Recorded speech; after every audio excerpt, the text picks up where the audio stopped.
Hello, welcome to Sunday stream. How's everyone doing today?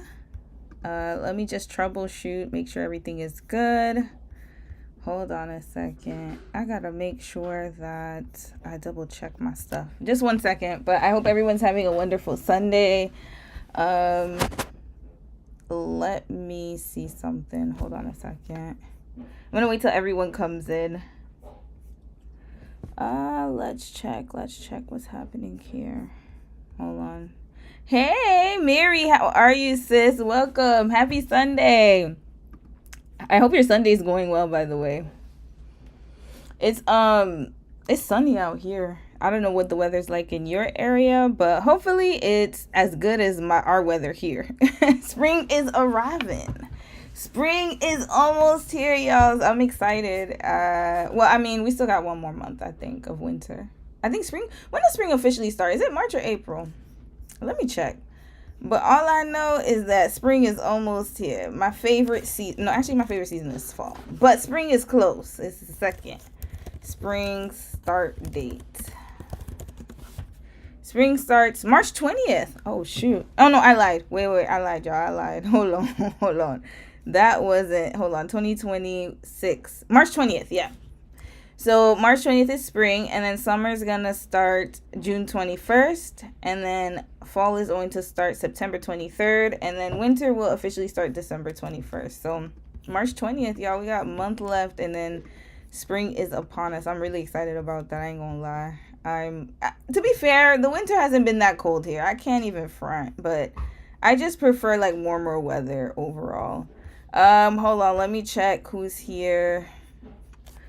That art girl. Hey sis, hey Mani.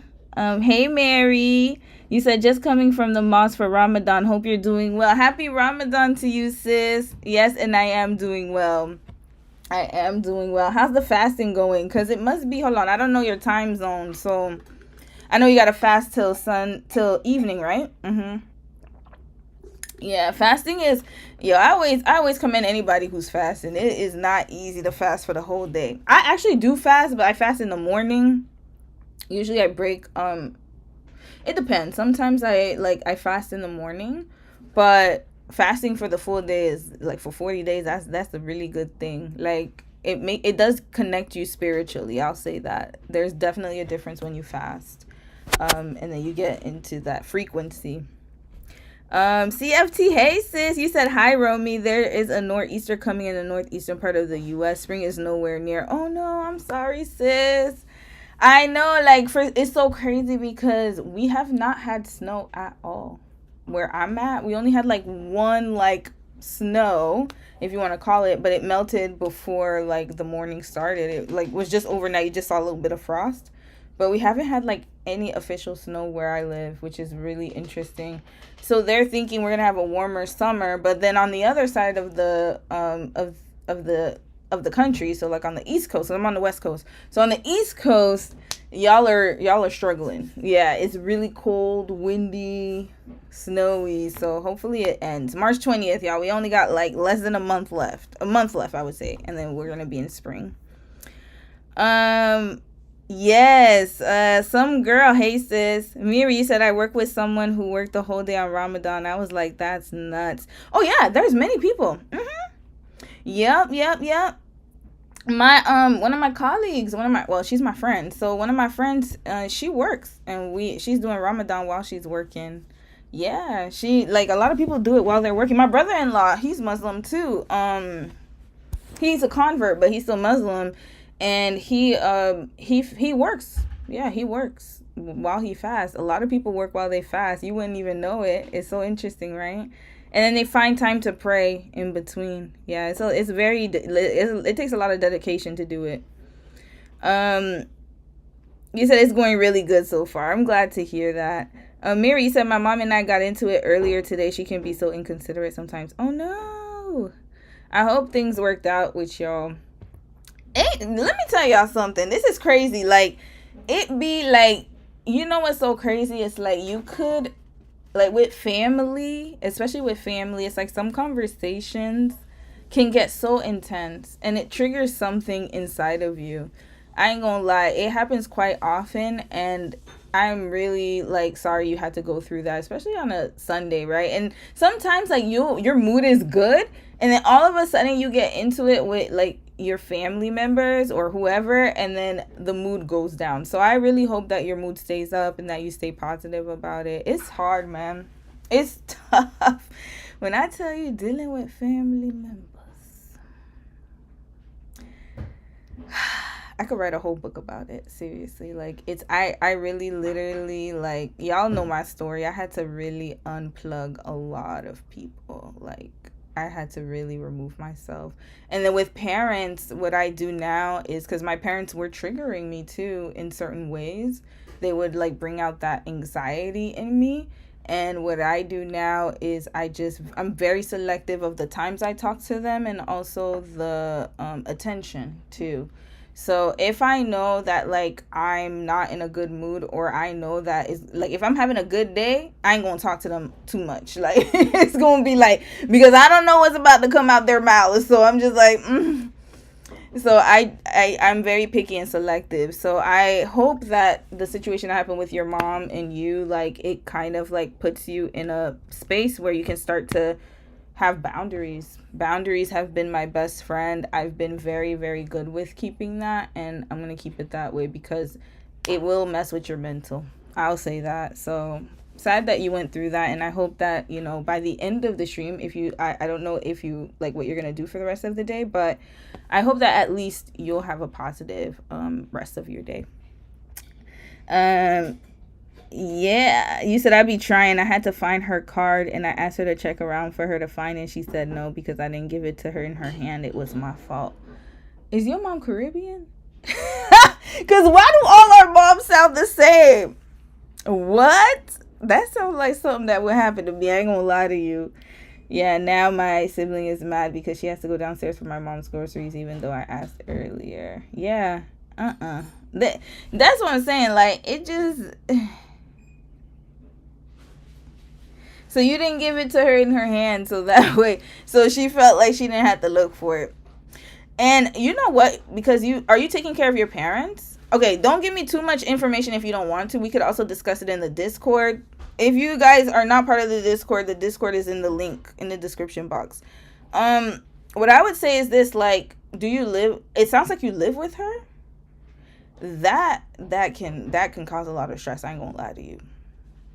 That'll do it. If you live with your triggers, that'll definitely do it. Yeah, I'm telling you, I've been at so much peace since I removed myself physically and mentally. Yeah, it can be a lot, y'all, especially if you're living with people who naturally trigger you, especially when it comes to parents and siblings, y'all. Yep, she's Jamaican. It sounds like something. I knew it. She's Jamaican. Oh, I didn't know you were Jamaican, Mary. Damn, where my Jamaica shirt at? I was just wearing it too. I always, you know what, where my Jamaica shirt at? Hold on. Where my Jamaica shirt at? Oh, right here. Boop, boop. I always gotta shout out Jamaica. Hey, I got this in Montego Bay. Right here. My favorite island to visit. Other than Haiti, of course. But yeah, yep, she's Jamaican. She sounds like my mama. My mama would say that. You didn't give it to me in my hand. How was I supposed to know it's there? Dealing with a Caribbean mom it's another level. There's another level to it. Yeah. Oh, you care for her. Yep. Okay, that makes sense. Yep. Says you're gonna have to really, really take a lot of time out to yourself. Take a lot of time away from home. Find ways to de-stress, because it's hard when you're caring for a parent and your parent is still a parent. And you know, Caribbean parents, one thing about them, and I'm sure it's all across the diaspora, but I can only speak for Caribbean parents for now because, you know, my parents are Haitian, so I understand. They do not see you as an adult. I think that's all parents, especially Caribbean, but they will never see you as an adult. And if you live with them, that house is not yours, it's theirs. So it's never gonna be your house. There's never gonna be like, oh, this is your... Nope, that whole house is theirs. Like, I remember, like, when I shared with my mom, it was like, I love my mom, I love her to death and to pieces, but I could never live with her. we could never live together. Like, it's just, we're just too different. And I'm like that child that will always speak out, and some parents don't like that. So yeah, and especially like, they have their ways. A lot of parents are set in their ways. So yep. Your dad is Trini. Ooh, Lord, you got the double whammy. Jamaican mom and a Trini dad. I know you've been through a lot. Was your dad the Aquarius one? Who was the one whose dad's birthday? Was your dad the one whose birthday was on Monday or something like that? The Pisces or Aquarius one? I know you had a hard life. You said, I told her it was her house and she said, no, it's ours. I guess she knows I get to business and get things done. My Rose, you said my Haitian mom be like that. We butt heads bad. Oh, if you got a Haitian mama. Hey, woo! Mwen konen misère. I'm speaking Creole, y'all. Mwen konen misère, mama haïtien. Oh man, I'm telling you, I could write a whole novel about it. And the crazy thing is, my mom's not even the worst one. But imagine, and she be pretty set in her ways. So, yeah. oh yeah, it's getting juicy in here. Hold up, I did not know. If you got a Jamaica Trini mix, oh Lord, Haitian parents. It's like talking. Let me tell you, talking to Haitian parents is like talking to a brick wall. It's like talking to a brick wall. That's literally what it is. It's like if I'm talking and then the thing is, they'll call you, and then. They call you just to mess. It's like they know your spirit. It's like they just want to mess with your spirit somehow. It's like they just be thinking. I always say they think backwards. Like, I don't understand it. I think it's just different cultural expectations. Like, it's like whenever I hear my parents say something or they talk, not saying like sometimes they give good advice and stuff. But other times it's like, why? Like, y'all just doing things backwards. Like, it just be weird. But if you say something, you can't. Timun. You got to stay in your kid's place, right? So, yeah. It was your daddy. Oh, Lord. Your daddy was a Trini one. Trini dad. And he's born in February. I think he's an Aquarius because you said Monday. Pisces, I think, started Tuesday, if I'm not mistaken. Oh, Lord. Phew. All right, y'all. You said your point and feelings don't matter. She always says it's not about your feelings. It's about me. Damn, your mom is ruthless. I'll say that. But you know what? One thing I'll say about Haitian moms, too. The accountability is nowhere to be found. I have never heard my mom take accountability once. Not once, y'all. Not once. Not one time. I'm still waiting in my life to hear it. The one who has taken accountability, my dad has. In some ways, he has. He'll say if he's wrong. My mom, you ain't never gonna hear that from her. Never. Ever. But yeah. It's not about your feelings, it's about me. That's crazy. We dealing with a lot of parents who are undiagnosed, y'all. I'm being honest. And it's like, you just gotta love them through it sometimes. But who love them in the distance? Sometimes you gotta leave them in the chaos and you go about your business. Go about your business. All right, y'all. What time is it? Hold on. I gotta check the time. 13 minutes. Okay, we're good. All right, so it looks like people trickled in. I'm going to make sure that I check the chat more often because we had some riffraff last night, and today we gotta make sure the chat is clean. Yes, Rose, that is so true. 100%.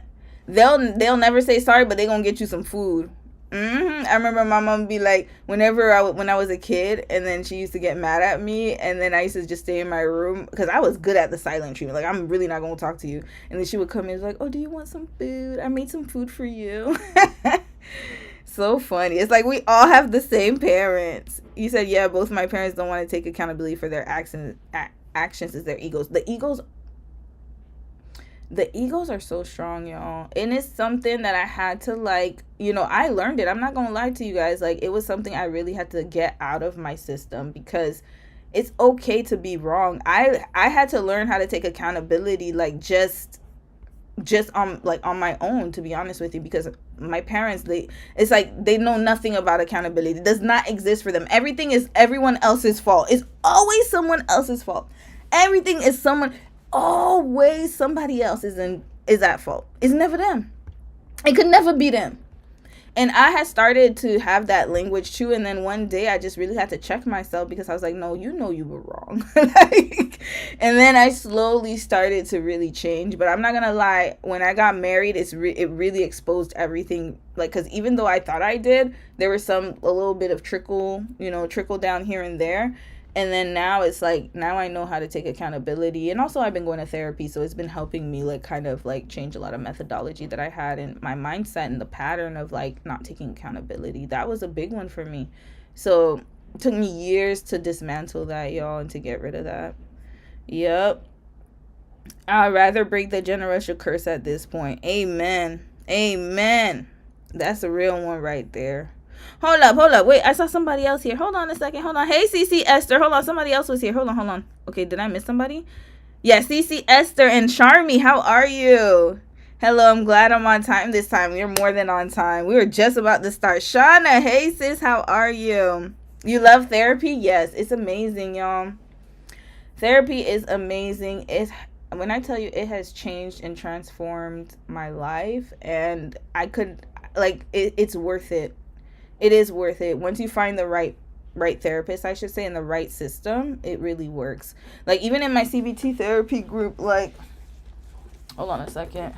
We learned a lot last week, too. And it's like, I'm just learning, like, little things day by day, and just doing, like, like, for example, we learned about valid facts versus valid feelings. So it's like, I used to just be mad, like, whenever I used to get upset, and then I used to, like, let's say I'm arguing, like, my husband and I have a small argument, or an argument or something about something, whatever, and I used to always just say the fact, but not my feelings. I did not know how to identify my feelings at all. I didn't know how to say, like, I feel this, I feel that. It was always like, oh, I don't like this because, like, it was always negative, but it was factual, like, oh, it's too much, or is this, or, it's, blah, blah, blah, whatever the situation is. I would just focus on the facts of the situation, but not my feelings. And I've realized that, like, and it's just, like, something that I've really had to work on. And through therapy, I've learned how to identify the feelings that I have, instead of, starting a conversation with the facts. You can add your feelings to it. So valid facts, valid feelings. You'll just, especially if you struggle, if you're a neurodivergent. I know that people with ADHD, we naturally do that. We'll, like, state the facts, but we are not going to talk about the feelings behind it, right? A lot of us don't have that mechanism. So it's something I really had to learn. And it's been really helpful, y'all. So yeah. And then we learned this acronym. Hold on. I'll tell you guys about this acronym real quick, and then we're going to move on because we got a lot to talk about. So I learned this in therapy, CBT therapy. So cognitive behavioral therapy, I've spoken about it a few times. And if you're in Canada, it's covered by your health plan. I think in Ontario, definitely in BC where I live here. I think in Ontario too, you can ask your family doctor to refer you to it. And we learned this acronym called DESCRIPT. So it's DESC and script. So capital DESC script. And then the first part, that's when you want to talk and have a conversation with someone. So they give you, like, how to talk to someone, especially, like, if you're in a tense situation. So the first thing you're going to do is describe. So that's the D. Second, explain, and you use I statements. So I feel, so then you can shift the blame, because naturally we like to blame people and be like, oh, you did this, you did that. Instead of saying that, just say I feel like da da da da, and you talk about impact and feelings. Then you specify, like, what it is that you want and the consequences if it doesn't happen or if something happens. And this, I've been trying this, and it has been a game changer, especially with how I interact with others, and it has helped me a lot. And yeah, feeling, like, and thinking traps, we learned about thinking traps too. So yeah, it's like just little things like that. But yeah, feelings, describing feelings, who Lord. But then it makes sense, because my parents never described their feelings. Like, they wouldn't say, I feel this, I feel that. So it's like, you did this, you did that. So of course that's what I'm going to carry because that's how I learned it. But like I said, it's never too late to learn and to reverse patterns, right? So yeah. You said my dad is Caribbean as well. He's better at accountability, but still needs a lot of work. They all do, girl. And we all do. I do too. Hell, I can't even say anything. We all do. But the thing is, just keep working on it. That art girl, you said therapy is good and healthy. Trust me. Don't listen to anyone that says otherwise, even parents. Exactly. No, yeah, I've been very fortunate. My parents have been very supportive about therapy, but I think in the beginning they weren't. When we were kids, I remember they were strongly against it because my sister, I think a guidance counselor had recommended for my sister to go to therapy, and my mom was like, no, da da da da. And then it's so interesting how time has changed their mindset. So yeah, it's very interesting. And I used to, I don't know, I don't think I ever told you guys, I was a peer counselor in my high school. So I think I was always into extracurricular activities. So I was a peer counselor. I was also in student government as a class vice president. I was doing a whole bunch of activities, y'all. I've always been busy. That's why when people ask me like why I do YouTube and all that, that's just my life. I've always been that way, been in those kind of activities. But yeah, even at a young age, I remember we used to do peer counseling, and that was impactful as well. We used to like just talk to each other in groups and do those type of sessions. All right, y'all, let's get to it. So first on the agenda, Mimi has her own YouTube channel. Oh Lord, wait, hold on. Let me charge my laptop. Oh no. Oh no, hold on. Oh no. Don't die on me. Do not die on me. Oh, thank God, I just realized. Whew, okay. Whew. Crisis averted. Excuse me, crisis averted. Okay. Mimi's channel. Let me show you guys, because Mimi got a whole YouTube channel. Yeah, I finally created it. I haven't posted yet, but it's gonna be tonight. That's for sure. Tonight or tomorrow. Listen, sometimes after the stream your girl be whoo. So it's either tonight or tomorrow I will post. And here's the videos. I have like tons, like these are all Mimi videos, y'all. I have tons of videos of Mimi, so I'm going to do a compilation probably, or from when she was picked up. I have videos from when we first got her up until now, so we got like 3 months worth of content. If you want to follow her, let me show you her channel. I put it in the description box, but here is her channel. Hold on, that's cheap clothes. Don't piss me off. That's another thing we're gonna watch. Okay, here, her channel is called Mini Mimi. I had announced it yesterday, so Mini Mimi. I put the link in the description box. I don't think YouTube has like gotten the channel yet, because sometimes it takes time for your channel to show up. So I will post tonight or tomorrow. So yeah, Mimi got her own channel, y'all. Look at her little self. I might change the picture, but this was a few weeks ago and she's bigger now. So Mimi has her own channel, Mini Mimi. Follow her if you want to get weekly updates. We might do vlogs of when Dom and I take her out on the weekends, because we do family days and stuff. And usually we like to take a lot of videos of Mimi. So yeah, and I might post like every 2 days or 3 days, and they'll be shorts. It'll be shorts and maybe a vlog. Yeah, maybe a vlog here and there. And she's going on her first trip in June.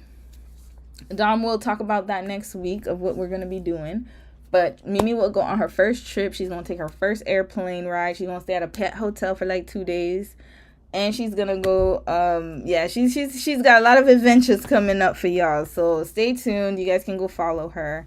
Yeah, so that's her channel. All right, and the next thing, do I have another announcement? Oh, yeah, case studies. So I posted the Diana in Korea one, part 1. I think I mentioned that yesterday too. This week, part 2s will come out for both videos. I can't tell y'all when. I'm tired of promising days, because I know my days vary, but it looks like Friday is usually the best day to post for me, Fridays or Saturdays. So God willing, everything goes well. By the way, I'm using your friend's butter right now. Who is so good. This was the best buy. Thank you. I've been using, my skin has been very, very well moisturized. So yeah, what was I about to say that yeah, Beyonce case study part 2 and the Diana in Korea part 2 will come this week. And thank you everyone for commenting. If you commented, thank you so much. I appreciate it. I saw a lot of the comments, y'all, and y'all gonna wait till part 2 comes out. Part 2 is gonna be a little, Lord, I know I might have to turn the comments off. That's how crazy it's gonna be. Part 2 is gonna be bad. Let's just put it that way. Yeah, so you said, oh, this is so cute. Yep. Oh, Miri, you said your mom said you don't need therapy, but just trust God. My therapist clocked her as a cluster B adjacent, so there's that. Yep, a lot of people, I'm telling you, a lot of Caribbean people, not just Caribbean people, I think it's just naturally us, like the Black culture. Therapy is taboo. They don't like it. And I think it's because it would expose, my theory is it would expose the dysfunction. And they don't want people to know that. Because trust me, they know it's dysfunctional. They just don't care to change it. I'll say that much. So I'm glad that you have a therapist, and I'm glad you're going to therapy, sis. And do whatever you need to do to get your mental well, because I'm telling you, like, especially taking care of parents, it's not easy. And you want to make sure that you also are well taken care of while you're taking care of someone. Focus on your priorities, and that's yourself first, and then you can help others. Like, you need to be in good health first before you can take care of others, right? All right, y'all, quick news. So let's start with Zuckerberg. Let's start light, because today's Sunday. We got a few stories to talk about, but let's do Zuckerberg because it's going to be short. We'll start with our AI segment, and then we'll move on to the other news. So, Mark Zuckerberg has had he's always had controversy. Like, I don't know what's going on, but lately he's been coming under fire. And the reason for that is here, the recent developments. Because remember, he was under fire for the AI bots. He was also, Facebook has always been in controversy. Even for when I think Meta stopped filtering words, or they stopped restricting things. And so now it's like Twitter, where free speech, they don't like clamp down on, like, you know, racist rhetoric and racist speech, hate speech and all that. And not only that, but now he's in another legal battle.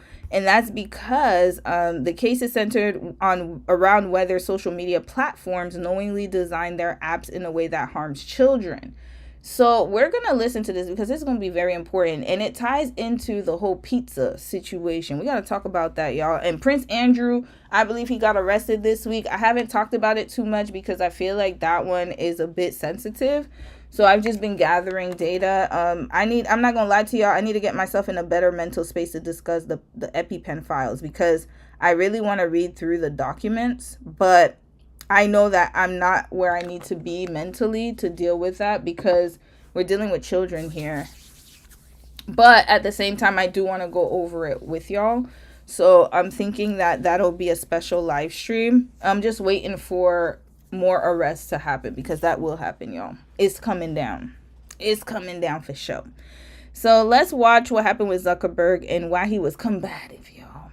Let's listen to this. A close eye on the landmark social media addiction trial happening right now. Hold on, y'all. Sorry. In Los Angeles, Meta CEO Mark Zuckerberg is currently on the stand testifying in the case centered around whether social media platforms knowingly designed their apps in a way that harms children. Meta and Google's YouTube are the defendants in this case. The companies deny the claims that their products are to blame for mental health issues in children. Joining us now, NBC News business and data correspondent Brian Chung and NBC News legal analyst Danny Savalos with us as well. Brian, I'll start with you. What have we heard so far from Mark Zuckerberg? Yeah, and our producers based out of LA that are in court have described it as a very combative in terms of the line of questioning between Mark Zuckerberg and the plaintiff's attorney. Red flag. Why is he combative? What is going on, Zuckerberg? Why are you combative? Why are you so angry? Notice how they'll put the angry kind of like moniker on us, like say, oh, black people are always so, why you guys so angry? Look, that man was combative, y'all. Why? We need to find out more. Why is he combative? And yes, there is definitely a problem. I think more so Facebook than YouTube. I will say that, because I have noticed that YouTube has done a lot to restrict children. So there's child restrictions. There's kid restriction. Even on Gmail, like if a child is under 13, the parent has to be the one to control their account. I do see that happening on YouTube, so I can't even say that YouTube hasn't tried. But Facebook hasn't. Facebook is the wild, wild west, and he's just worried about his coin. He's always only been worried about the bag, but he's not worried about the safety of children. But to be fair, parents should be the ones who are like the ultimate protector of their children. But as we can see, that's not happening because they'll let their kids do whatever on social media. And now they have apps that are designed for kids, and these kids are getting themselves into a lot of trouble. There was recently a story. I know that there are kids on Discord now, just like the whole, what's his name? That deviant little man, DeVito, whatever his name is, David, when he had Celeste, when she joined his Discord. This is the type of situation that's happening. There was recently a little girl who was, a young girl, I should say, a teenager, who snuck out of her house to go meet a man she met on Roblox. I think there was a Discord that they were part of, and then he unalived her. So it's like happening more and more. There's also a teenager that was missing in New York. Like there's just a lot going on, and that's where it starts. It starts from social media, and then these Discord groups. That's how they get them to get out of the apps, and then they go into the Discord groups, and then they start doing, little funny business. WhatsApp too, owned by Facebook, and so's Instagram. So even though, I would say that it's always not going to be enough, I'll be honest with you, because parents have to be the ultimate last, I believe parents have to be the line of defense when their children are involved in social media. To be honest with you, I don't think children should have social media accounts, but hell, people just want, the fame, the clout. And again, monetizing these family channels, I'll always say that, especially with young children, I don't think there's anything wrong if it's done in in a way that is protecting the child, because I know there are some people who show their children, but they don't exploit them. My problem is the exploitation. And then when people see that, then they start to get dollar signs in their eyes, and then they start to exploit their kids. Just like, remember Miss Shirley when they did that whole that little girl, the 4-year-old girl they called Miss Shirley, who was doing the what was that song? The Boots on the Ground. And her mama was exploiting her, having her sit on grown men's laps. And it's just really disgusting behavior. And it's all because they're getting monetized. I promise you, if they get rid of the monetization, I can guarantee you a lot of these situations would disappear. They would disappear because then there's no more clout. What we're hearing from Mark Zuckerberg is kind of a line of questioning about whether or not Facebook was aware of the risks by creating a social media algorithm that could become addictive, specifically among young teens and younger children, in a way that could lead to mental health issues like depression and anxiety. Mark Zuckerberg appearing to give a lot of these kind of canned, seemingly PR-approved responses to things where there are certain emails that have been brought up. He says, I don't recall those emails. Not only depression and anxiety, but also exploitation. We got to call it what it is. And also, yes, social media has increased that in young girls and young boys. They'll watch, especially young girls. I see that, they said Gen Alpha, they are into skincare now. I think I'll insert a video because they care about what their face looks like because of what they see on social media. These fake images and this is not reality. A lot of the people who have clear skin, those are filters, but they don't even know that. And they think that if they're going to get the skin creams, and their parents are letting their kids buy those things. And that's what I'm saying. It's if the parents are not watching their kids, and then they expect the conglomerates and people outside of the home to care about their kids, but nobody's going to care about your kid more than you. So Mark Zuckerberg, I gotta be honest, he's doing what he needs to do as a businessman. That's his platform. So in his mind, he's just about the money. He doesn't care about your kid. You should care more about your kid than he does. I'll be honest with you. But then guess what? I bet you his kids are not on Facebook. I bet you his kids are not on social media. Emails. But again, the plaintiff is trying to paint this picture that this company, and I should point out that YouTube is also a defendant in this case, but at least in the case of Meta, they were aware of some of these risks. And I think now they're trying to bridge the second bit of their argument, which is that knowing that they were addictive also can lead to substantial mental health issues in younger people. And Danny, this is the first time Mark Zuckerberg has testified before a jury, right? Like this at a trial. As you listen, because this is a big opportunity, such a high-profile person on the stand for the plaintiffs' attorneys, what do you make of the questioning so far? This may be... Hold on. I'm going to see... shout out to MC... I can't really see your name. CY8XI. Welcome to the Inner Circle. And thank you for becoming a member.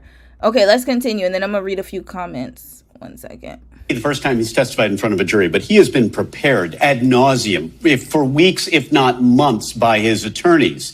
And it's true, he is coming off a little bit combative. He has to be careful with that because you don't want to turn off the jury. Unfortunately, they're already seeing one of the richest people on earth testifying, and that gives them a reason to maybe think, oh, are you a little bit haughty? Are you a little bit arrogant? So not them treating him like a black woman. Red flag.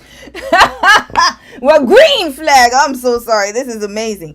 Notice how they say he's too combative. He got too much. He's being too much. He got too much attitude. Oh, they finally put it on y'all, huh? Yeah, you might want to be careful being too haughty. Notice the words that they're using. Why don't I hear angry, aggressive? Why don't we hear that? All you hear is haughty.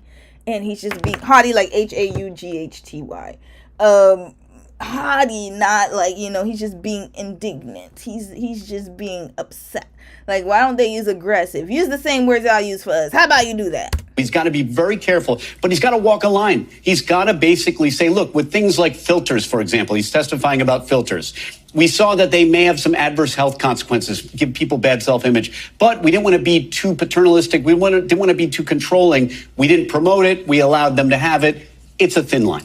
Danny, last week, the head of Instagram testified and said that social media use can be problematic, but that's not the same as, quote, clinical addiction. What kind of bar does the plaintiff here have to cross to prove that they've done something wrong? You just said it. Clinical addiction, to me, is the magic word for the plaintiff's burden of proof, which is only a preponderance of the evidence. Okay, clinical addiction, I understand that, but who is letting these kids on social media?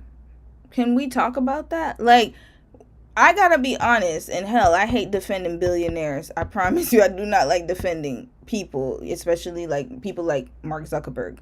But I will be honest though, like, we have to take accountability. We were talking about that in the beginning of the chat. It's like, your child is your child. That's your responsibility. You need to be the one to oversee what they're doing. Do social media companies have a contract with us, a social contract with us to make sure that things are safe? Absolutely. They need to do their part. At the same time, though, how come the kids are able to use filters? How are they able to do that? Because as far as I know, there's an age restriction on how you can sign into Facebook. Even though Facebook is the wild, wild west, there's still a way, like when you sign in for a Facebook account, you know what? Let's do that. Let's do a test right here. Because y'all know I like to do this. No, let's not do that. Okay, create a new account. Let's check. First name, last name. They put your birthday. All right, we're going to do a pseudonym. Whoa. Oh, Lord, I might have to cut that out. You know what? Here, we got your birthday, your date, and your year, and your gender, your password. So you can't even log in without putting your birthday. So who is letting these kids communicate, and who's letting these kids like sign in? That's the problem. So I'm honestly like, it's coming to a point where parents have to take more responsibility for their actions, and parents need to be more cognizant of what their kids are watching and what their kids are listening to and what their kids are learning. Here's why. Virtually every product, especially a product that is designed for engagement and entertainment, the company makes money the more you're engaged and the more you're entertained. But every product on earth is potentially dangerous depending on the dosage, whether it's cars, whether it's water, anything. So the line that the defense has to walk is that, yes, this is a product that encouraged engagement. It's how we make money. But it didn't cross the line into clinical addiction. And even if it did, it wasn't our intent, and we didn't push it out there knowing that. And Brian, last thing, I just want to ask about this interesting moment earlier in court in the proceedings today. AI smart glasses were in the room. Yeah, I mean, it's a bit dystopian, but the judge not happy with apparently some people in the courtroom that were wearing these smart glasses that can record. This is in, Danny, as I understand, a federal court where you're not supposed to be recording audio or video. And so the judge was not happy about that at all. I think we just played the video of Mark Zuckerberg going into court. I think you might be able to see some of the individuals wearing those smart glasses. A lot of these are manufactured. So this man had he had his employees wear smart glasses to record what's going on in court. Red flag. Why is he this? We need to do a case study on. Remember, I want to do political figures too. Once we get done with the social media couples, we gonna go into politics. We might need social media too, like the businessmen. We might need to get into Mark Zuckerberg's tea, because why is he just combative, like they said? What's this aggression about, young fella? What's going on? What's going on here? By Ray-Ban Meta, the Meta Ray-Ban Gen 2s or Wayfarers, perhaps you could see on that gentleman with the AirPod as well in his left ear. But seemingly the judge saying you should not be having these and should not be recording those in court. If you did record, you have to delete those. They would have surrendered that at security. Why does he feel like he's above the law? That's my problem, because he's one of the richest men in the world. They get a little cubby hole. They have to turn in the phones. You cannot bring those things in. Just like everybody else. But he thinks he's above the law. He thinks he's better than everybody because he got a little couple dollars. Sounds like maybe they didn't surrender them in time. Okay. All right. Interesting. Brian Chung and Danny Savalas, thank you both. Appreciate it. No, sis. They did not talk about maybe they didn't surrender them in time. You know what's going on. Red flag liar. He didn't want to do that. All right, that's what's going on with Zuckerberg, y'all. Stay tuned for that, because I'm sure there's going to be a part 2. Let me read a few comments. I see a few of y'all joined, so let me say hi. Hold on. Who else is here? Sophie, how are you, sis? Welcome. You said one of the peoples on Facebook's team wore Meta glasses at the courthouse in the courtroom while looking at the jury. Yeah, it's menacing. They're trying to threaten them. Mary, you said, I wonder if he thought his proximity to Trump would protect him from any legal issues. That's probably what it is. He's probably like, remember, because he tried to align himself with Trump when Trump got elected, and then was like, oh yeah, like, we're going to get rid of, like, the speech restriction and have freedom of speech, and tried to align himself. Look at him being all slimy. He's always been slimy, y'all. Even I need to watch what's the Facebook movie again? I forgot what it was called again. You said, I'm gonna explain everything I discovered on Discord. It's why children are not protected anymore. Okay, send it to me, sis. Send it over. Hey, sis. The star that fell. Hey, L. Let me read. Rose, you said we had filters growing up, but it was innocent stuff. Now it's weird and horrible. Yeah, that's what I'm saying. Like, there needs to be. It's just a lot of like. There's a lack of care. And it's like, on the one hand, you have these businesses who just really don't give a damn. They just want the money. So anything they can do to get money, they will do it. Those filters, yeah, they're getting out of hand.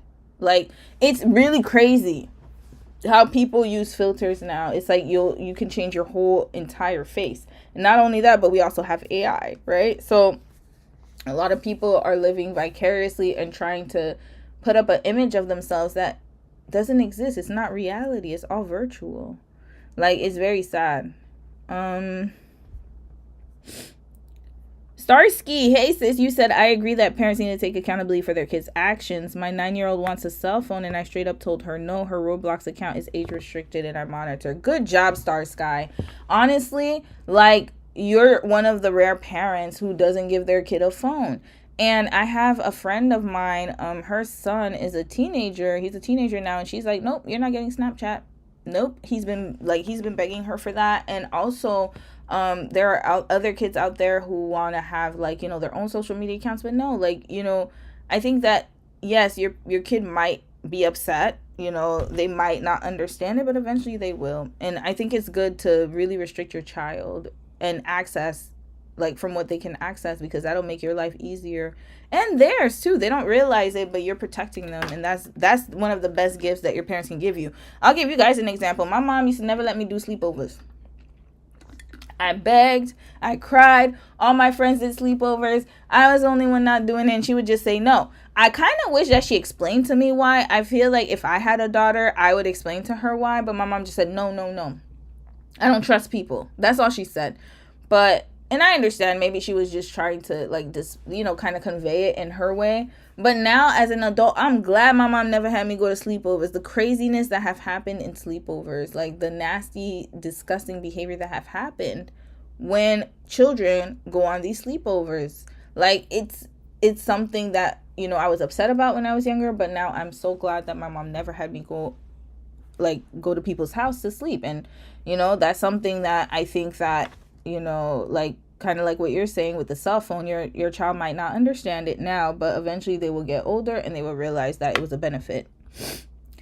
CC, you said all billionaires and wealthy people in general think they're above the law. Girl, I mean, the Jay-Z case study, just wait and see. They all do. The Social Network, thank you, sis. Nicole, thank you.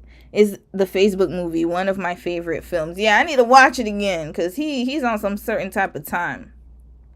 Let's move on to the next story, y'all. Should I start America's Next Time? I don't know. Let's start light. We starting light and then we gonna get heavy.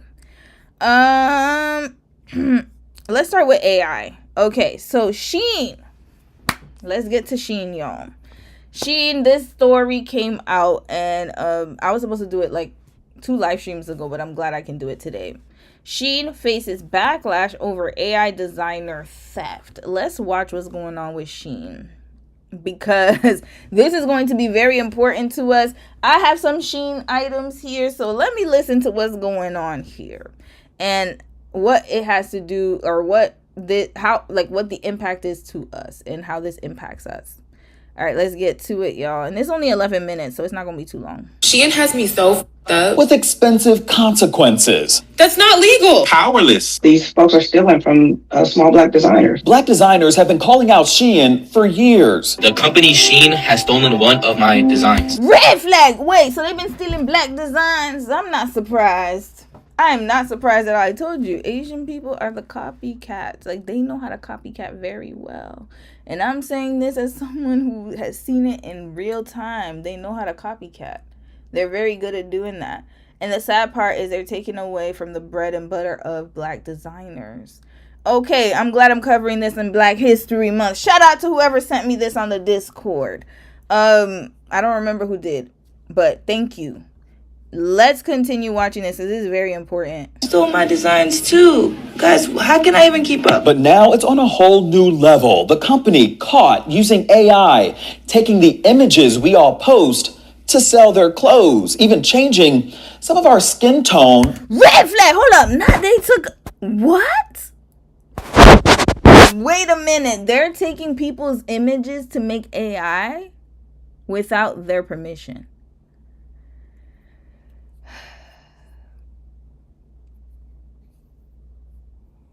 This is more than egregious, y'all. Of my designs. Stole my designs too. Guys, how can I even keep up? But now it's on a whole new level. The company caught using AI, taking the images we all post to sell their clothes, even changing some of our skin tone white. Pay attention to the color of skin on my homegirl. Why the f*** is she white? A copyright attorney stepping into the shade room. Stuff like this happens all the time. The money we all could be entitled to if we do one thing. I'm Justin Carter. This is TSR Investing. I'm always sat for Justin. I'm sat, Justin. What you got for us today, brother? We got 2 stories from you today. We got this one in the Pastor McNugget, whatever his name is. Chicken McNugget. I forgot his damn name. It's not on my watch and not on Black History Month. Period. Red flag. Not on Black History Month. Our ancestors fought too hard for this. They fought way too hard for this nonsense to happen. Nope. I'm sorry, China. Love y'all, but y'all gonna take this L today. Nope. No. We're not doing that. We're not doing that. Not with us. That's the sentiment for a pair of designers who have been going viral over what Shein did with a one-of-a-kind... Hold on, why don't they go after the white designers? Why is it always the Black ones? We need to figure that out. Why they always stealing the steelo? Why? You know, I figured out because I realized it. They can't duplicate it. So then they cannot make it themselves, basically. So they gotta copy. So they have to duplicate. They do have to duplicate. I realized, though, is that, we have a certain type of, we all know this, we called it magic back in the day, black girl magic. It's this aura. It shakes up the demons. I think this is why people don't like when I say red flags. And I'm going to keep saying red flags all damn day. I saw that damn comment. My brother brought it to my attention. I had to gather people together. So this is the thing. When you can't copy someone's style, I noticed that whenever people of other races, they cannot do what we're doing, they try to duplicate. And if they can't duplicate, they'll steal it. This is a problem because you can never sound like me. You can never be me.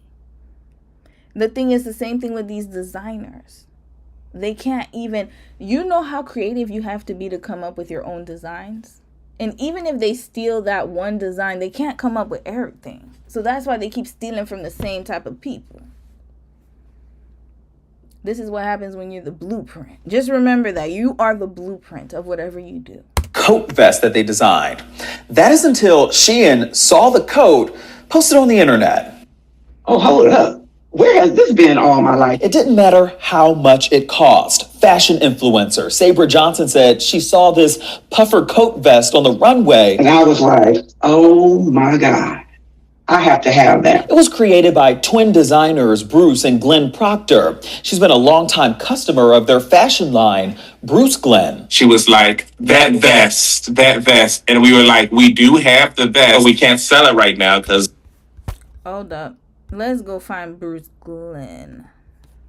We're gonna shout them out. I might have to look at it. I might need to buy some. I told y'all I am in the mood to buy some new products. Let's see. Oh, but you know what? This is a little out of my price range. But Bruce Glenn, shout out to you guys, brothers, and I'm sure somebody can buy the $2,000 vest. I don't know where I would wear that, but you look very beautiful. She looks gorgeous. Gorgeous. I love the purse though. Well, how much the bag is? Hold on. What else they got in their collection? What do you guys have going on? That's beautiful. That's stunning. Huh. I really like it. I like the pants. Okay, we might need to put on my... I'm going to put this on my wish list. What else they got going on? Bruce Glenn, I ain't got nothing else? Hold on. Puffer vest. Oh, that's their I guess that's their famous item. Oh, okay, they have a shop now. Okay, let me see what they got going on. Okay, that's it. Okay, is that the fan favorite? That's it? Okay, they're still in demand, y'all. Still in demand. That's beautiful though. I love the colors. Continuing. It's going to Milan tomorrow, And she was like, okay. She said, when it gets back from Milan, can I buy the vest? I mean, what are you going to do with it? And we were like, well, I guess we'll be finished with that collection. Yeah, you can buy the vest. And she bought the vest. And she was the one who took pictures on the internet in the vest. That went viral. It blew up. They sold it to her for $1,500, which was the actual cost to make the coat. How long after did you start noticing that your pictures were posted in marketing campaigns and to sell on Shein? Maybe a little more than a month ago that a lot of people started reaching out to me. Hey, I saw this on Shein. I saw this on Shein. And I'm like, so I sent it to Bruce and Glenn. And, we just kind of like, oh, okay. They didn't have a sample. They made a vest from the picture. And I looked at the picture of the woman in the vest. I told y'all. They made the vest from the picture. Let that sink in. I told you, they know how to copy. They're very good at copying. Whenever I watch K-pop dancers and how they learn how to dance and do all that stuff, it's with precision. I done told y'all when we saw that K-pop documentary a week ago. They do it with precision, y'all. The fried chicken. Where y'all think that came from? They know how to... They was watching the auntie like double dipping. Yeah. They didn't even need... They just had the picture, y'all. Even the dreads. They got dreads in Korea. I know we talking about China, but in Korea too. Korea, they know how to copy. When they even know how to do the reties and everything. They know how to braid. They know how to do all that. They know how to copy. So listen, they didn't even need the sample. They just saw the picture and somebody just got to working. Say, oh my gosh, just almost looks identical to our vest. And that's when they went off online. But guess how much she paid for it? $40. They are stealing from Wait, what? $40 for this? But it doesn't look the same though. Look at the quality. Hold on. I'm gonna show y'all. You see how this is puffed up, right? And look at the design. It looks very well made. You could tell someone stitched it. And then for that one was $40 is the replica of it, but it looks flat. It's not even a puffer. It's just a vest. Like I guess. I don't even think it's a coat. It's just a long vest. It's different.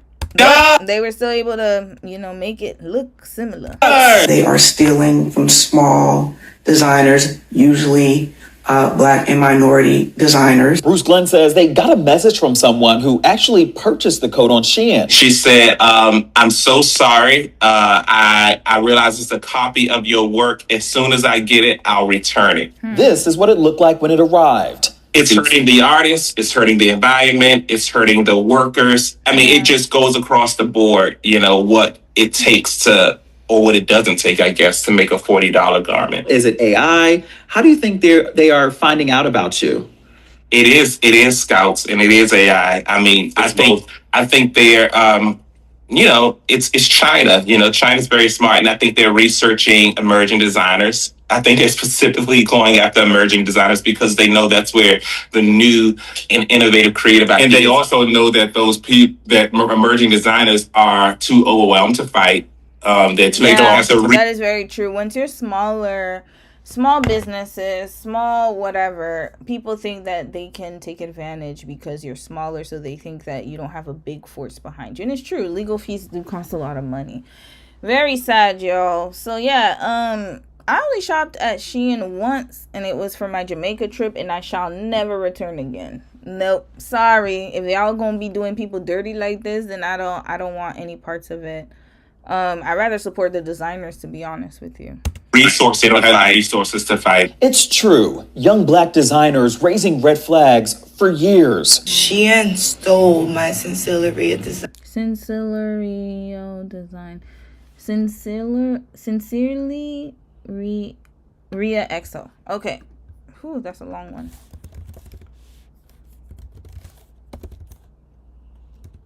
Was it Ria? I think that was her name. Hold on. Let me double check. Sincerely Ria XO. Yeah. Okay. She's from LA. Let's check here. Let me see what she got going on. Okay, that's cute. Hold on. Not really my style, but that's cute. Is this your line, sis? That's what I'm thinking. Oops. What did I do? Uh-oh. Am I back? Okay, here we go. Okay, let's go back here. Okay. She has some cute clothes. Not my style particularly, but they look nice. Okay. She doesn't have a website, though. I wish she did. Oh, it's Ghanaian. Okay, shout out to that. That's what's up.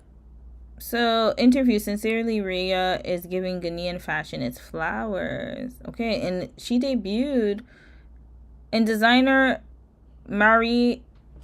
I hope I'm saying it right, Mariama Diallo's New York Fashion Week debut celebrates the vibrancy and uniqueness of Guinea and its Fulani culture. That's beautiful.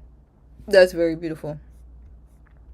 All right, let's finish watching, y'all. Those are nice pieces. Like I said, it wouldn't be for me, but it's beautiful nonetheless. I really love the color. Color's beautiful. This is gorgeous. Very, very nice. Okay, they know where to steal. Designs to a T. Guys, they didn't even change not one thing. I spent so much working on this print, these designs. Like, look at my designs. Look at the quality. These were all sketch made in LA. I went, and then look at theirs. It's so cheap you can see her underwear. Look what we got here. Exhibit A. Exhibit B. Oh snap. What's his line? Exhibit C? I can't see his. Keep it going. Yep. Keep it going. Even designer and influencer Jade DeGem, I'm the owner of Dulce Clothing. says Shein took it a step further with her content last month. So Shein posts these pictures on their page. This is a photo from my clothing brand, my clothing brand, stealing my... Was it Dulcie? Ooh, okay, hold on. Dulcie. I think it was called like this. Clothing. Oh, wait. Is it this one? Yeah, I think this is it. Okay. Yeah, that's it. All right. Let's check what y'all got going on.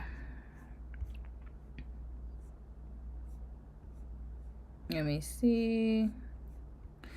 Okay, I think it's more club wear. So if you're into clubs, this would be definitely your style. Okay, got it. Damn, they took her pictures. Red flag.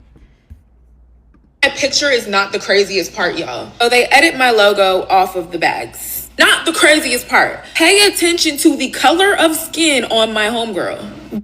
Why the is she white? You know how astronomically racist... Red flag! Not they put her as white. Oh, hell nah. Skin on my homegirl. Why the is she white? Because they're trying to market to the Chinese market. And also, you know, making it more palatable because we can't... One, they knew they stole from you, so that's number one. But number two, you know, that they got to make people want to buy it. And her black legs would not sell according to them. But your black designs do. They want your black designs, but they don't want your black ass. That's pretty much what that was. Yeah. You know how astronomically racist you have to be to edit my friend white to fit the aesthetic of your meme or your brand or whatever you're trying to... Yeah, Shein's not going to see another dollar from me. There you go. Done. Finished. Dude, small independent designers are stolen from all the time. Like, it's time to stand up. I'm so tired. It happened to Sabra Johnson too. Look at this. She says they took her photos and used AI to morph the image into a marketing video. This video is not real. Before we continue, roommates, if you love some TSR Investigates. We do, but we're going to fast forward. All of my shoes and everything on this video, like, as if I was actually walking towards the camera, you know, even my husband was like, you ain't walk like that. I was like, you know, that is crazy and scary. The fast fashion giant, now valued around $30 billion, they've been in the hot seat in recent years, named in class action and copyright infringement lawsuits. This one filed by scenic artist Alan Gianna, who claims that Shein is selling prints of his artwork on their site without the proper licensing. And that's the key. We spoke to a copyright and intellectual property attorney about protecting the stuff that you create, even when it's posted on social media. You'll hear from him in a moment. It's clear as day, Gianna's artwork identical to what was sold on Shein's website. Wow. The lawsuit claims, quote, that after scraping data from non-Shein sources to identify relevant trends, Shein uses its algorithms to identify products for Shein suppliers to manufacture. Shein then automatically sends orders for the requested products to one or more of Shein's legions of suppliers, adjusting production demands depending on the traction that the products get with Shein's customer base.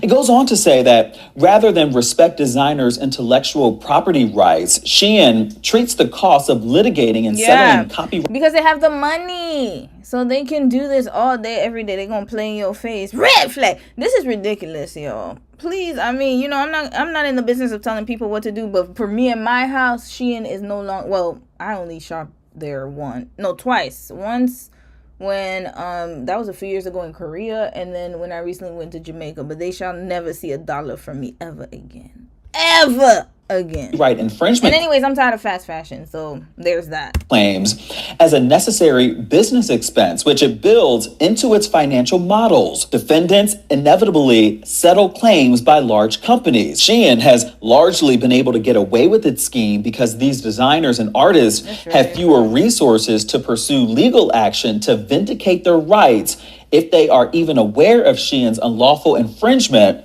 in the first place. We reached out to Shein for a comment.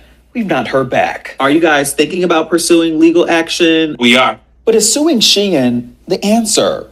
Intellectual property attorney Jonathan Da Silva says it's not as easy as you think unless you play your cards right. Attorney John Da Silva, what would you tell your client? Saying, hey, this is a new company. I just launched this brand. I spent, thousands and thousands of dollars on creating the prints and getting manufacturers, and next thing you know, it's on Shein. What would you tell your client?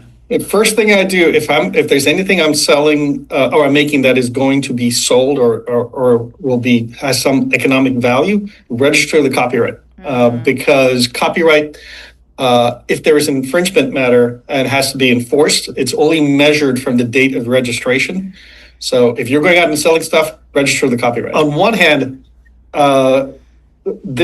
it depends on your country, though. I don't know if he's just talking about from America, because I know from Canada, if you have a business, you have to prove that it's copyrightable.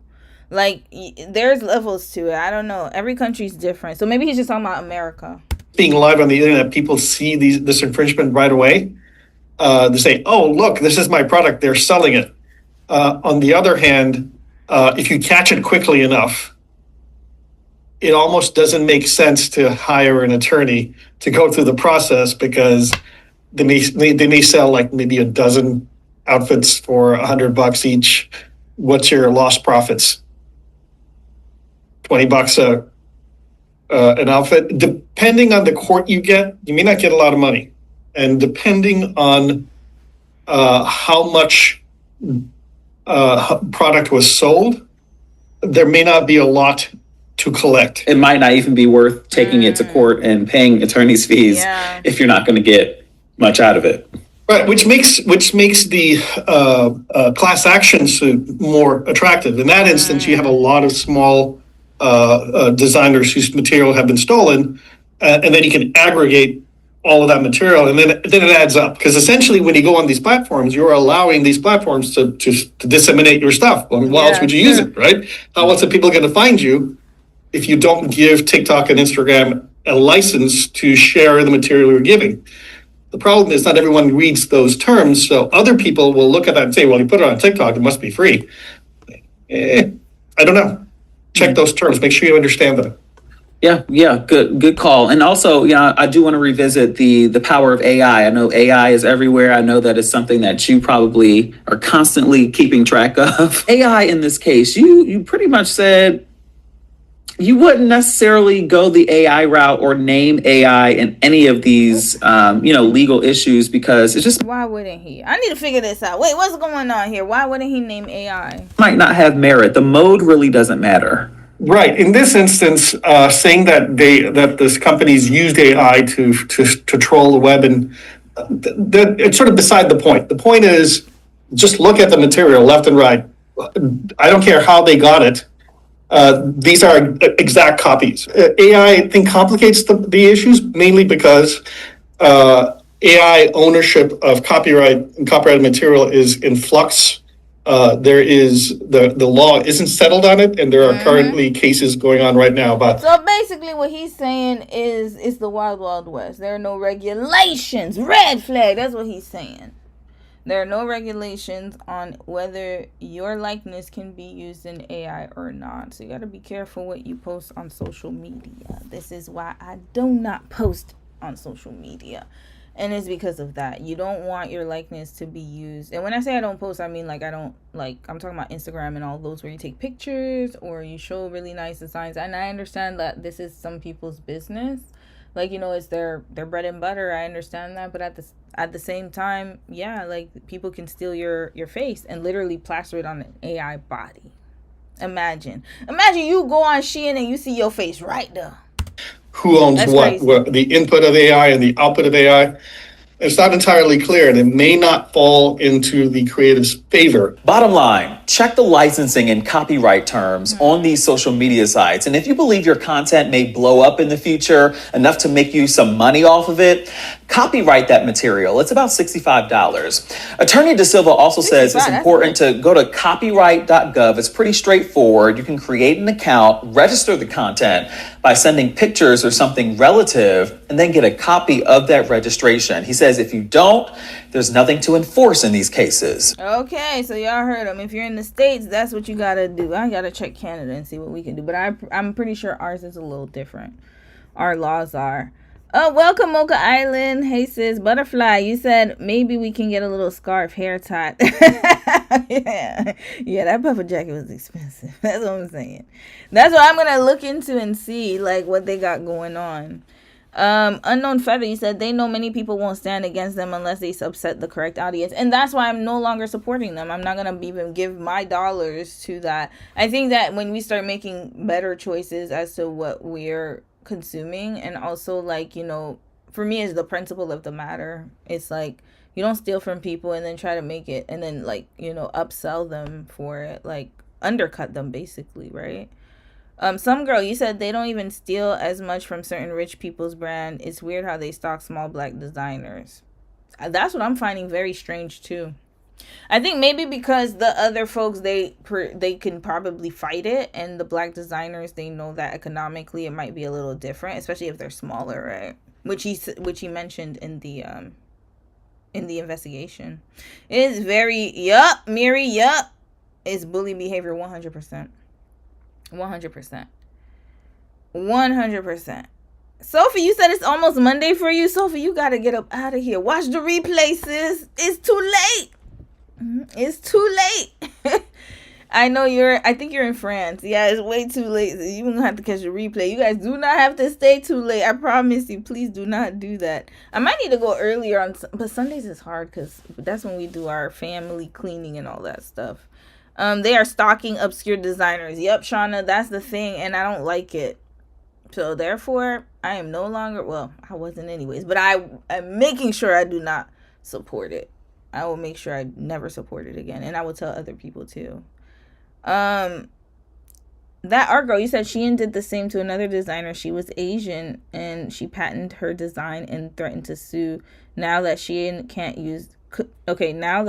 use her design anymore, they just trashed it. And so they're going not only after small black businesses, but also small Asian. No, it's always people of color. Interesting. Fashion Nova was, sis. You're right, Mocha. Wasn't Fashion Nova doing the same thing in the 2010s? Don't know if they're still doing. They did. I remember they did have some controversy. That's why I didn't shop it. To be honest with you, I never got into Fashion Nova. I know one of my friends from Korea, she used to always buy Fashion Nova, but like I just never got into it. I don't know, like it's just not my thing. Asians love that white paper look. CC, yep. The paper look, the as white as possible, pale look. You said we love you, Justin, but the Shade Room can kiss my ass, girl. Yes, I only watch Justin. That's it.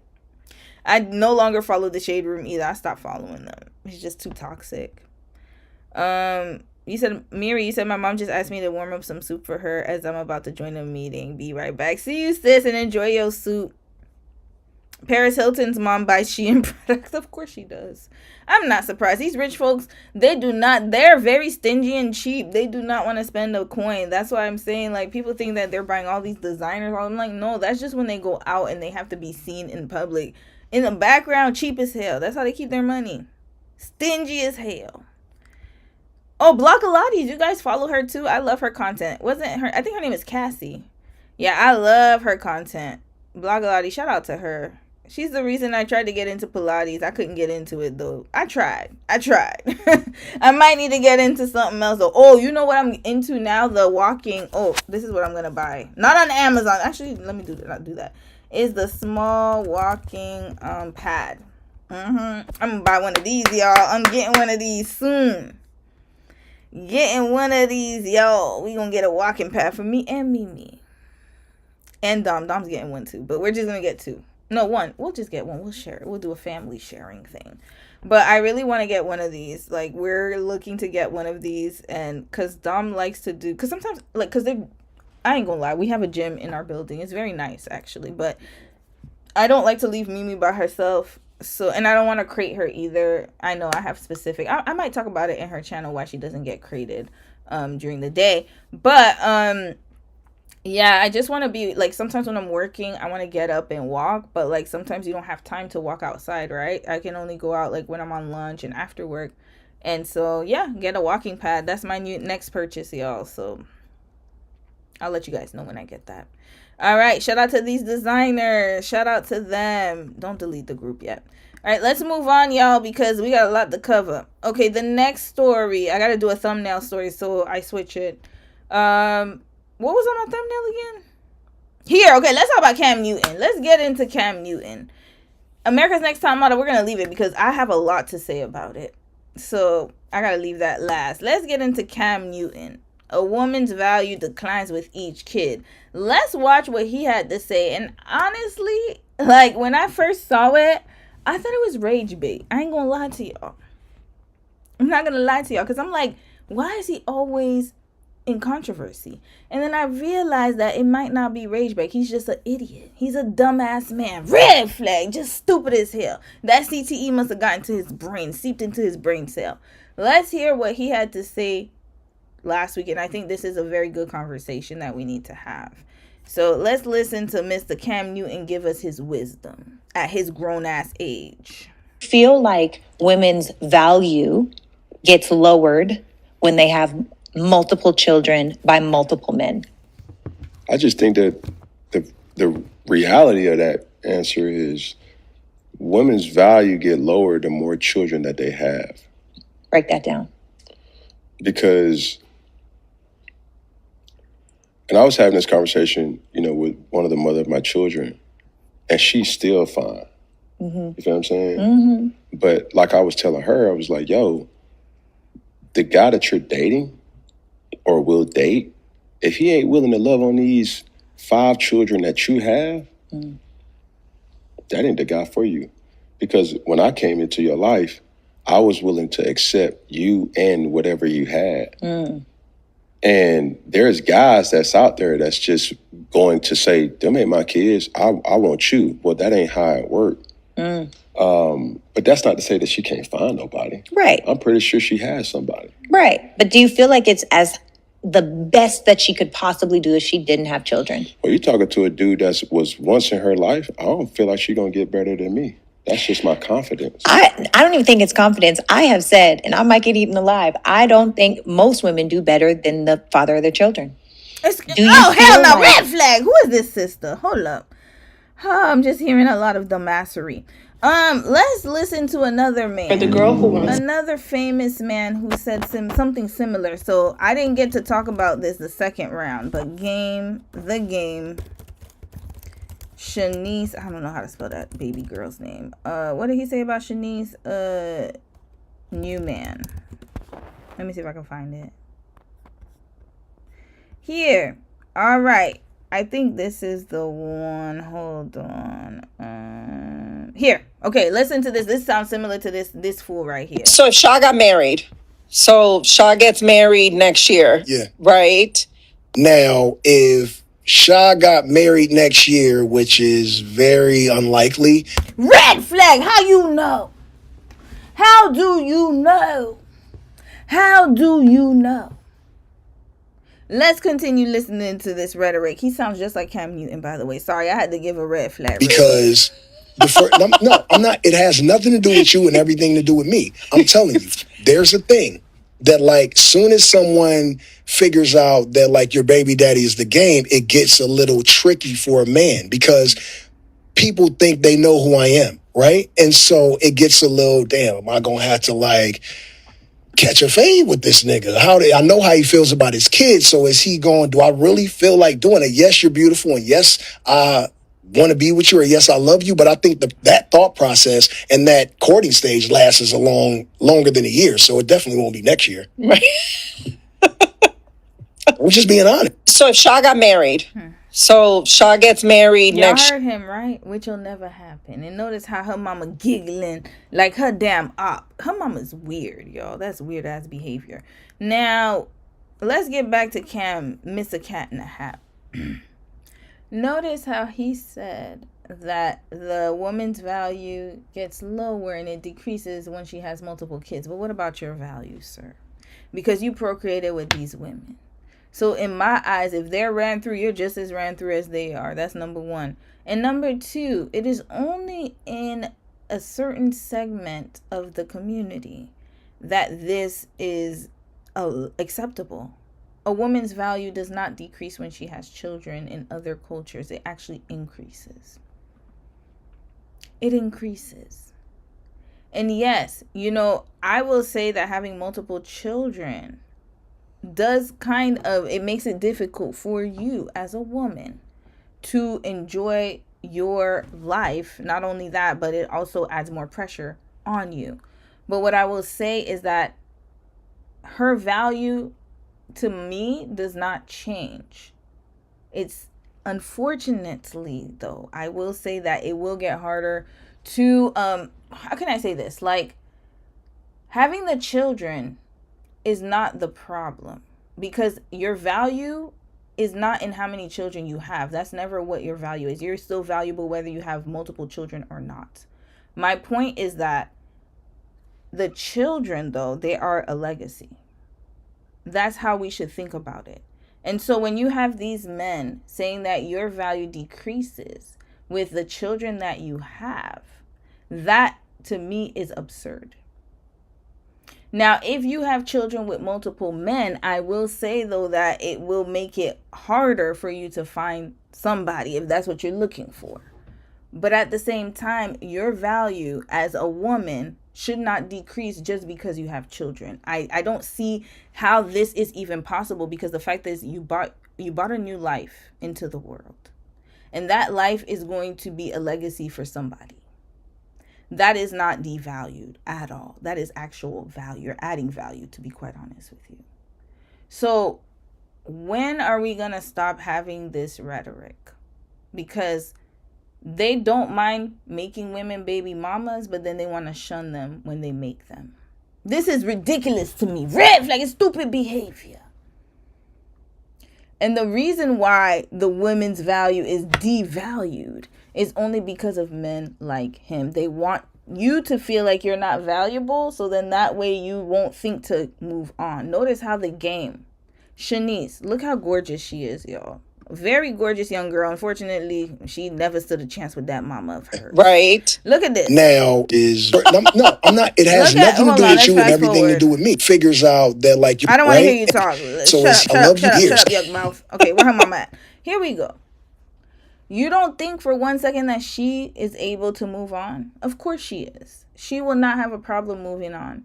But he's going to make her feel as if she is tethered to him forever and she will never have a chance with somebody else. Just like Cam Newton was saying, like, mind you, he had kids.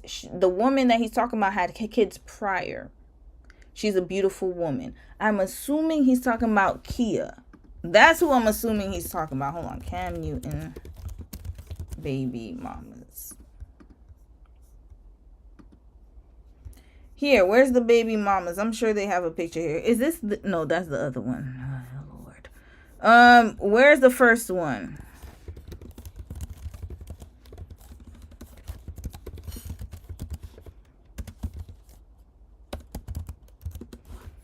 Here we go.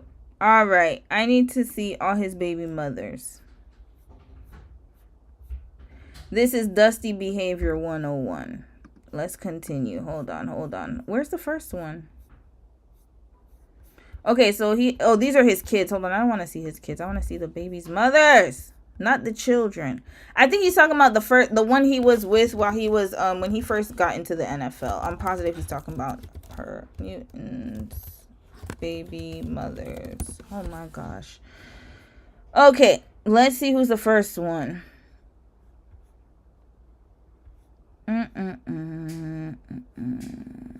Okay, sorry, I might have to hit the Wikipedia because this is faster. Okay, who's the first one? Early life, we don't care. Okay, don't care.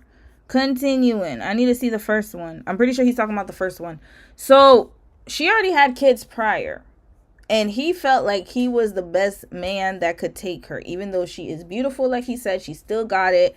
And now that she has 5 children, he thinks that her value has decreased. And I personally say that her value has not decreased. She is still valuable in this world.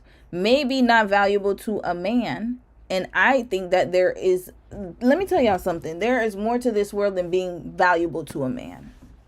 You should be valuable to yourself. She is valuable as someone's mother.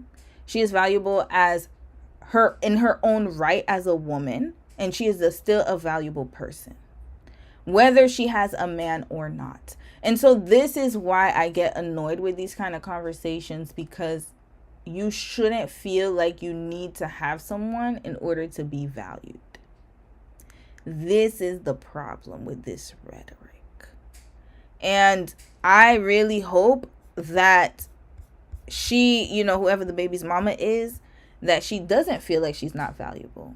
And that she continues to live her life and pay him dust like the dusty he is. Red flag. What is her name? Kia. I think that's her name. Kia. Cam Newton. Let me see if I can find her name. Kia Proctor. Okay, here we found her. I think he's talking about her, y'all. Look how gorgeous she is. And another question I have is, why is she on his mind?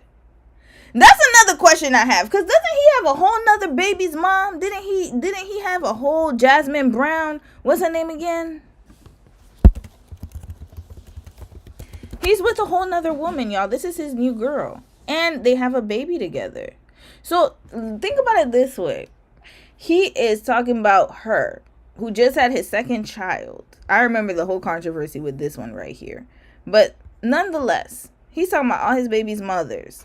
And the fact is, he's with her, but he's not talking about her. Why is he steady talking about the other one that he's no longer with? Red flag. Why are you concerned about her? That's my question. Hold on. Where is she? Sorry, y'all. I gotta find. Where's Kia again? Sorry. Where is Kia? Okay, I gotta find her. Let's get this out. Sorry, guys. I'm just gonna close all of these damn things here. Okay. Yeah, why is he stuck on Kia? That's another question I have, because you're with her. So what's it to you if she finds somebody or doesn't? What's your business? Talking about, oh, she probably got another man. Let's listen to this again. Now that I'm thinking about it, I think he's upset that she got somebody else. I think she actually did find somebody, because notice how he's talking. Hold on. We're going to listen to it again real quick. Women's value Let's fast forward. gets lower. Let me hear this part. The guy that you're dating or will date, if he ain't willing to love on these 5 children that you have, that ain't the guy for you. Because when I came into your life, I was willing to accept you and whatever you had. And there's other men who will do that. I know a lot of men who are with women who already have children. That's not the case. I think he's jealous, y'all. She got somebody. Who is Kia dating? I need to find out. Who is Kia dating? There's guys that's out there that's just going to say, them ain't my kids. I want you. Well, that ain't how it worked. But that's not to say that she can't find nobody. Right. I'm pretty sure she has somebody. Right. Here we go. Why is he so concerned about that? You literally have a baby mama who just had your second child. And not only that, but y'all, he got 3 baby mamas. I think he got 3, if I'm not mistaken. How many babies mothers? Hold on. How many baby mamas does Cam Newton have? Look, he's number 3. This is how raggedy his penis is. Nick Cannon's number 1, Elon number 2, Cam number 3, Eddie Murphy, Diddy, Tyreek Hill, Stephen Diggs, Anthony Edwards, Young Boy, red flag. All these men. Look at that. Look at that. AI even filtered it for me. I didn't even have to put his name. He has 3. 3, y'all. 3. And he's focused on, I'm pretty sure, you see, look at that. This is the one right here. I'm positive he's focused on Kia, y'all, because I believe Kia was the one who had the kids prior. Let me find out. Kia Proctor. Okay. Let's check. This was here. This was, hold on. When was this published? 2024. Okay. Cam Newton's ex Kia Proctor reflects on their failed relationship. I had to choose me and my kids over him. Mind you. So she broke up with him, it sounds like. The mother of 5 dated Newton for 7 years before they split in 2020. In a YouTube video, she discussed why she broke up with him. Hold up, she did? Oh, Kia. Let's hear what you gotta say, Kia. It's her. So I just go whenever? She's gorgeous, y'all. She's that girl. Oh, she's the one that got away. Notice how he's in a tizzy. Oh, he's upset. He's in a frenzy, like Glorilla. I think Glorilla was the one who used these girls are in a frenzy. Yeah, look. This is who he talking about, y'all. Years later, he's still upset. Okay. Oh, let me put mine on silent too. That one. Let's see what you gotta say, sis. Oh, 22 minutes. Hold up. What time is it? Okay, we got time. And we have a great co-parenting schedule. Like, we do good with co-parenting. I feel like we do the best we can, and we make it work. Is she from Houston? Why she sound like Beyonce a little bit? We make it work for the kids. It has definitely been a work in progress. And I feel like it should get better with time. Just give it time. I feel like everything always gets better with time. 5 kids later, people always... Oh, it was her. Look.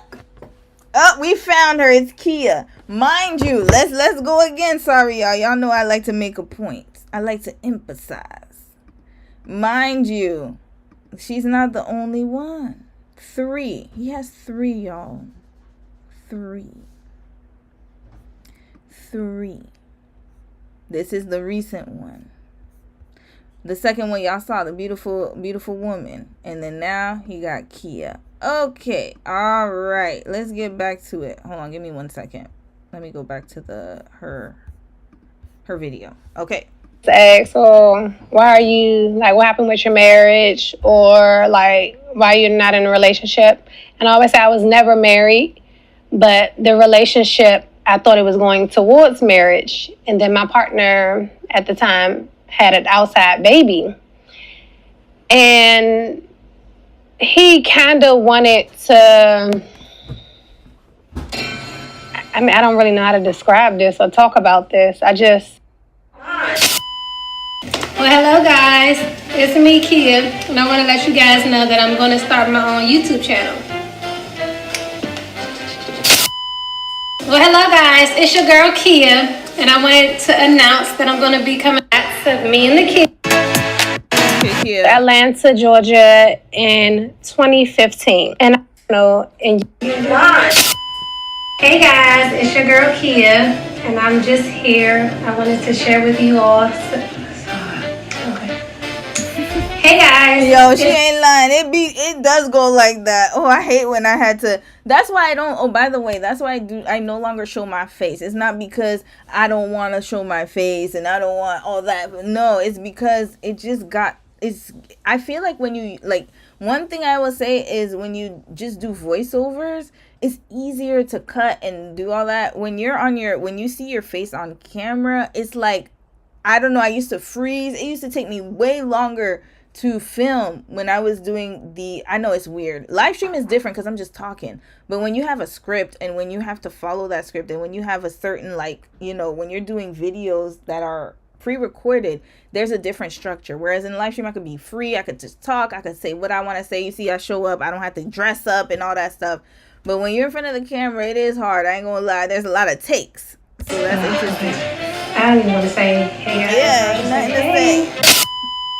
Hey guys, welcome back to Shades of Kia. So today I'm going to do a Q&A, and I felt like, you know, I started this channel and you guys don't really know much about Kia. So for a while now I was saying, you know what, let me do a video of like just you guys asking questions and just me letting you guys know a little bit more of Kia. So I will go ahead and answer those questions today. So as you know, I'm Kia. I go by Kia Proctor Official on Instagram, and I'm in my 30s. I have 5 kids, and I'm a single mom. I'm from Maryland, and I moved to LA. Oh, she's from Maryland, okay. And she still has her YouTube channel, y'all. Sorry, I didn't bring it up here if y'all want to subscribe.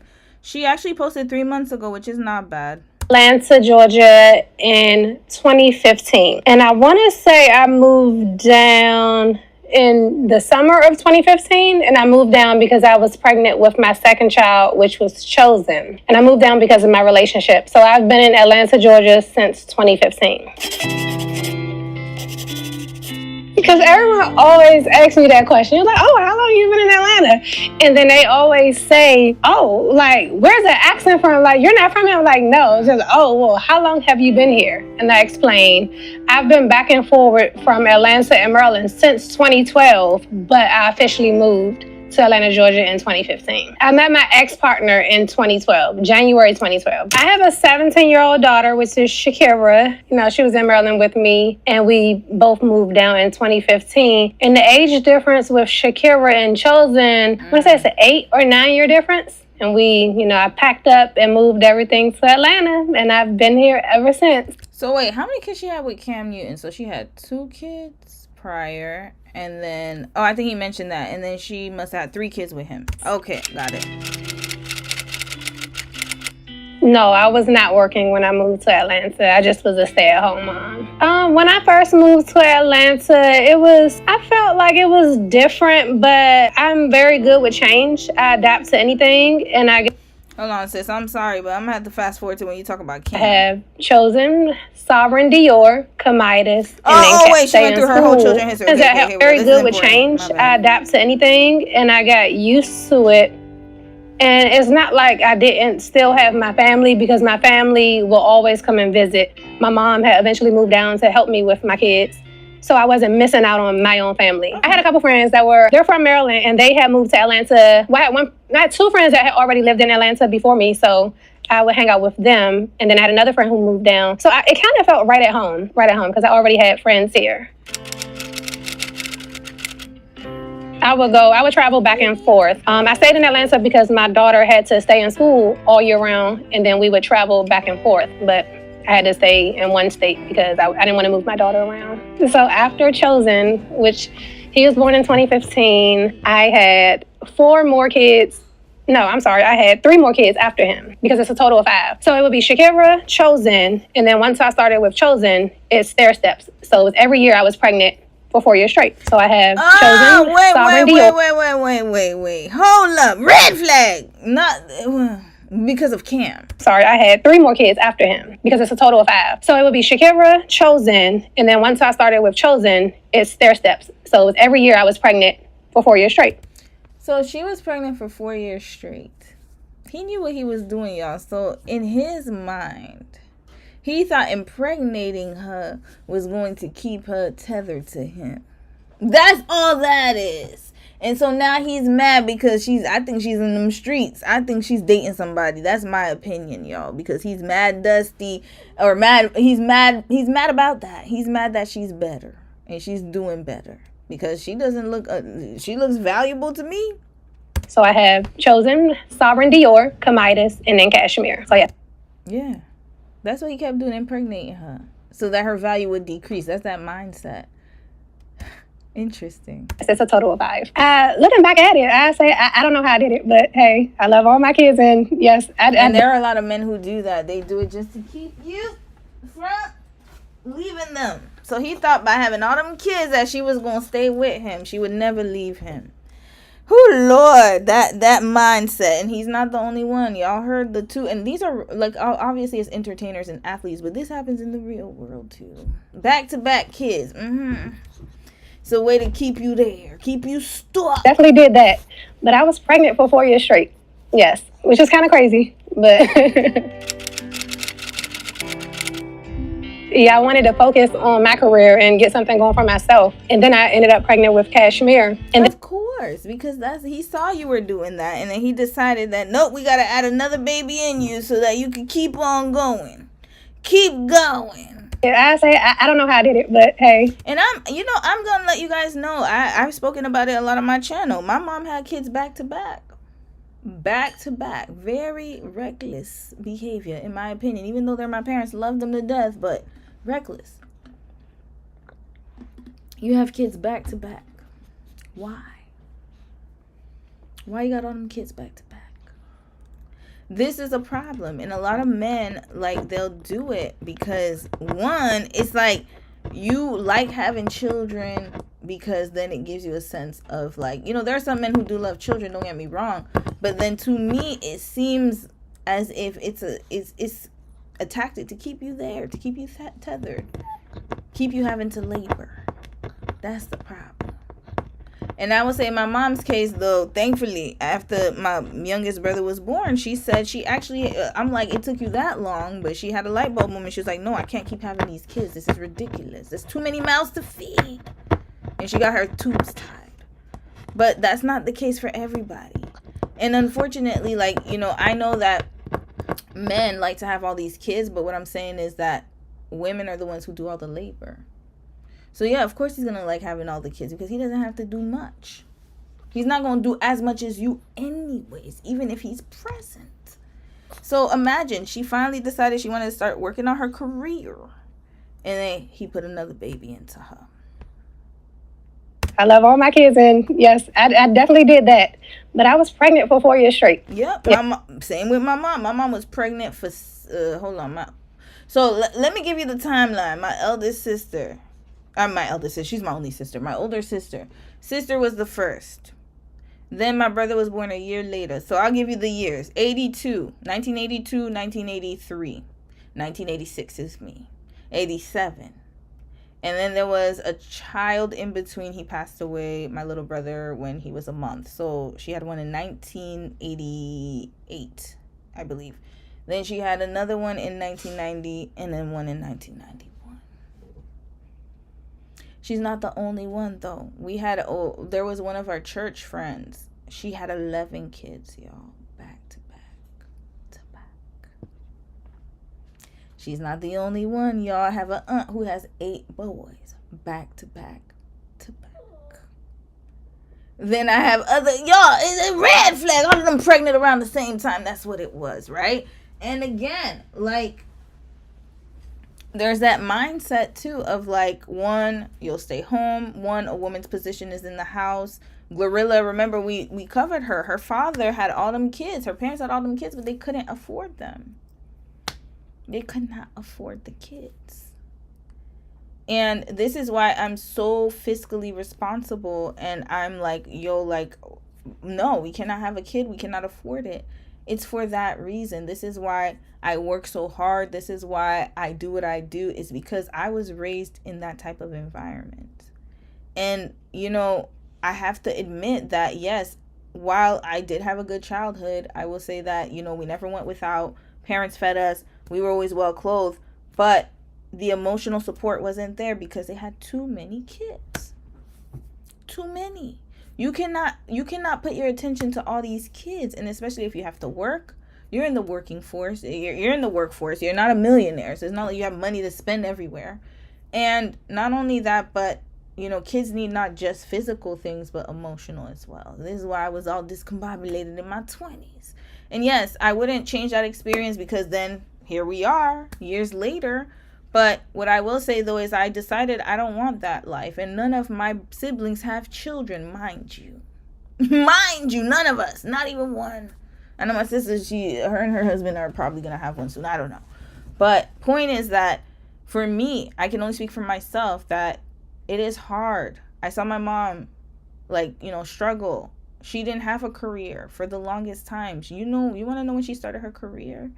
When I was 20, I would say she started her career 2011. So how old was I? Hold on. Y'all know I got to do my math here. My mom spent all those years pregnant. She did not have a career. She was an LPN, but she would do contract work because she had so many kids. And my dad was the breadwinner. So most of the time, it was my dad's income that was the main income. And thankfully, it was in the 90s. Imagine if it was today. Please, there's no way he would have been able to afford that. 25 years old. I was 25 when my mom was finally able to start her career.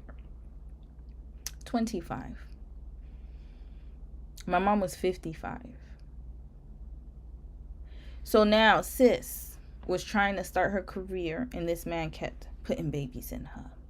But guess what? She no longer has him anymore. So now she can probably focus on what she's doing.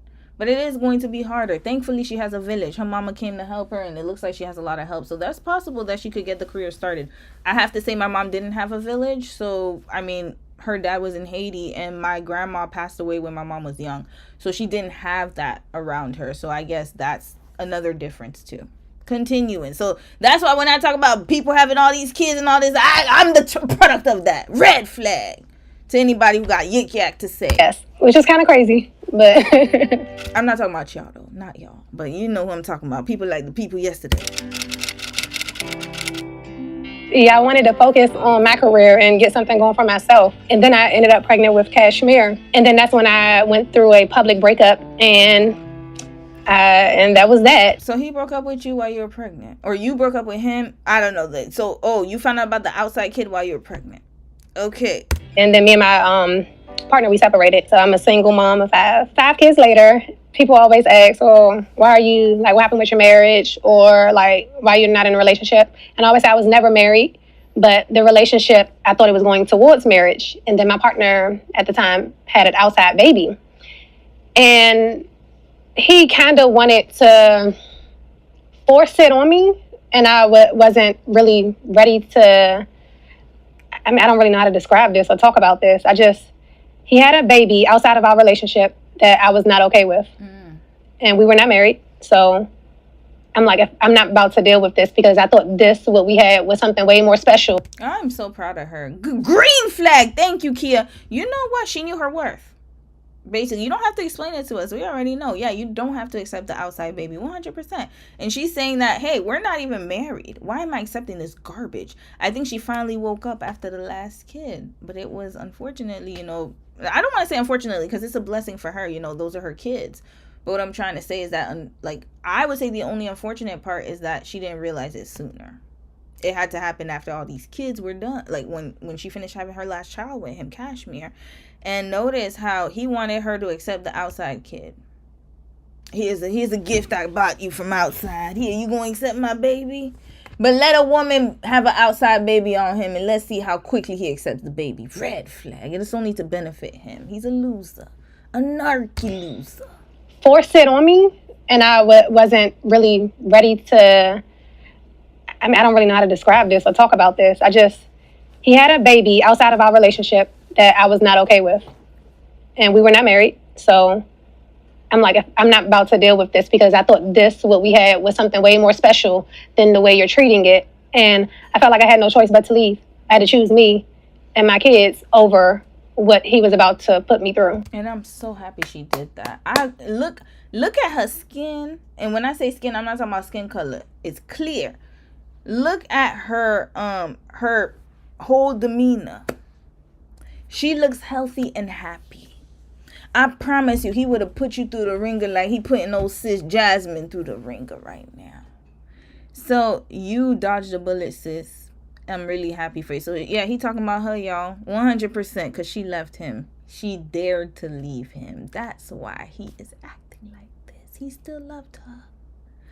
Oh no! Or he wanted control because he had the outside baby. I don't think he loved her, to be honest with you. Love doesn't make people do things. I think what it was is he lost control. She left. She's the one who left. Imagine all them 5 kids. He's like, that didn't work.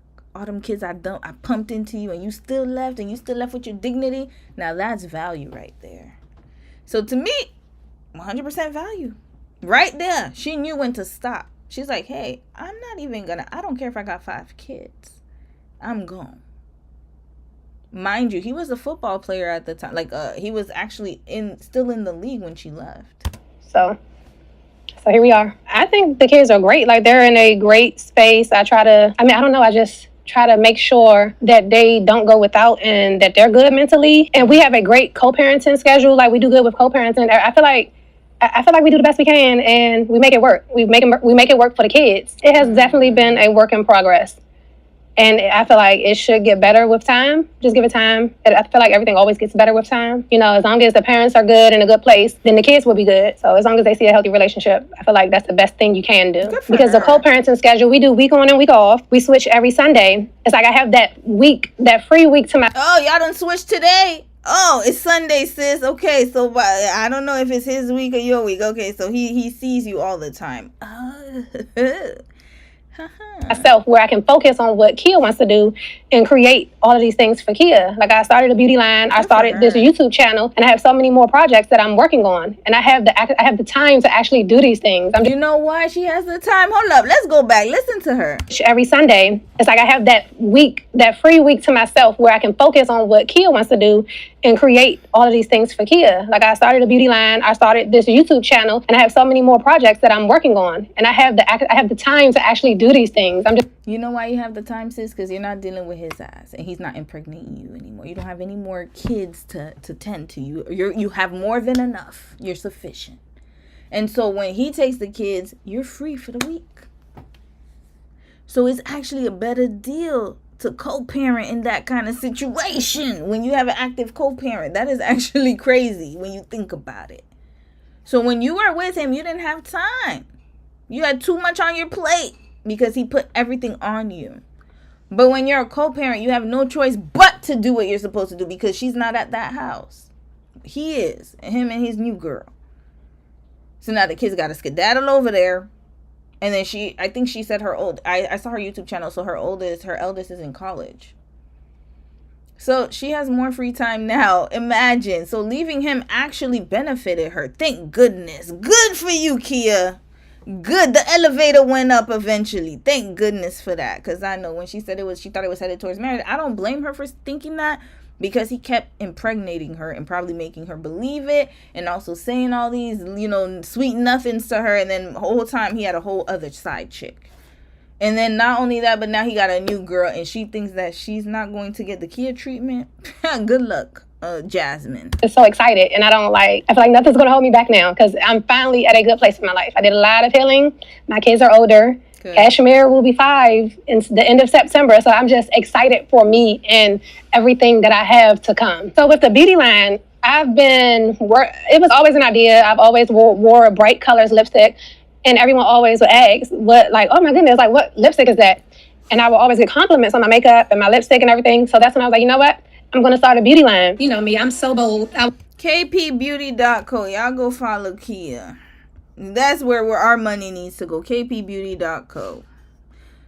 Let me check your channel because I saw a dating video. I might have to check the lip colors though. I do need new lip glosses because it's not. I got mine from Sephora and I'm not feeling it. Let me see. Hold on. KP Beauty. Hold on. Sorry guys. Let me just pull it up here. kpbeauty.co.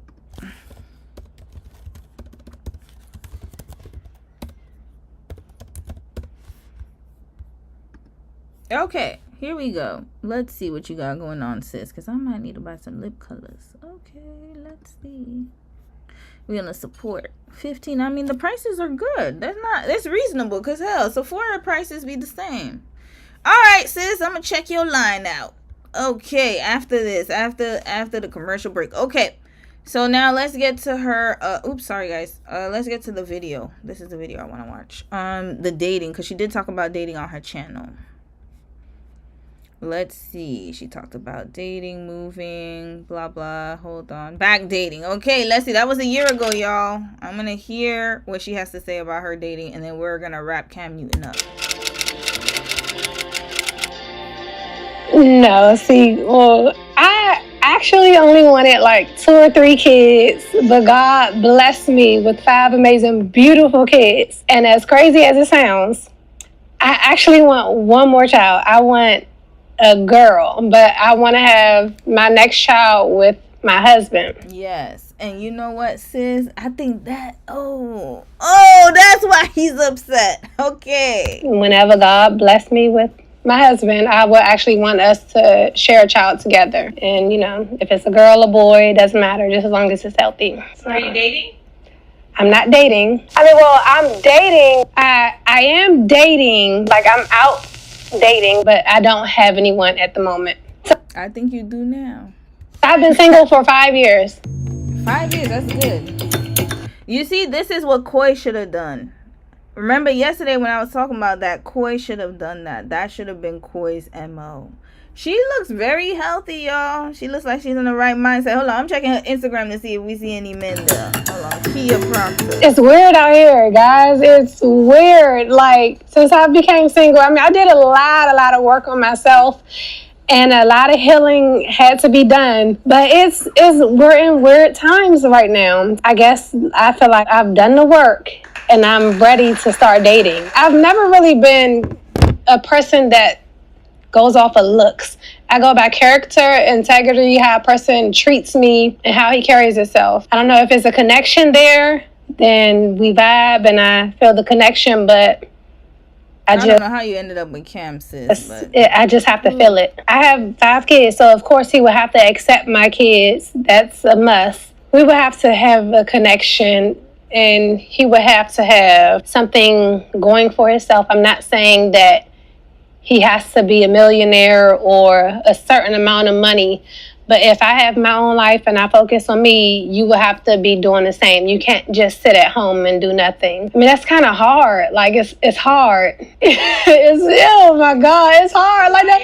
Yeah. It is hard. We know, Kia. We know. And you have kids, so you got to be extra vigilant. That is a tricky question because it's like, I don't know, like, it's like you don't want someone with no money, but then you don't want an arrogant person with all the money. She's talking about Cam. And feel as though they can treat you a certain type of way. So I would just have to feel the connection, and I would have to go from there. I can't really put a label on it. I can't say, oh, you have to have this, and that. Like, I would have to vibe with you. I just have to feel it. That's a feeling. I don't have a list. Never been a list with me. It's all about how you treat me. You need to get a list, sis. Write the list down so you don't forget and don't end up with another Cam Newton. But I love the direction you're headed in, sis. And this is why your ex is jealous. Let's hear his jealous ass one more time. His childish behind. I think it came true. I think she did find somebody, because listen to this. But like I was telling her, I was like, yo, the guy that you're dating or will date, if he ain't willing to love on these 5 children that you have, that ain't the guy for you. Because when I came into your life, I was willing to accept you and whatever you had. When are they having these conversations? That's what I need to know as well. And there's guys that's out there that's just going to say, them ain't my kids. I want you. Hold on, I gotta play my song. 1 second, y'all. 1 second. 1 second. Hold up. 1 second. Left him in the dust. Yup, it's all about control for these low vibrational men, 100%. I wanted to play my little theme music, but you know what? He's not even worthy of that. Let him continue. Well, that ain't how it works. Stay mad, Cam. Stay mad. That's not to say that she can't find nobody. Right. I'm pretty sure she has somebody. Right. But do you feel like it's as... Notice that I'm pretty sure she has somebody. So let me tell you what that means. That means that he notices the shift. Best that she could possibly do if she didn't have children. Well, you're talking to a dude that was once in her life. I don't feel like she's going to get better than me. And she is going to find better than you. Green flag, Kia. I wish you all the best, sis. Matter of fact, I'm going to fast and pray that you find whoever it is. Not because you need a man, just because I want you to stick it to Cam Newton. That's more important to me at this point in time. I want you to find the best person for you and your children, just to make him shut the F up forever. Please and thank you. So we gonna shout out to our sis Kia, and we're gonna wish her the best. Next, did I have the Pastor McNugget guy? Let's talk about Pastor McNutt. Oh Lord. Okay, remember I said I got 2 Justin videos. Oh boy. All right, we getting through the riffraff first, and then I have to get to somebody told me about Fantasia, so we'll save that for last. We'll see if we can find anything, and then I'll get into ANTM after this one. All right, Florida pastor. I'm going blind into this story, y'all. I don't know what the issue is. I just looked at his name and put the thumbnail, and that was it. I saw this on my feed, and also I think it's Sophie who sent it to me in the Discord as well. So let's get into it. Pastor's in hot water, y'all. I don't know what's going on, but judging by that, let me tell y'all. Hold up. Let me see if I could find the profile picture. Look at this. Look at this here. Look at this face right here. When you see a man do, when they have a picture like, then you know it's some BS. Every time I see a guy with those kind of, I remember when I used to be online dating, like way back in the day. If I saw a guy with that, scroll, no, done, because at that time there was no Tinder. So I had to, exit out. Red flag. I don't like that.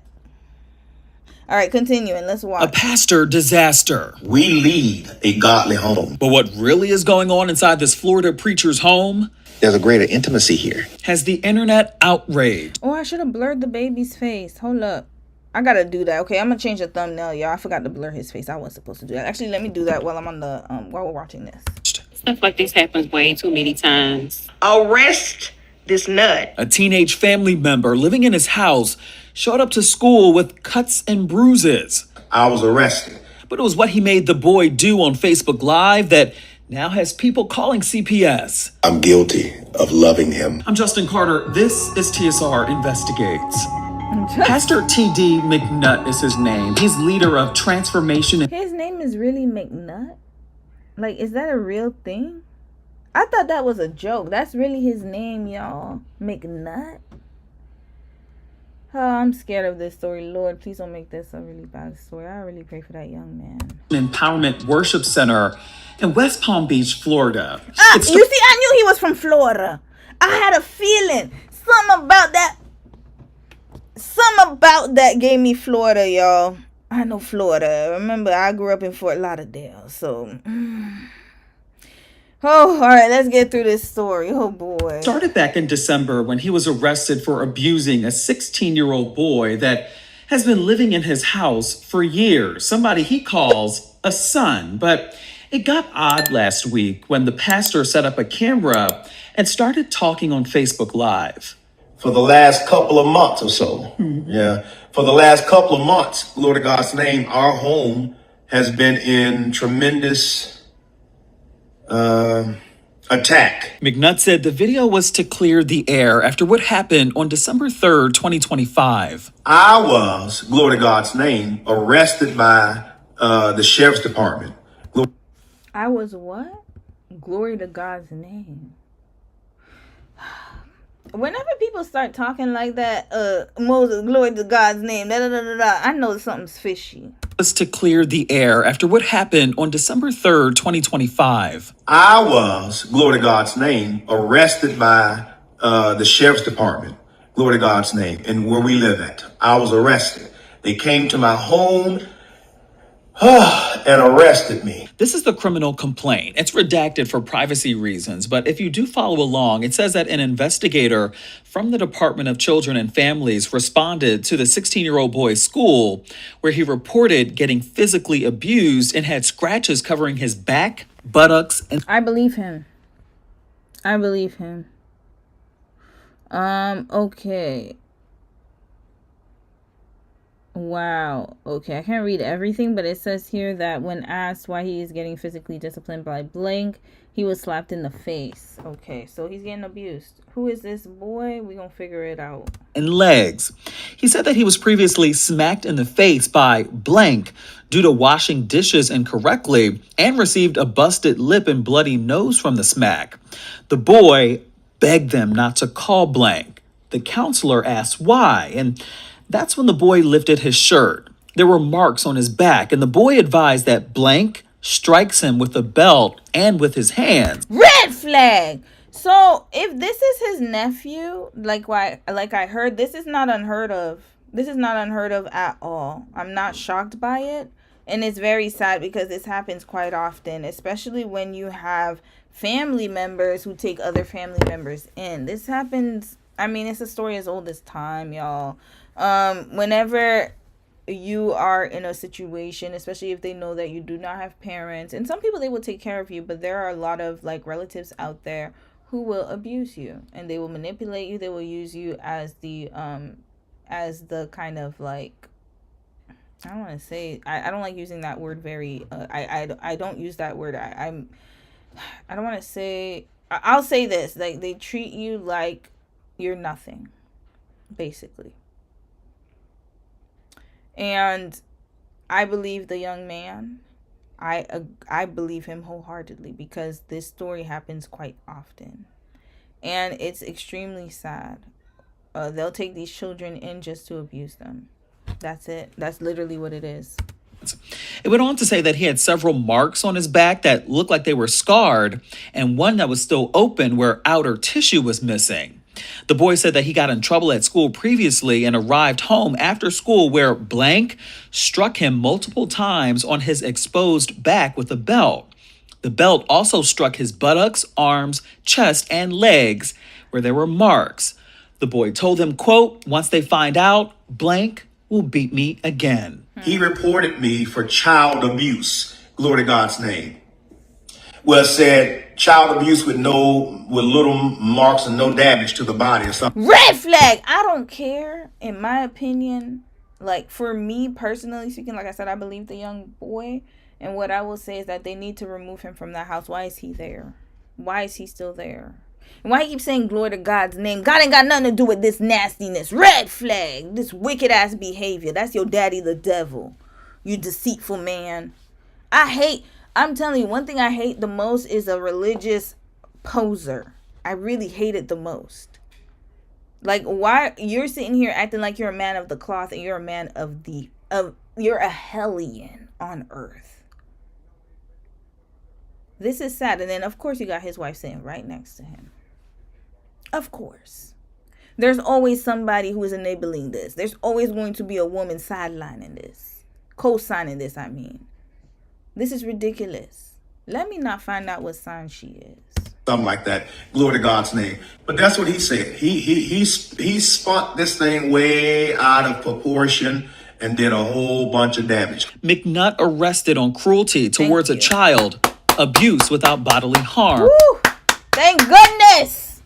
Thank goodness. This is glory to God being most high, whatever the hell he said. This is glory to God. Green flag. Get him up out of it. Pack his ass up right up out of here. Which is a felony. He posted a $5,000 bond and was released the next day. Saw me standing there like I'm a criminal. It's been reported, though, that the charges never stuck over the boy declining to testify. Because he's scared. Y'all put him back into custody. This is ridiculous. Oh my God, are they that dense? Of course he's going to refuse to testify. You put him right back in harm's way. Why would he put himself through that? He's scared. Why would he lie about this? And this is the sad part about the whole DCF Child Protective Services. They keep the kids who need to get out, they keep them there. I don't understand for the life of me. The parents who are doing right by their kids, they're going to snatch them kids right up out of there. There was this one story on Instagram with this mom. She was a vegan, I think. And then all she did was, I think what it was that the kid got sick because she fed the kid like formula, something like that. But her child got sick. I don't remember what happened. But they took that child from her and they refused to put that child back in her home, even though the courts found that she was safe and that the child had no issues. But then her and DCF have been going back and forth for years. All because I think when the child got sick, they blamed her and said that she did something jaundice. That's what it was.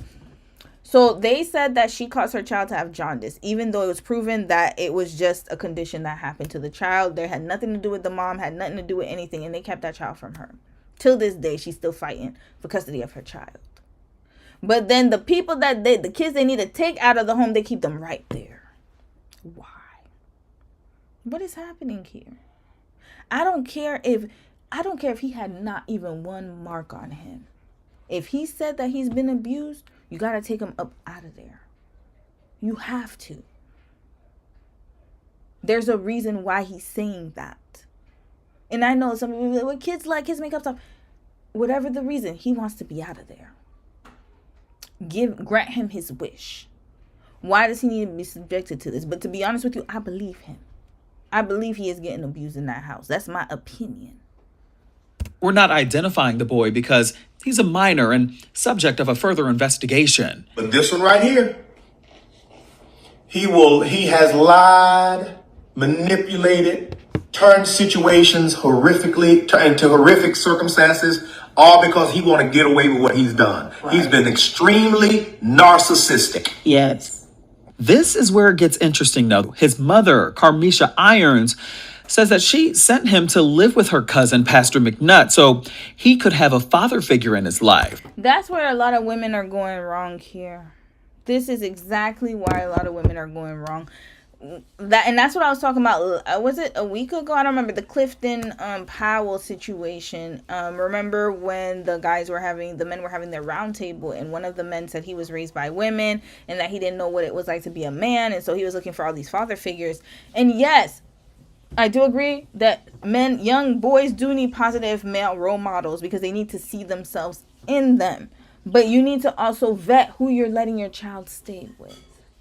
So because she's thinking that he's going to be a good, a man of God, he's a wonderful man, not even knowing he's a whole demon behind the scenes.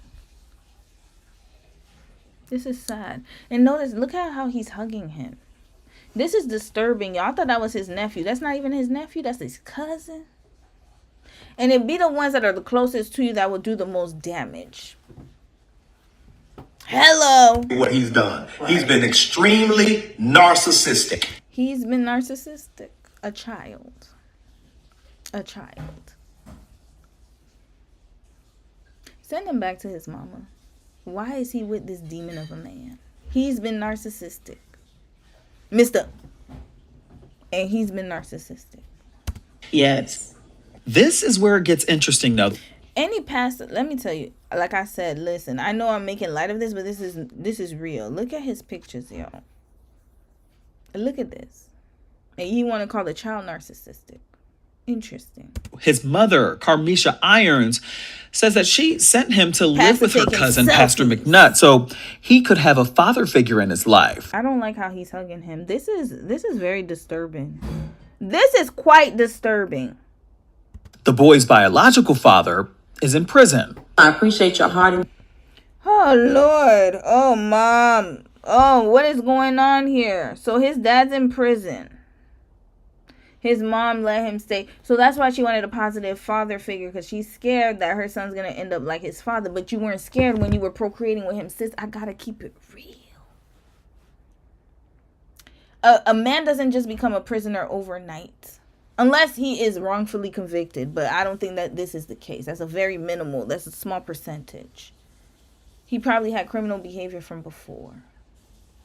And then you decided to procreate with him. And now you care about the father figure. But you didn't care when you were laid up with the man that you were with before. We got to do better, man. Like, this is craziness. I didn't know his dad was in prison. I'm thinking that, his daddy passed away or something like that. His dad's in prison. Probably for a violent crime. We don't know. Actually, to be honest with you, I don't know. I can't put that on him. But all I do know, though, is that she had a baby with him. And then now she's worried about the father figure. After the fact. Goodness gracious. This, I appreciate you having the character of God in this and not being led by your emotions or how you would feel. Not letting your humanity take over. Thank you for still having a godly character. So I apologize that our son took you through this. I apologize. I really hate this family went through this. I hate you went through this. As you heard, they call the boy their son. They see each other as co-parents. McNutt also takes care of an older nephew. Wait a minute. That's the mother?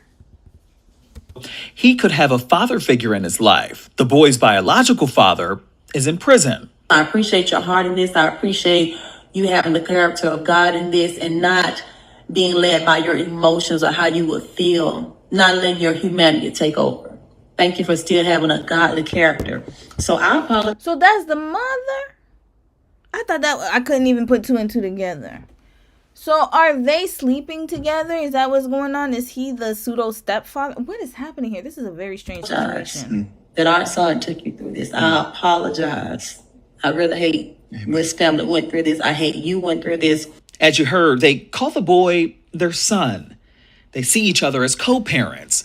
McNutt also takes care of an older nephew named Cameron. All of these shenanigans, glory to God's name, manipulations came out of him because on December 3rd, whilst I'm out shopping with Cameron, for both of them, glory to God's name, he is at school, glory to God's name.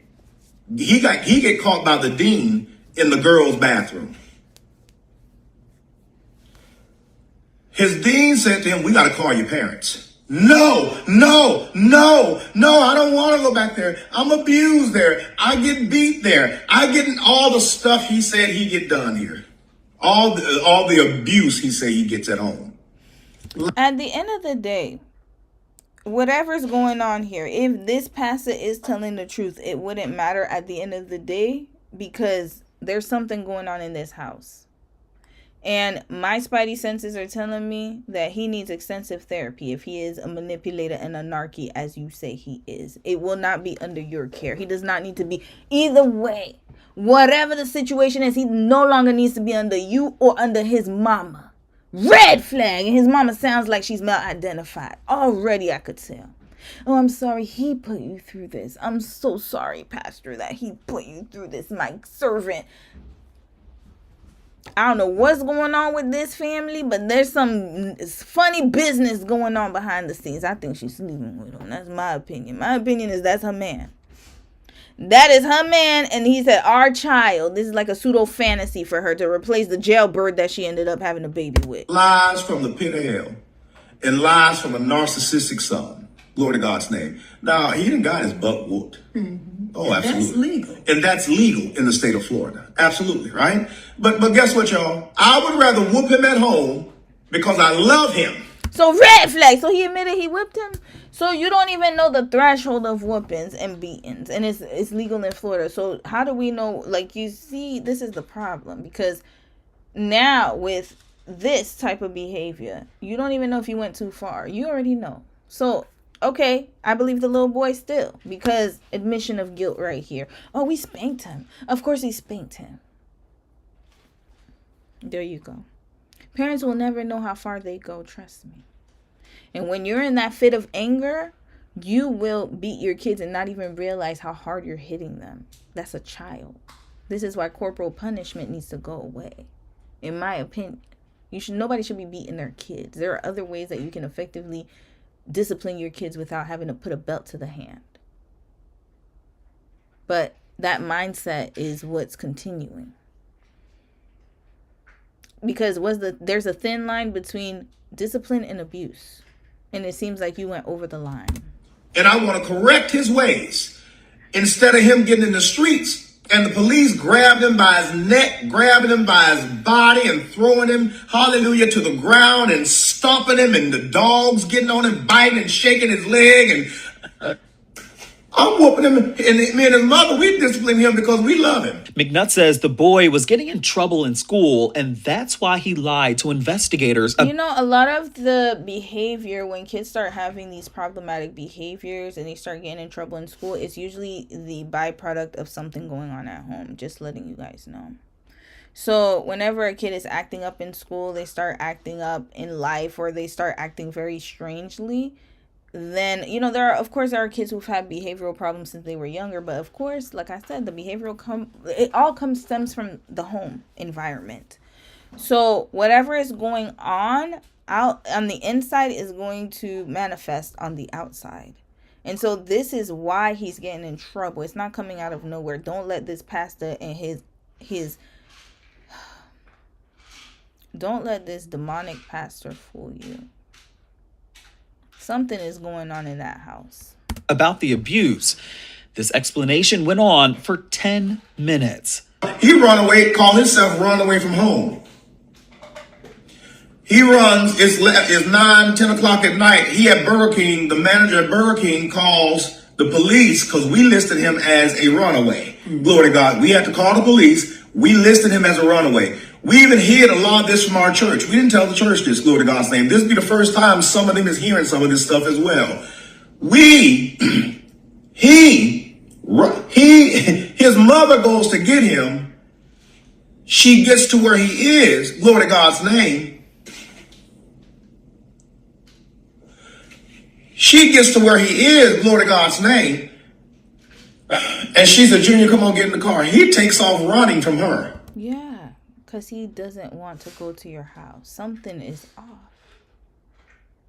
This is alarming, y'all. Why did they put the child back into custody? He is doing everything he can to escape, y'all. He done went to the girls' bathroom. Probably knew he would get in trouble.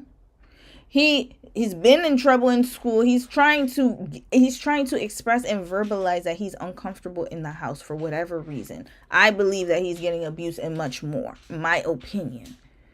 And his thirsty ass mama and wannabe stepdaddy, fake ass pastor, a literal wolf and demon, they are putting him back in the hands of these people. Why? Because they dress really nicely or they present themselves in a certain way. That kid should not be there, period. Even if there's no evidence, I don't care. Something is wrong. You cannot have a kid wanting to run away that badly. But yet, The system's supposed to protect them. And then look at what's going on here. Sending them right back to the dungeon. So in the future, if something happens to him, we already have the proof here. Because he got in trouble at school. The police get him, and they're telling him to follow them, and come with them and all that. He's getting belligerent with the police. He's pulling his arm back, and he's getting belligerent with the police, glory to God's name, while she's on her way to pick him up, glory to God's name. And he goes through this rant, glory to God's name, of being abused and all this stuff, glory to God's name. And he didn't want to go home with his mom. He didn't want to go back there and all that kind of crap. Was that, you was getting abused? No, sir. No. They need to hear you. Were you getting abused? No, sir. He cussing the police out. The police say, well, respectfully, young man, and I want you to say exactly what you said. You understand? Yes, sir. I don't care who watching, whatever. You say exactly what you said, right? Yes, sir. They tell him, you all, well, respectfully, you got to go with your mother. You got to go with your mother. However, they tell him that. And then he says, respectfully, f*** you. To the police. And I agree with him. Respectfully, F you if you're sending me back to your my mama. Green flag, little boy. Now, I don't usually like kids cussing, but in this situation, he is trying to express himself. Respectfully, F you. I don't want to go back to my mom. What is not clicking? Like, is this what he thinks that we're just going to take this and be like, oh, this kid is just a demon. He's problematic. He's a wild child. No. Anyone with common sense would be like, hey, he is trying to get out of this house. He is literally like the crab. You know when you grab a crab and you try to put it in the bucket of boiling, they're going to jump out, try to jump out. That's what he's trying to do. He's trying to escape. And y'all will just keep putting him right back in there. And then you're going to wonder why years later when things come out, oh, we didn't know. It's right there in your face. The school did what they had to do. Burger King manager did what they had to do. The system is failing these children by putting them right back in there. He was never supposed to go back in there, y'all. He needs to go get therapy and needs to be outside of that house. Something's going on. And that other nephew, he is indoctrinated. That is a cult, and we don't know what was going on before that. Respectfully, young man, you got to go with your mother. And you tell them respectfully what? F*** you. And then you call them what? Racist. Racist what? You said some other words. I said that they were racist. No. Ungrip your tongue, ungrip your lip, and say it just like you said to them. They racist what? They were racist. So he's out there disrespecting the police. Everybody will see this now. Apologize to everybody, man. And apologize to everyone. It's not working in your favor, Baldy, because I believe him. It's making me believe him even more. He's calling them racist because they don't want to take him. Why else? I apologize to you all for the disrespect that I caused. I apologize for the manipulation and the deception that I've caused. I apologize for not being true and not accepting my punishment and trying to find an easy way out of it. I apologize for wasting you all's time and making you all You didn't waste our time, young man. That wasn't true. I apologize for the police having to invade our home. I apologize to the both of you all for not being a good son. And I apologize to everyone else as well for not being who I should. Hold on, y'all. I gotta use the restroom. Let me take a bio break. I'll be right back. The exchange had people on TikTok in shambles. Was this boy pressured to apologize? And why is a minor being placed on a public platform in this way? We'll get to that in a moment. But first, before we continue, roommates, if you love yourself some TSR Investigates, make sure you go ahead and like this video and subscribe to the Shade Room's YouTube channel for new weekly episodes of this show and more. That young man did not come tell y'all that something happened to him just to be talking. He has had something happen to him, and if we got to investigate for y'all, it's going to be a problem. And it needs to be addressed. Too many times families sweep stuff under the rug, and the children are left with childhood trauma. Remember that pastor's face, Because I promise you, this is not going to be the end of this little boy's story. McNutt also addressing clips from the past that have surfaced on social media, like here, where McNutt was seen touching and tickling the boy wearing only a t-shirt and underwear. It was recorded and posted on social media on the boy's birthday. If you slow it down a little bit, you can see Pastor McNutt grab the inside of the child's leg. Days later, McNutt with a message to apologize for the videos and the hurt that it's all caused. Isn't and has never been sexually abused or anything like that. We was just tickling him, on his birthday. Wait, last what? year, Okay, last, I missed something, y'all. My bad. Let's go back. Hold on. Before I do that, let me go and change the thumbnail. Sorry, y'all. I gotta change the thumbnail because I forgot to change it, and I don't like to put minors' faces on my stuff. So give me a second. Let me just wait, how can I edit the picture? Give me a second. Let me see if I can edit the picture.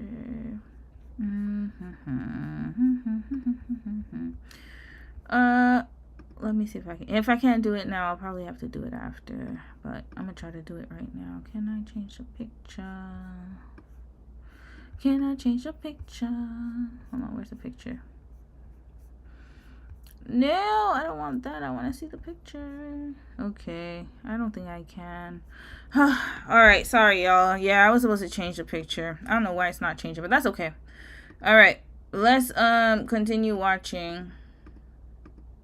He was tickling the little boy. I missed something. Oh, damn, did I put it down? Uh-oh. Okay, anyways, let's just go to the Shade Room's YouTube channel. Give me a second. Let me put all these folks down. I got way too many tabs open. Okay, let's check the Shade Room, and then I'm gonna read your comments after this. Oh, yeah. Okay, let's put that right there. Okay, that's for the America's Next Top Model chat. Okay, the Shade Room. This is disturbing, y'all. Let's go here, and then where was it? Here we go. A pastor disaster. We lead. Respectfully, what? Tickling somebody. That's what I heard. Let's fast forward. You love yourself some TSR investigates. And if we got to investigate for y'all, it's gonna be a problem. And it needs to be addressed. Oh, he's been removed from the home. Thank God. Weekly episodes of this show and more. That young man did not come tell y'all that something happened to him just to be talking. Yep. He has had something happen to him, and if we got to investigate for y'all, it's gonna be a problem. And it needs to be addressed. Too many times families sweep stuff under the rug, and the children are left with childhood trauma. Remember that pastor's face, because I promise you, this is not gonna be the end of this little boy's story. McNutt also addressing clips from the past that have surfaced on social media, like here, where McNutt was seen touching and tickling the boy wearing only a t-shirt and underwear. Wrap this story right up. His mom is an accomplice to throw them both of them, lock them both up. Both of them. It was recorded and posted on social media on the boy's birthday. If you slow it down a little bit, you can see Pastor McNutt grab the inside of the child's leg. Days later, McNutt with a message to apologize for the videos and the hurt that it's all caused. Isn't and has never been sexually abused or anything like that. We was just tickling him, on his birthday, last year, year before last, whenever it was, However, I deeply apologize for the pain that you all have felt and the position that has put you all in. But what? How did that happen? My bad, y'all. A pastor disaster. Why do you keep going out? Okay, here we go. Sexually abused or anything like that. We was just tickling him, on his birthday, last year, year before last, whenever it was, However, I deeply apologize for the pain that you all have felt and the position that has put you all in. But please be assured.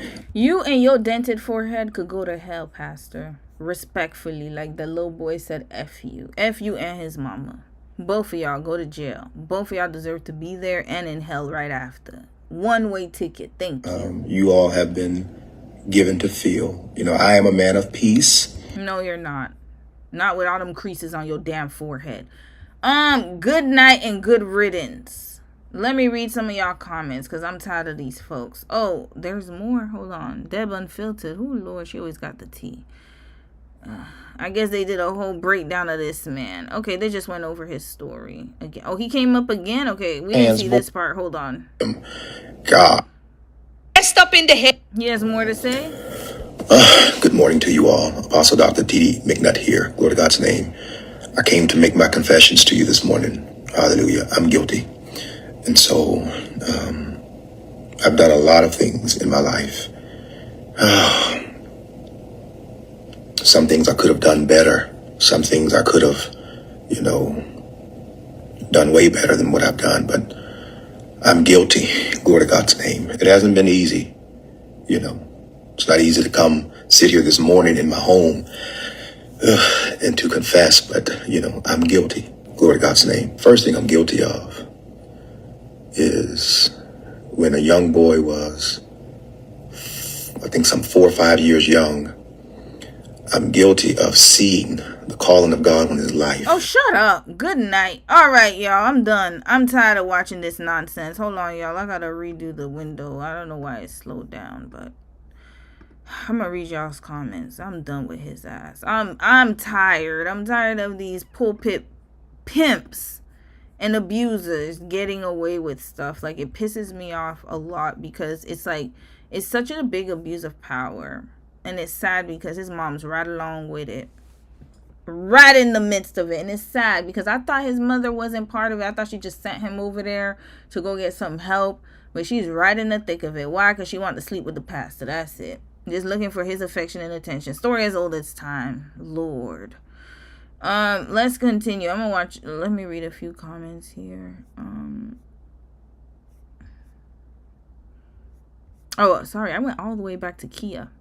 Rose, you said, ain't this what happened to some other child who was getting abused? They made the kids say they weren't. I think it was the girl whose mom cut her hair. Yep, it was. And there was there's so many situations like that on social media where the parents will say, oh, he's not getting abused, and then all of a sudden they take the kid out. Y'all know Resilient Jenkins? They finally got that little boy out their damn house. The white woman who was with the black man, and they were living like hotel hopping or whatever, or they were in apartments, and he was like a dusty, only playing video games, and then she was, I don't know, they had them kids in a 1-bedroom or some weird stuff. They finally got that little boy up out the house because people were saying that he was getting abused, or neglected. He was being neglected, and they were being weird with him, and finally they did something about it. His mama got custody of him. Mary, you said, I feel sorry for him. I hope he doesn't close up because he feels trapped. I pray he doesn't off himself. I pray so too, sis. I hope they take him out the house. Whatever is going on, where there's smoke, there's fire. If he is manipulative, narky, or whatever they're saying he is, then let him be that in the care of other people who can actually support him and give him the treatment he needs. He needs help regardless of whatever the situation is. But personally speaking, I believe his side of the story, and I believe he is being abused. That's my opinion. I don't think kids come up with stories like that. And I know some kids, they have large imaginations, but more often than not, the case is always what it is. There's some type of, like he even said, he disciplined him. So there's definitely a difference between discipline and abuse. And some people don't know they don't know the threshold. So I believe him. Once he said, oh, well, we disciplined him. Yeah. Why are you disciplining him? He's not your child. But then again, the mom wants to be up on his dick so much, his priestly penis. Sorry, I gotta keep it real, y'all. We always keep it 100 on this channel. She thinks that his dick is different than everybody else because it's the anointed penis. And so now his mom is goo goo gaga over a man of the cloth. Story as old as time, y'all. Karma, you said it's only getting worse. It is. It is. Unknown Feather. Another thing that is sad is that the congregation will still back this sinister pastor. 100%. He's probably doing it to other people in the congregation too. There's nothing new under the sun, y'all. This is the same pattern that keeps repeating itself. And there's always a pick-me-ass mom who's right in the midst of it, and it pisses me off. Like, so young boys and young girls, especially young black boys and young girls, they are so unprotected. It's sad. Sophie, you said the thing is he groomed the other cousin and admits everything. He said it?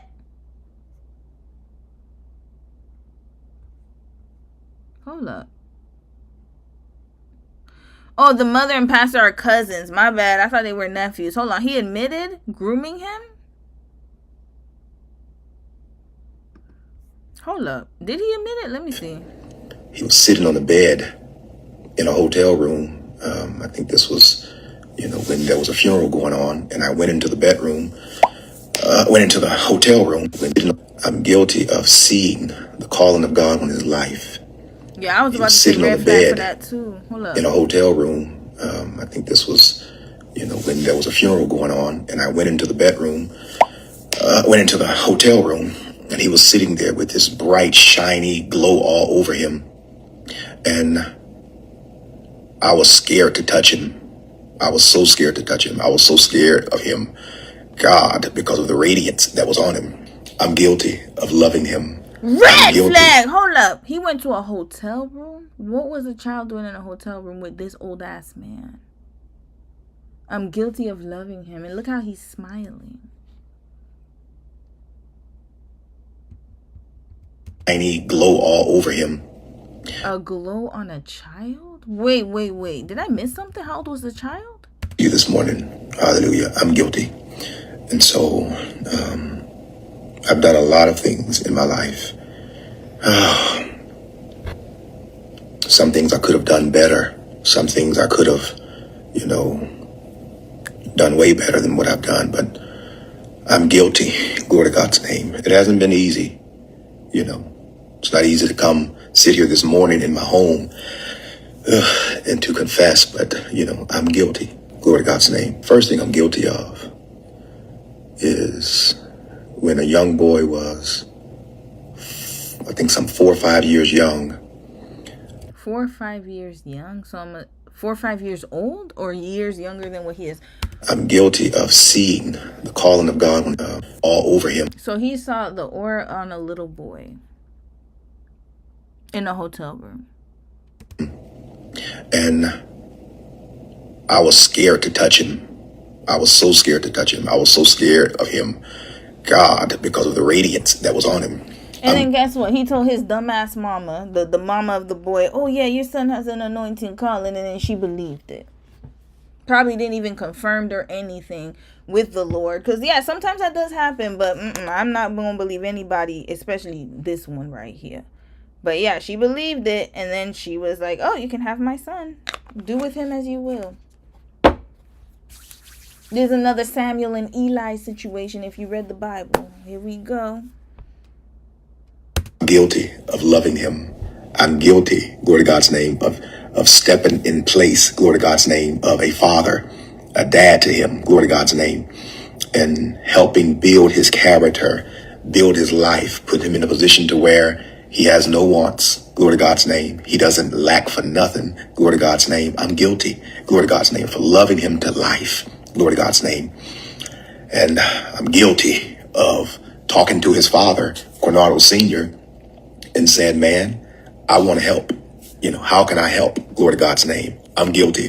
Then, Cornado Sr. says to me on the phone, Apostle McNutt, I've seen all. Wait, the father who's in jail?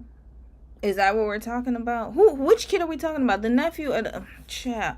The cousin or the... there were 2 kids in his care. I don't know which one he's talking about, but if he's talking about the young one, so his dad who's in jail, who can't do anything for him and probably will never be able to do anything for him because he's locked up somewhere, he's the one telling you have the anointing. That you've done. So all I hear is adults failing the children. For my son, I've heard of all that you've done for my son, and I thank you. And so then I thank you because I no longer have to do the responsibility. I no longer have the responsibility of taking care of him. Thank you. It's off of my hands now. Cornado Sr. lets me know that, he doesn't, there's others that have asked to even adopt, Cornado Jr., and he said he would never do it. Glory to God's name. But he gave me permission to adopt Cornado Jr. I'm guilty of being to a young man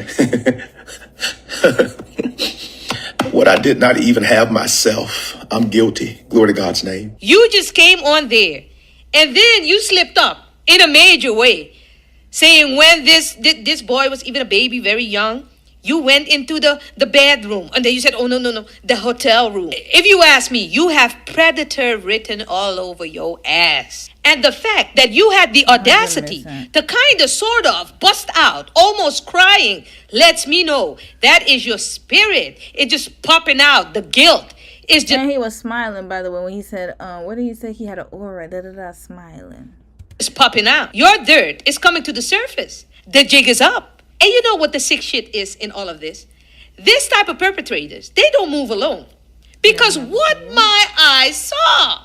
Shout out to Conscious TV and shout out to Gemini C for putting this out and putting this nice thing out on Instagram that I could have researched even more, because then I saw this. A nice screenshot of a church member, one of your church members, you know, Daniel.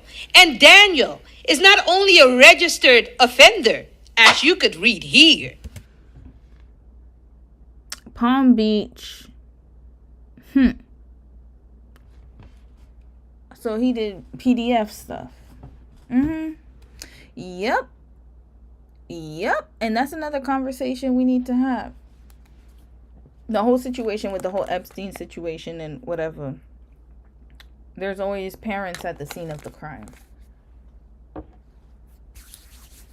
These kids weren't, some of them were kidnapped, but others, parents offered them willingly. Like this one right here. Oh, please adopt my son. She doesn't care about her son. She cares about getting him.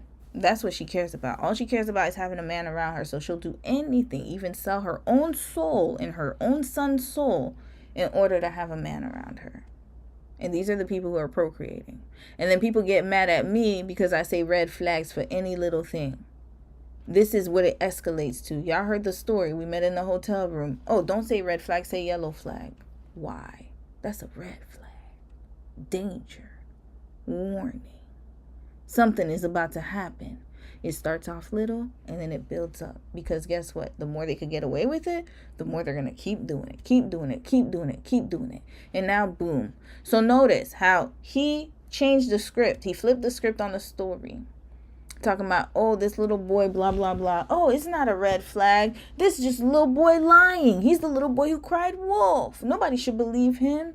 Oh, he's just a troublemaker. And then notice the pastor has sex offenders in his damn congregation. Red flag, and I'll say it forever. And if you got a problem with it, get the hell up out my damn face. Because this is the reason why we're having this whole situation of the pizza situation, Pizzagate, all that stuff. All these little kids being left unprotected because of stupid ass people who don't know the difference between a red and a yellow flag. That's why. His mama sitting out here, green flag. Oh, he's a gun. Red flags all over that man. From the beginning. What was he doing in a hotel room with a child? What was he doing there? Can somebody tell me? Is that a yellow flag? The little boy was in the girl's bathroom trying to cry for help, trying to get himself in trouble in any way, calling them racist, saying F you to the cops, trying to get himself out of that situation. They sent him right back there. Oh, it's not a red flag. He's just a little liar. He's just a little troubled young soul. And then now hear the story. This man is around sex offenders in the church. No, Daniel is also the teacher that teaches solo singing lessons to all the kids in church as a registered sex offender. Look at them posting up. 2 offenders in one picture. Just jackpot. Criminal charges. Sex with a minor. Fire the computer. You read it.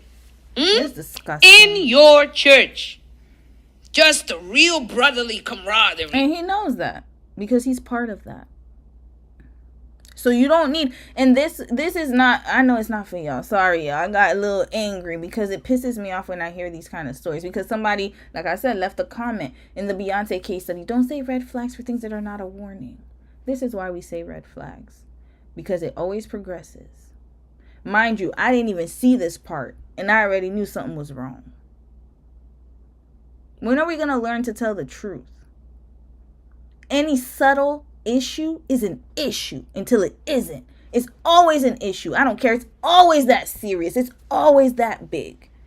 Because if nobody's going to protect them kids, who's going to be left to protect them kids if their parents can't even protect them? Who? That's sad. Imagine the internet has way more invested to protect this child than his own damn mama. And his daddy can't even be bothered up in the prison system. So who's going to protect that child? That's a soul right there. That is a soul that could be something greater in the future. But we don't care enough because it's not our kid. So then we're going to be like, oh, we don't care. Did you say red flag? Did you say yellow flag? Shut the hell up. I say red flags when I damn well please. Because this is always going to be urgent. It's always going to be an emergency. I don't care if it's a small ass, it's always going to be urgent. Because men like this have been getting away with this for far too long. And I'm tired of it. It's sickening. We can't be the only ones caring about the future of the children. Because those are your kids' classmates. These are your future caretakers. The future of the world. Your future presidents. Your future scientists. Your future teachers. The future. And look at how we're treating them now. And then we wonder why society is going to hell in a handbasket. He just stand there to offenders. So apparently he surrounds himself with the same type of people. Just in case something goes wrong, you could always point your finger at the other one too. It wasn't you, it was him. But yet and still, you are going to take up for Daniel. You're going to take up for Pastor McNutt. Because some of y'all have jobs in the church, getting money, getting bribed by, Pastor McNutt telling you, because he flashes his money around, telling you you will get this and you will get that. I am sure. So your livelihood comes above the actual protection of kids. Amen. It's time for... Look at all them. Look at all of these people. It's not a big issue. It's not a warning. It's just, yellow. It's just he paid his crimes. God forgave him. Why can't you? Always trying to gaslight you to think like them because they're stupid as hell. Look at all these people. This is despicable. Despicable. They are still co-signing for the pastor. You don't even need proof to know that there's something wrong here. And yet, look at all these folks right here in real time. For us to prepare ourselves, if there are no more testimonies, let's prepare ourselves for the Rhema word given by our wonderful, amazing, sexy, might I add. First of all, my husband is very sexy, but our apostle is sexy because we just love him. So, amen. Dr. T.D. Yeah, she wants to sleep with him too. Oh boy. We need to talk about this. She wants to sleep with him too. Notice she said sexy. Oh, but we're all saying, no, you meant it. That's why you're there, because you want a chance. You want a chance of the anointed. That's what you want. Our apostle. Amen. Welcome. We love you. We're so glad you're here. So this woman that you will see, guys, and this is the last part, really track with me. This woman has a daughter with a man that also physically abused her as well as mentally. This man, she was married to. But while she was married to this man, he got another woman pregnant. Yes? Let it sink in. The other woman that he got pregnant had a kid eventually. That kid was Cameron. He tried to keep it under wraps. Tried to, for 2 years, say that he's not his son to save. Wait a minute. What did she say? This woman got the sexy one? We just love him. Oh, so she did sleep with him. So, Dr. T.D. our apostle. Amen. Welcome. We love you. We're so glad you're here. So this woman that you will see, guys, and this is the last part, really track with me. This woman has a daughter with a man that also physically abused her as well as mentally. Okay. This man, she was married to. Okay. But while she was married to this man, he got another woman pregnant. Yes? Let it sink in. He got another woman pregnant. Okay. The other woman that he got pregnant had a kid eventually. Okay. That kid was Cameron. Okay. He tried to keep it under wraps. Tried to, for 2 years, say that he's not his son to save his marriage with this woman that we're about to see. But once the DNA test was done, the jig was up. I mean, this is your son. Now let this woman tell it. That son that he got with that other woman even came to her house, still stayed married with him. At some point, his parents sent him to McNutt and told him, like, listen, please take care of him because, we can't, this boy's out of order. Because he did all sorts of things, with this and assault, and send him to McNutt. Didn't come to her house anymore, but did assault her daughter. So she came forth, guys, and let you listen to some clips of what she said. You are the ex-wife of Craig Johnson, correct? I am. Yes. And you are a current member of Mr. McNutt's church. I am. Okay. I'm trying to figure out how to start this because it's a lot. And first of all, I want to applaud you for coming on and exposing yourself and being out there, and as your life is sort of kind of being put on display. It's scary. But I'm going to let you talk. How about I just let you talk and you share some of the things that you wanted to help us understand? Well, first and foremost, I want to say that thank you all for coming forward on the behalf of Junior. You are correct. He is being manipulated and humiliated in front of the church. It is not acceptable. He does need to get out of there. He needs to get home to his grandmother. But where were you? You were part of the congregation. You didn't sound the alarm. You know who sounded the alarm? The school. You guys saw him getting abused in front of the church, or verbally abused, and nobody thought to call the police. Nobody thought to do anything. But then you want to wait until he crashes out at school. And then all of a sudden, everyone's paying attention now. Red flag. And was she the one who sent? What? I don't understand. Who's the mama? Who's the what? There's just too much layers to this story. There's too many moving parts. All I know is he needs to go to jail. The McNutt guy. McNutt, really nutty head. And the whatever, the PDF file that's running, or first of all, aren't they supposed to have registries where they can't be within a few feet from the children? How is this even possible that he's leading a youth group or a children's choir? Pack him up and go to jail too. I don't know what well, I know what he did, but I don't care if his sentence is done. Put him in there for life. Sorry. I feel like when you do those kind of crimes, you need to be in jail forever. And then take his desperate ass mama with you. My understanding is that he did call his grandmother for help, but he's being showered with gifts. So he hasn't came from that. He's from Mississippi. He hasn't come from that. So to be showered with gifts and not be able to really truly depend on his mother psychologically and spiritually as well as mentally and emotionally, can't depend on his mother. This is all that he has. And it's really sad. He did report. I'm hearing that he reported to the schools. And he did not want to go back home to his mother and did curse the police officers, which I am positive that is not, it wasn't his intentions to disrespect the police officers or law enforcement, but he was trying to make it clear to them that he did not want to go back with his mother. So let's talk about how you fit into this equation. You are Craig Johnson's ex-wife. Yes. And it is my understanding that Cameron is a child that was conceived while you were married to Craig Johnson.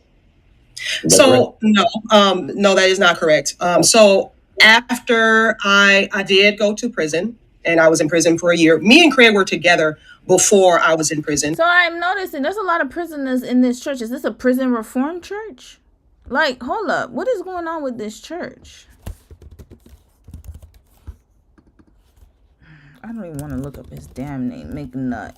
Where does this church have a website?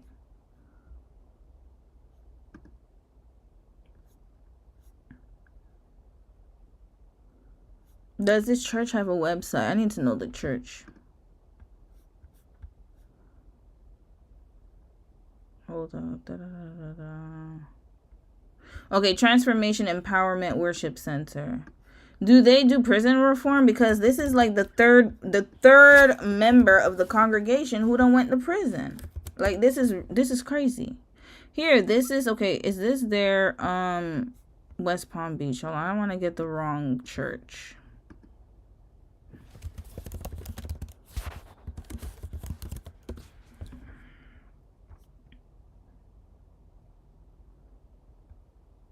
Yeah, here, this is their Facebook site. Oh, I guess they put it down. Okay, you can no longer see that. I'm surprised they don't have a YouTube. Hold on, videos. Oh, here. This is it. Is that him? Oh no, that's another one. Empowerment Worship Center. Ooh, let me not get this pastor caught up. This ain't the one, y'all. My bad. This is a different one. Why do they all have the same names? Transformation. Is this a new thing? Remember, there used to be like wait, what was the churches? First Baptist. Now there's a Transformation. Okay, all right. Anyways, let's continue. And so after I came home, he was in the middle of a relationship with Renelle at that time, and then we got back together. He did not mention Renelle. And eventually, the day that we got married, she called me and said that she was pregnant with his child. He denied the child, and he denied the child for 2 straight years to keep the marriage afloat. So, and that child is Cameron. That child is Cameron. You have a daughter. I do. Who is the half sister of Cameron? Yes. She is the complainant witness on this police report that he tried to do something inappropriate to her. This is true. Can you help us understand that? Jesus Christ. And thank you for being brave, and I know. So, yes, he did. He touched my daughter. The first time I caught him, his dad would pick him up after the 2 years of denying this child. Eventually, they did a blood test and found out that it was his child. And so he would go to pick the child up from Renelle and drop the child off at home, and then he would leave. And so Cameron would be home with me and my children. I was downstairs one day. He was under the blankets touching on my daughter. I ended up catching him, and I addressed him. And then on top of that, I addressed his mother, which she brushed it off and said, "Oh, it's your daughter's fault." Yeah, of course she did. She's a pick-me-ass heifer. Red flag. So whenever children do this, I don't know if that's the young boy. Usually it's learned behavior. So, like I said, where there's smoke, there's fire. Is he reproducing or he's duplicating what's being done to him? Something is off here, y'all. And did you take him this isn't I'm sorry, I'm going to the police. There's no protecting at that point. Like, if you touch somebody, I'm sorry, you need to get the help you need, but I'm going to call the police. 100%. I'm not protecting any kid. Sorry. I have to call the cops on you, and we'll have to figure out what to do with you at that point. But you need to get out of this situation. So now someone else is being victimized. And again, why is there no type of urgency? This seems like she's just like, oh, well, the mother said it's my daughter. Okay, I need to see what the mom did. Continue, and I don't want to. Okay, let's not assume. Let's hope that she called the police. Now, in my household, I do not teach anything in regards to anything sexual at all whatsoever. I have not put that in the forefront of my children at all. So it could never have been from my household that my daughter learned any of that. She didn't even know about kissing, not along anything touching her body. So at my house, it just started off with touching. But then I would let my children go over to the grandmother's house, Craig's mother, Cynthia Johnson. And she also would have Cameron over there, as well as a few other children. And it went even further at her house. So wait a minute. Hold up. Again, the police weren't called. Red flag. And it sounds like his mama was a side chick. So his mother was a side chick. Yes, that's what it sounds like. So you were married to a man who had an outside baby, side baby with the mama. Is he the man who's in jail right now? There's just too many moving parts. Cause didn't they say the daddy went to jail? Is this the nephew or the cousin nephew, whatever, with the dreads, or is it the young boy? I'm confused, y'all. I'm confused with this story. There's just too many. I wish they put pictures of who's who. And so I also told her. They did. It's the one with the dreads. Okay, so the one with the dreads. Okay, they did put the picture of the dreads. I remember. So it's the one with the dreads. So it's not even the youngest one. The one who got in trouble with school. So it looks like both boys are dealing with this kind of issue. And then your thing is you saw him under the covers with your daughter. You reprimanded him, but you didn't call the cops, and so he had enough. He literally did it again. Of course he's going to. He hasn't been stopped. What is going on here?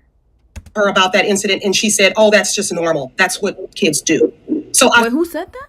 other children, and it went even further at her house. And so I also told her about that incident, and she said, "Oh, that's just normal. That's what kids do." Red flag, throw grandma in jail too. All of them need to go to prison. What is happening here? What's going on? So I found myself in the middle of adults that did not care about these children being molested by this. They don't care. Look at what's going on in front of your screen. If they don't even care on the highest echelon of the wealthy and the rich families, what makes you think they're going to care in the poor? No one does. They never did. They never cared about you, women, and your seed, the children. And you're part of it. You saying nobody cares, but I have not heard a police report thus far. You're part of the problem too.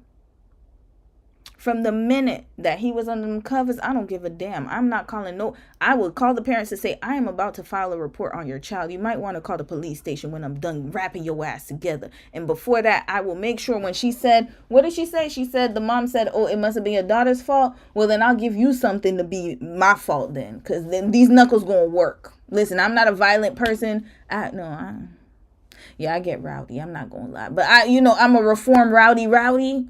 But there are certain things that will get me knuckling up. We're going to squabble up at that point. The police, they're going to get the report, and then I am going to go to your house. You will address me to my face.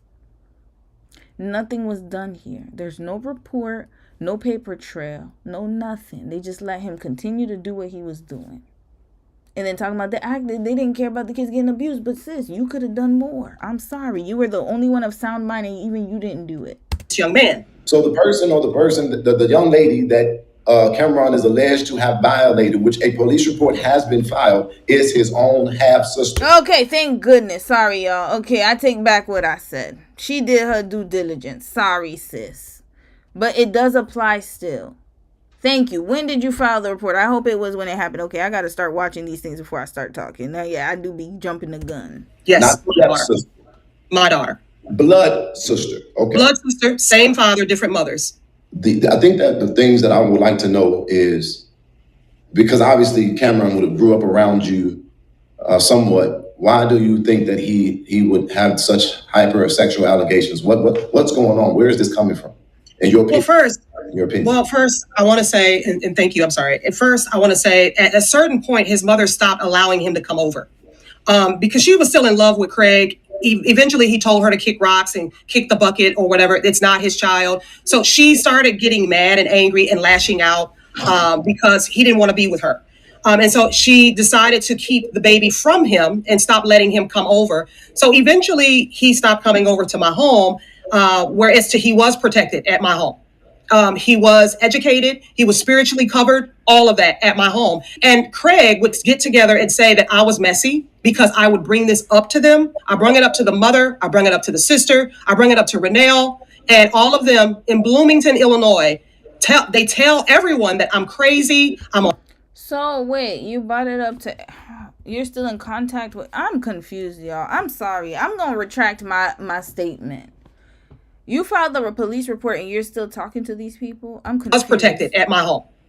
He was educated. He was spiritually covered, all of that at my home. And Craig would get together and say that I was messy because I would bring this up to them. I bring it up to the mother. I bring it up to the sister. I bring it up to Renelle, and all of them in Bloomington, Illinois.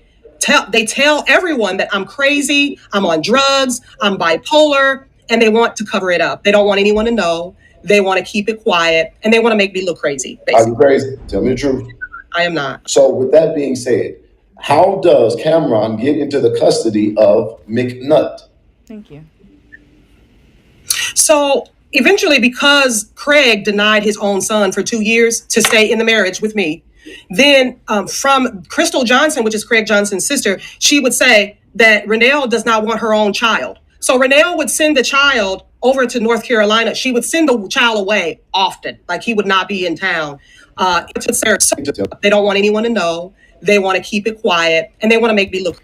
No, so my thing is, your husband had a whole affair, had a whole side baby. You still stayed. Then the side baby's child touched your daughter. You filed a police report and still stayed. Why?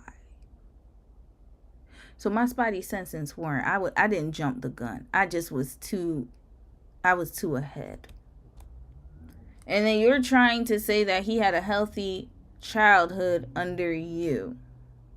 But you allowed a man to cheat on you and have a whole side baby, and you're saying that you have a healthy household? Wrap this crazy. Are you crazy? Tell me the truth.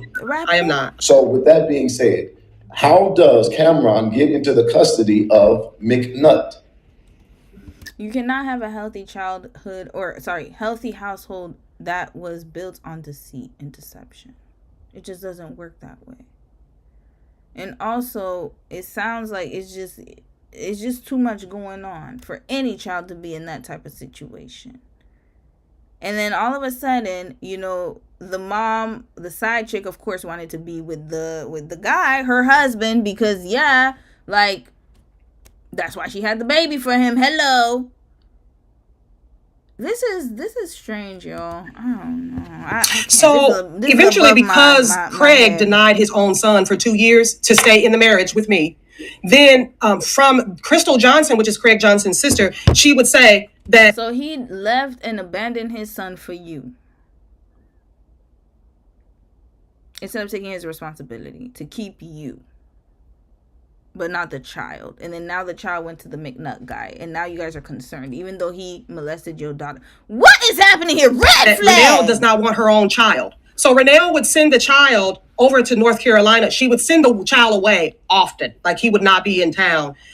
He would be away. Yeah, so she could go get new dick. Oh my eventually, God. She sent him to TD McNutt because when we made the report of him abusing my daughter or sexually assaulting my daughter, detectives asked me, they said, do you want him locked up, or what is it that you want to do with this situation? I told the detectives that I want him to get counseling because I know that his household was not a proper household. The grandmother, Cynthia Johnson, she definitely wasn't the proper household as well. And so I wanted him to get away from those people. So I told the detective that's what I wanted. So from there, I believe that the detective communicated that they wanted Cameron in some type of counseling.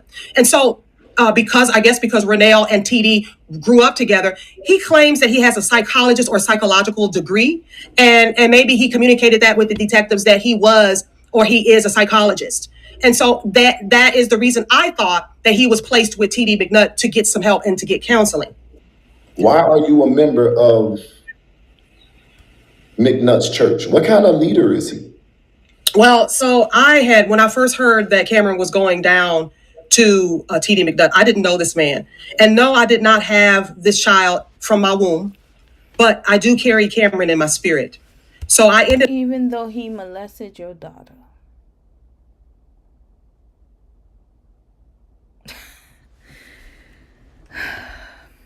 It gets to a point, y'all. Is this almost done? This is just stupidity. So you have it in your heart to care about a kid who molested your daughter. Your daughter doesn't matter in any of this. So I don't know if I believe this police report. This doesn't make sense. They put him in the care of a pseudo-psychologist. The police. I don't know. I don't know if I believe this police report, y'all. Ended up watching from afar this church to see what was going on with Cameron.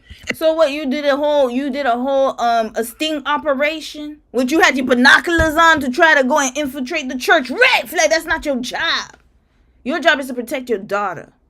Why are you here? And also, you're too invested in the side piece's son. What is happening here? You have a daughter, you say, she didn't come from the one who did come from you needs you.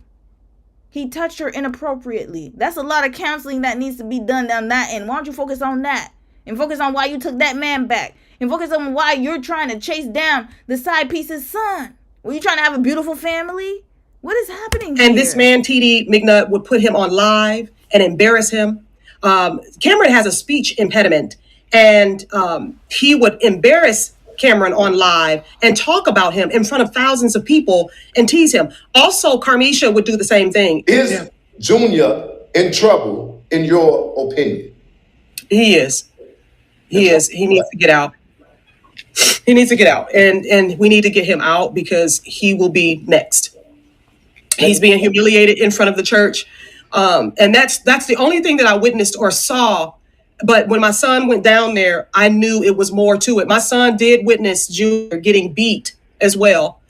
He witnessed TD, McNutt, and Carmisha go into the room. He said he sat with Cameron and watched the whole movie. They were still in the room. And then the second movie came. So she's still in the church, y'all. She's still around them folks, y'all. That's all I know. And then mother of Cameron is nowhere to be found. She done found her new dick, so she's gone. And then I'm assuming you're still married to the father because you're way too invested. Where's the dad? It sounds like the dad's not even invested. I don't hear him being part of the congregation. Where his ass at? They're always gone. They always disappear in the midst of trouble and chaos. Came on 30 minutes into the room. He finally came out of the room, huffing and puffing and going into the bathroom. And my son was looking to see if he could go in and find out what happened and if he could comfort Junior. And Cameron told him, no, don't worry about it. Just don't worry about it. Sit down. But my God, knowing the hell what's going on, your daughter being assaulted or whatever, and you don't get the F away from these people, I don't get. Exactly. That's why I don't believe the police report situation. I don't think, as much as the po-po, like, for me, the police, they do a lot. Y'all already know. But at the same time, I find it very difficult to believe that they would just leave your child with a pseudo-psychologist. If they know he's supposed to get counseling, but hey, that does happen, so I can't even say nothing. But do I believe the police report? No, because why would you have your daughter why would you be around those folks? Where's your daughter? You see, there's a lot of holes to pick in the story, and I wish the interviewer had asked these questions. She's another bird.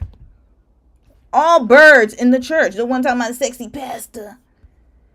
Shout out to Debs Unfiltered, y'all. We're done with this. Let me go and read some comments. I'm tired of these people. The McNutt family. They got this like Nature Boy. Literally, like what is happening here? There's just a lot going on, and she's right in the thick of it. I'll read a few comments, y'all. Oh Lord.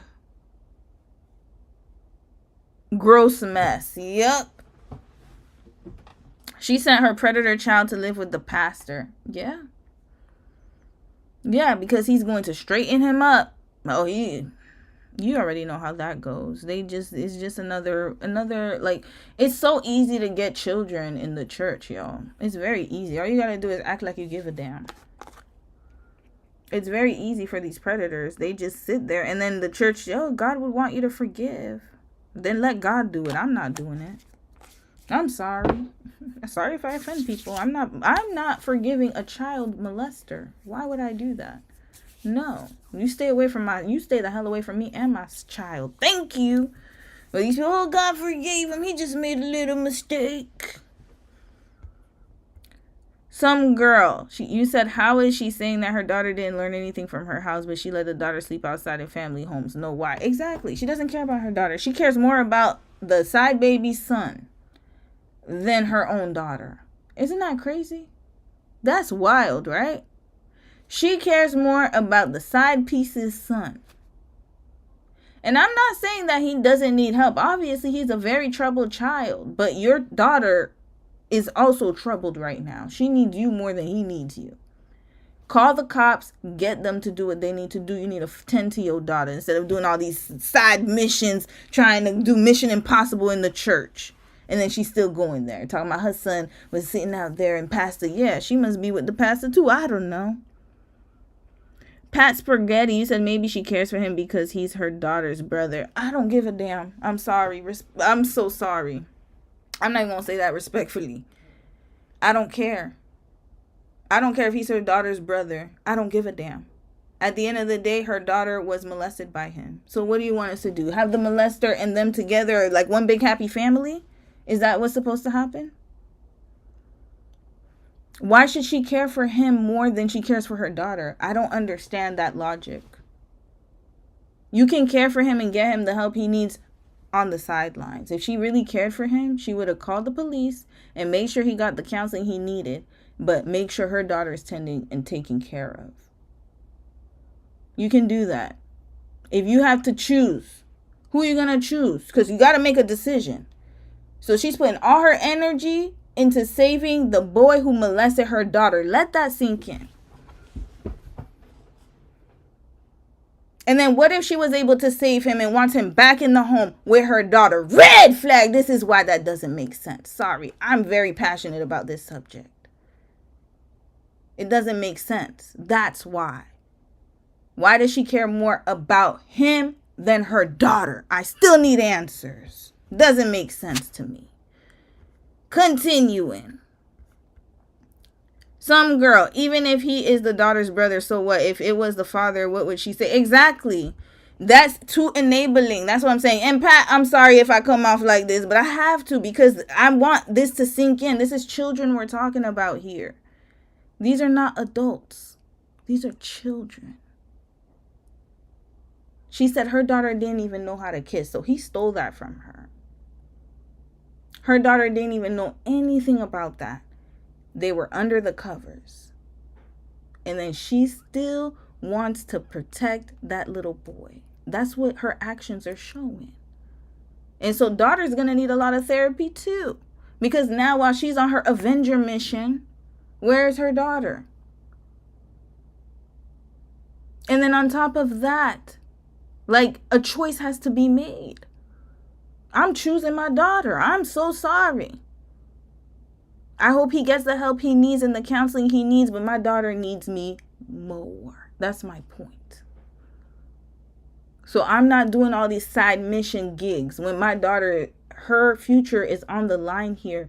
When children get molested and abused, so especially young girls and young boys too, both. But I would say especially young girls. Why? Because nobody gives us, we're an afterthought. Know that she's chasing this kid instead of her own daughter. She's up in that church watching what's going on with that child instead of her own daughter. And then you want her daughter to have a bright future with this type of activity going on. I hope she does, but hell, she's going to have a long road ahead of her. He took all her innocence away. And yes, it's possible that he was getting abused too. I feel bad for him. But like I said, her daughter needs her more. That's her daughter. That's her responsibility. And the son, and you know what the other thing is? The son's father. So imagine the father, so the half-brother's father. Where is he? He should be the one going in the church and infiltrating. Then I could understand that. I could understand if the husband was the one going in the church trying to get his son, then I could understand that. That's his son. She is a glorified stepmother. Why? There's no reason. She cares more about the side baby's son than her own husband does. Red flag. And then she's probably still with him. That's the bad part. And then once they get him, imagine he's going right back in that house. Come on now. Yeah. No, I know you're not, Pat. That's okay. Sorry, I get very passionate about these subjects. I understand that. I know you weren't. I was just saying it in general, but I know I can come off a little passionate. So my bad. I get really upset when the way you get me riled up is when we're talking about the protection of children. Because I honestly, for the life of me, don't understand why it's so hard for parents to see this stuff. I don't get it. So sorry, it wasn't directed towards you. It was directed towards like her mom. Because that's the rhetoric she was probably saying to herself, like, oh, that's my daughter's brother. That's my daughter. No, who gives a damn about that? Your daughter is your daughter. That's it. That's all. And it's very sad because I would love to know what's going on with the daughter. But she spent so much time talking about her stepson. Or her half, I don't even know, stepson, I guess. Because half son. I don't know what he is to her. She spent more time talking about him than her daughter. Her daughter was like, and then the police report, that was it. We've spent more time talking about the child that's in Pastor McNutt's care than her own daughter. So yeah, sorry about that, Pat. My bad. I got really passionate sometimes. It's not directed towards you though, sis. It's just, I just get a little upset, especially when we're talking about children, y'all. I take that very seriously, extremely seriously, because I have seen it happen in front of my eyes. And what I can say is that the family, they brush it off. Everybody just thinks it's okay. Oh, we forgive him. Oh, I'm gonna go find this. Still have a relationship with the abuser. And then the daughter's just left there to fend for herself and to try to figure it out and pick up the pieces. And to be honest with you, she didn't talk about her daughter getting counseling. She just talked about him. Like, it's sad, y'all. Very sad. All right, I'll read a few comments, y'all, and we gotta segue to the last topic of today. Ooh, Lord, Tyra Banks. We getting to her. We're getting to her. At the Star That Fell, you said this is why there should be mental assessments to determine if people are eligible to have children, in my opinion. I agree. I wholeheartedly agree. I agree. And it's sad that I even have to say it because, I understand that sometimes, like, the government oversteps. That's the problem. But at a certain point, we need to really start thinking about what's going on here. It's the same thing with dogs. I don't think anybody is fit to be a pet parent. There are so many dogs in the shelters because people just have a dog and then they think it's easy. And then all of a sudden it gets too hard. And then what? Abandon the dog. And I get it. Some people have to rehome for situations. I understand that. But at the same time, the shelters are filled to the brim with dogs who have to be rehomed, or breeders who are just overbreeding dogs. It gets to a point where it's like, it's too irresponsible. And then you know who's paying for it? People. Same thing with children. You have all these kids in foster care in the adoption system. And why? A lot of the parents are unfit. Notice how the mom, she disappeared as soon as the man didn't want to be with her. She had the baby just to trap him. And then as soon as the husband chose the mom of the Avenger lady, then mom was nowhere to be found. Abandoned her son, left him with the nutty case, and then she's gone. This happens quite often. It's too much. So yes, I agree with you, sis. Pat, you said, yep, too often we think forgiveness means reconciliation. Exactly. You can forgive from afar. You don't need to. And that's what I'm saying. That's why I'm trying to say that, like, yes, her daughter is more, she needs to care about her daughter more. And she could, get him the help he needs from a distance. If you're so gung-ho on that, but do not abandon your daughter in the process. I don't know if her daughter's in her home, but I feel like it's emotionally abandoning your daughter because she needs you more. And you're sitting here trying to fight for him. That's craziness. Let's segue, y'all, to a lighter topic. Okay, I kept Tyra at the end for this. Well, it's not even lighter, but hell, it's lighter than what the hell the nut jobs we were just discussing. America's Next Top Model. Oh my God. Where do I start with this? Oh boy. All right. So I was an avid ANTM watcher. I don't know about y'all, but I was. And I watched America's Next Top Model like all the way up until season 8, I think. And then I stopped. But I was there when season 1 happened. And, it's so interesting watching the show back. I'm not going to lie to y'all. I didn't realize things were problematic, but I did remember. You want to know what I remember? Is, when I was watching some of the scenes back, I got flashbacks. And there were so many problematic situations, y'all. So we're going to dive into it right now. Now, Netflix, they like to copyright people. So what I'm going to do is I'm going to play it from my phone. And I think I should be okay with that. I'm not sharing my screen. I'm going to let you guys watch it from my phone. Like, literally, we're going to do that together. And we are going to watch not all of the documentary, but some of it. Now, before we get into it, I don't know who's watched ANTM before. And I don't know if you all are aware of the show. Basically, it's a show about models who want to be on top, I guess, who want to be the top models of, get contracts. And the show was supposed to help models build their career, right? And, once you won the show, you think you got a prize, and then you're supposed to be like this supermodel or something. But come to find out, y'all, there's so much that happened behind the scenes. So let's I don't even know where to start. Okay, first thing I'll say is that I watched a whole documentary, y'all. I watched everything, every part, from start to finish. And each part got worse and worse, y'all. I didn't even know, like, at the end, I was in shambles by the end, y'all. I was in shambles. I'm not going to lie to y'all. I was in shambles.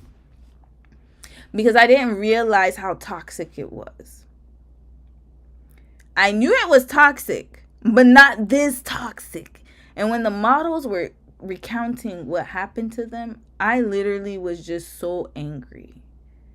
And I felt so bad. And it was so crazy because I watched the first part at, I was getting my teeth cleaned by my dentist. Shout out to my dentist. And then they have a TV like right ahead of you. And then she asked me what I want to watch. And I said, Top Model, y'all, I literally, while I was getting my teeth, I was like, like this the whole time.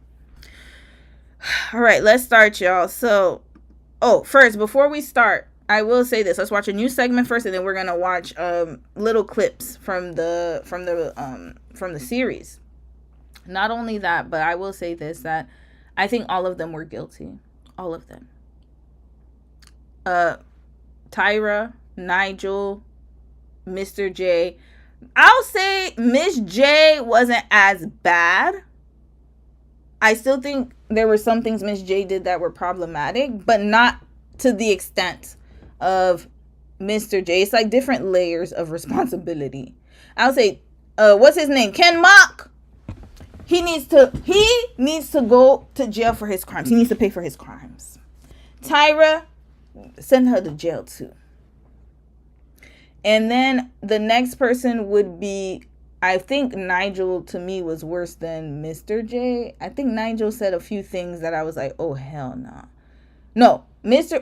J, Nigel. It's a tie between Mr. J and Nigel, and then Miss J is the last one. But they were all guilty, y'all. They fed into the system. Janice Burning Hill, I don't like her at all. I never did. That's one thing I say I called out even when I was younger. Her filler-faced ass needs to go somewhere. I never liked her. I always thought she was a hater, and I'm so glad I was vindicated by that. Tyra is a Sagittarius. To all my Sag sisters, by the way, public apology. I am so sorry, my Scorpio sisters. I come before you to humbly ask for your forgiveness. I know I always get in on y'all and my Libras too. I always get in on my Libras and my Sagittariuses and the water signs, and I always make fun of y'all. But you know what? I'm so sorry, guys. I apologize, and I will make amends for that because I thought y'all was the worst. Sagittariuses, you will always be the worst because of her. Can't no Sagittarius come up to me after this. This behavior is egregious. And let me tell you why. She's dangerous, yo. Tyra is the worst of the worst. And that's not the only, and the reason I'm saying Sagittarius, and look, if you're a Sagittarius, not all, but this is the type of behavior Nicki Minaj has, Sag. Taylor Swift, Sag. Need I say more? Who else was a Sag that I need to look up? They got this kind of behavior. When all of these situations were happening and she kept going in the camera, oh, I don't remember that. I don't want to talk about it. Oh, but I didn't remember it like that. Red flag. They all sound the same. I don't like that. Continuing. I don't know if it's it's the December ones. When's Tyra's birthday? Is she the December or because the November ones are cool. It's the December ones that got me. Yup, the December ones, I had a feeling. So if you're a November Sag, I'm not talking about y'all. Y'all are all right with me. All the November ones stand up. Is the December ones. The worst ones are the December ones. Continuing, let's watch this. Rooting for you. We were all rooting for you. How dare you? I haven't really said much, but now it's time. A new Netflix docuseries, Reality Check, Inside America's Next Top Model, includes shocking allegations. I realized Tyra would do anything for the success of her show. I knew I went too far.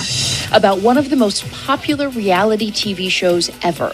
That was a moment where I realized, oh my God, I think we've built a monster. He needs to go to hell. Go there. Straight. Do not pass go. Do not collect $100. This man is evil.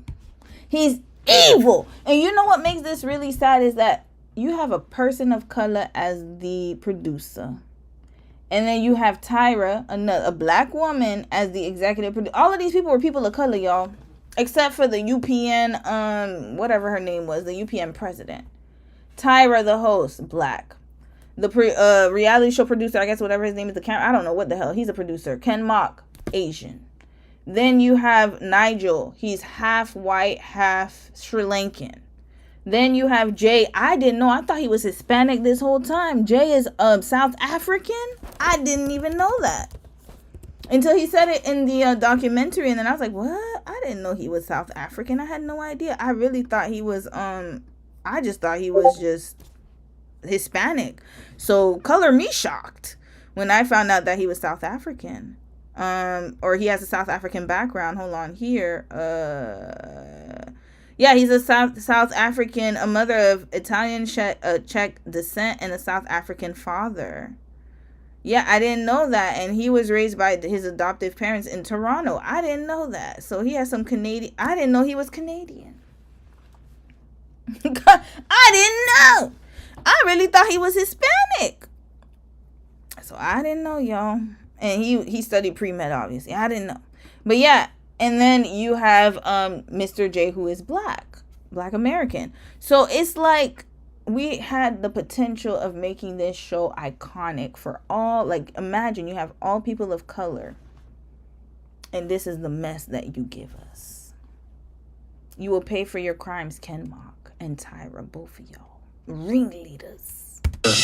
And I understand the others were trying to keep their job and whatnot, but you guys are still accomplices. You're still culpable. A lot that happened. I wish that it had been handled differently. I wish that it had been dealt with in a different light.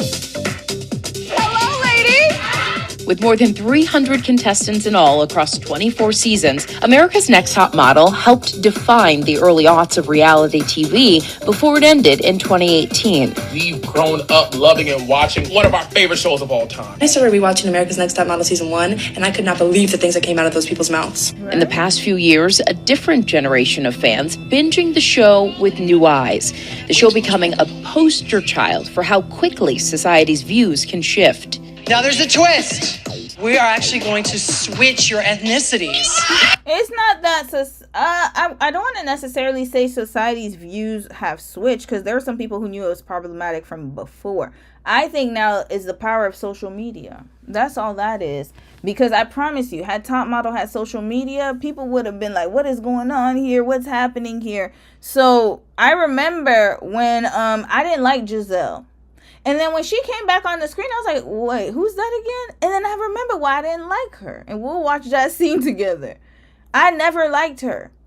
I didn't like Robin either. I didn't like how Robin was acting in season 1. We'll get to that. And I remember my favorites in season 1 were Kizzy, and I really liked Ebony and Shannon. Those were my top 3. I did not like Elise. I didn't care for her. I didn't like her at all. I didn't like her. So you can still have, like, I didn't know it was problematic. Obviously, I'm in high school. I was in high school when when America's Next Top Model came out. High school going to college, I was around like junior, senior, around that time.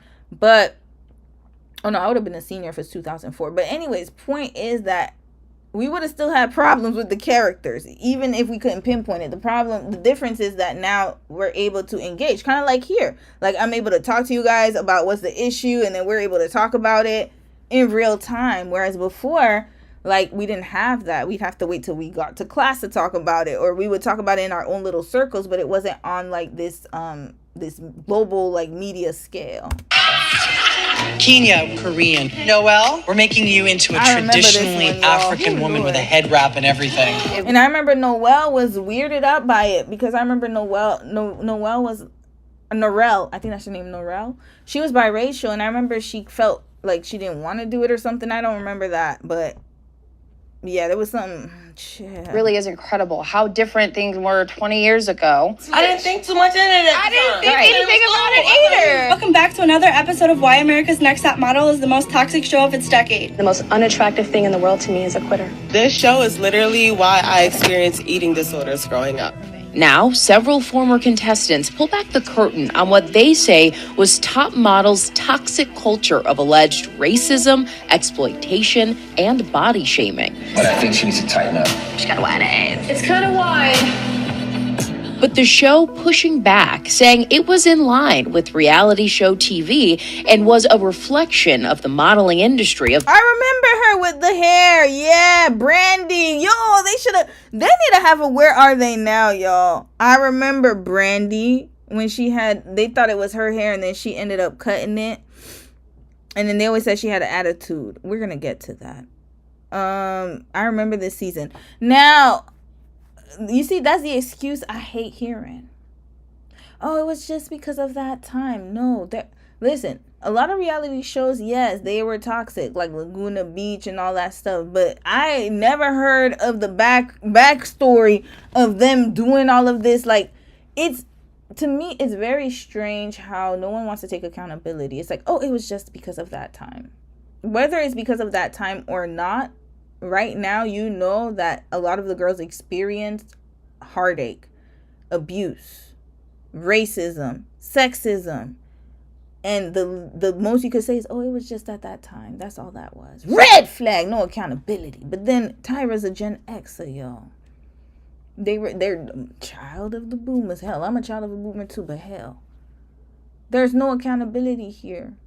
Just because you didn't know at the time doesn't mean it's excusable. Just say, I really didn't know, but guess what? It's wrong, and I'll do better, and I'm so sorry to all the girls. I have reached out to every single one of them.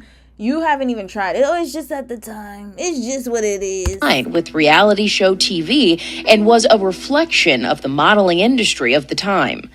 Looking at that show through the lens of today, it's like, whoa, why did you do that? Why did you do that? Okay, Tyra said, yeah, she made she did some, she said some, and I thank you for that.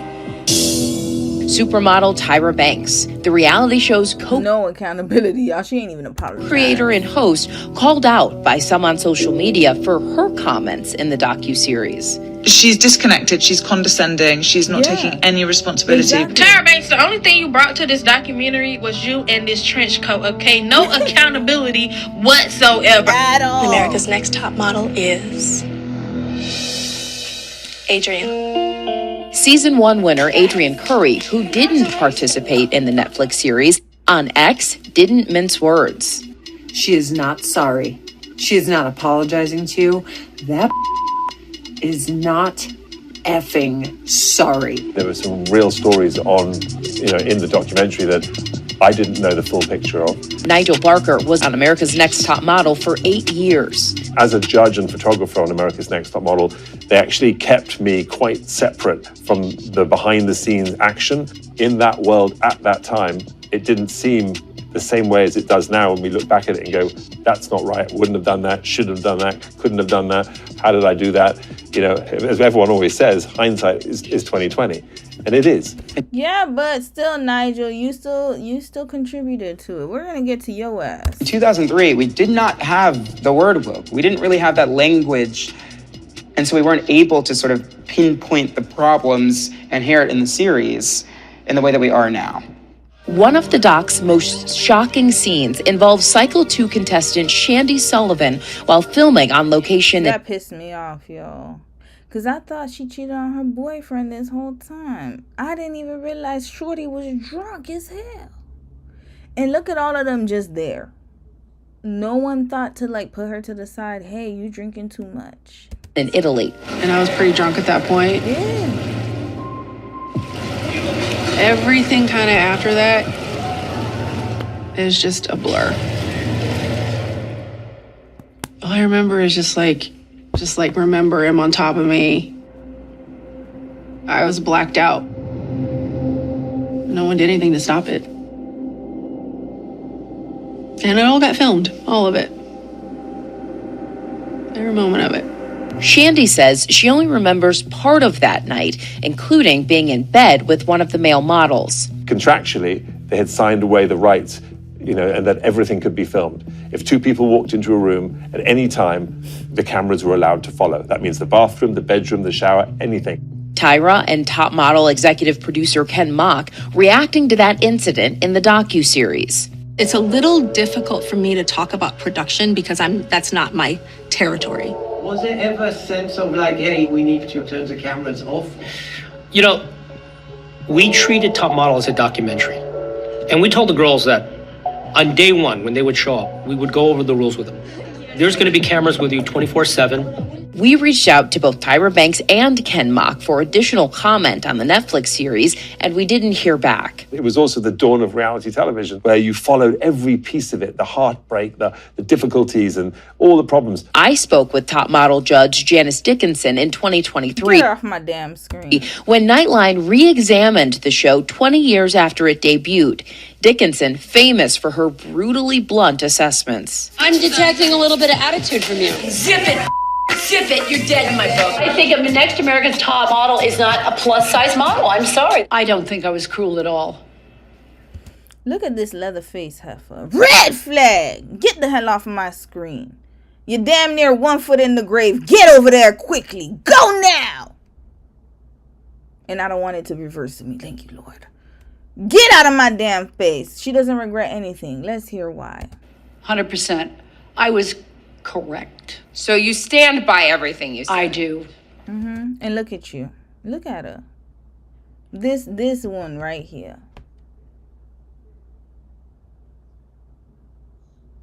She looks like the Crypt Keeper's wife.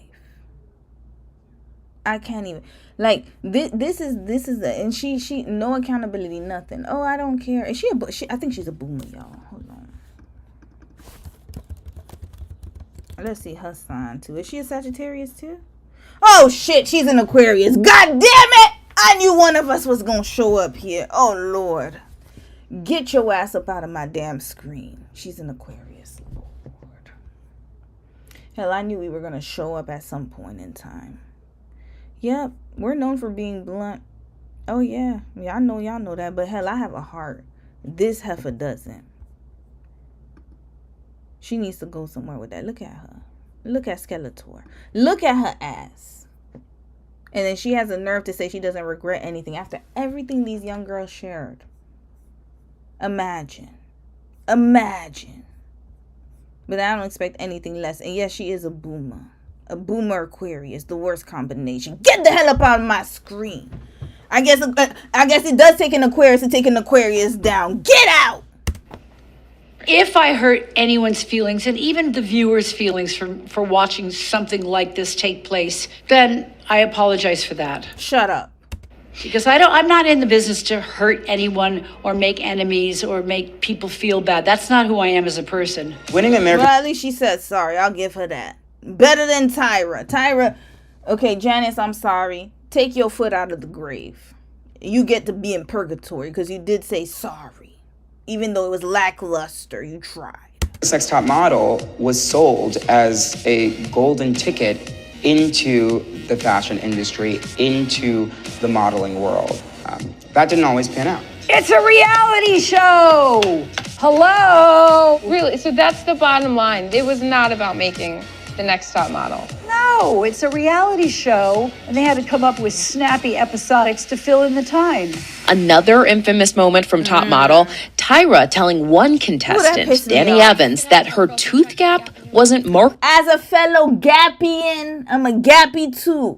Gap sister. I got a gap right here. It's just small, it wasn't as wide as hers, but I got a gap too. And yes, I do want to close it, but that's for my own purposes. I want to see. I don't know. We'll decide because I'm trying to get my teeth aligned to each other, whatever, because I have an overbite. But anyways, notice how she was very... Okay, let's get to Danielle. Actually, you know what? We're going to stop it right here. Let's get to her part. I think she was in part 2, y'all. We're going to hear what happened to her. She tried to not close her gap, y'all.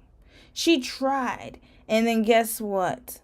They literally, like, hold on, let's go back to Shandy. You know what? Let's go line by line, frame by frame. Where was Shandy? They talked about Giselle. Okay, we'll talk about Giselle later, y'all. I didn't like her comments, what she said about Ebony. Let's get to Shandy. Where's Shandy? Where's Shandy? Here. Okay. Remember this moment here. Let's get to Shandy. Hold up. I'm gonna let y'all listen to it on my damn screen. Y'all know. Netflix likes to Tyra, what is it that you... Hold on. Hello. Studios. Let me see if I can find it. We're gonna rewind a little bit. From very difficult family backgrounds who were not supported by their mom. Let's hear what happened to Shandy, y'all. Oh my goodness. Look at my butt. I have a butt. Shandy, did you ever think you could look that beautiful? Like I'm stuck in the shelf at wall. Hold on. Okay, let's start a little bit with the backstory because I can't go back too much. Shandy came from a troubled background. She left her parents' house as soon as she was of age, and she literally packed her bags, and while she was on her way out, her parents said, bye, see you later, and she never saw them again. That's the type of background she came from. She was working at Walgreens. At the time when she applied to become America's Next Top Model because she saw a commercial, her boyfriend thought that she could make it as a model, her boyfriend at the time. And so she decided to apply. They found her at Walgreens. Then they said that she made it. Cool. All right. So now you're going to hear what they did to this girl. It's awful. And that I was like the norm for beauty standards, but I didn't feel that way. Hold on. I'm going to fast forward a little bit. They did a whole makeover, blah, blah, blah, blah. Okay. Or explain my feelings too. Okay, hold on. I left home. So look what they did to this girl. A lot of these girls came from very difficult family backgrounds who were not supported by their mom or their dad. I hope y'all can hear it. You heard a lot of those types of stories from girls who came to the show who were not getting validation at home, but they were coming to the show to get validation. I've gone through my life being, the black sheep of the family and not having anyone to talk to or explain my feelings to. I left home the summer after high school ended when I was 18. Okay, I already went over that. Hold on, let's fast forward. Psychic intuitive work. Okay, listen to this. So she told them the story of how she left home, and then this was one of the I guess one of the ways that they were getting the girls to open up about their feelings. And he's like, all right, have a nice life. I was like, all right, bye. I haven't felt loved by my parents in a long, probably since I was a little kid. Hi. Darling. Hi, how are you? Yes. Psychic intuitive works. This is really a lot of fun. Susan's a psychic, and we're going to get the psychic consultation. See, I think what's going on with Shandy is Shandy and his family. Does anybody hug you? Red flag! Red flag! So they knew about her family history. And then you had a psychic come in here. You need a family. Does anybody hug you? They knew what they were doing, y'all. Wait, there was more with this girl that they did. Hold up. So they went to Milan. She was drunk. Hold up. Let's fast forward. Okay, so this is the part they're talking about. It's just a blur. All I remember is just like remember him on top of me. I was blacked out. I'm gonna move the lighting here so y'all can see it better. And it all got filmed, all of it. Every moment of it.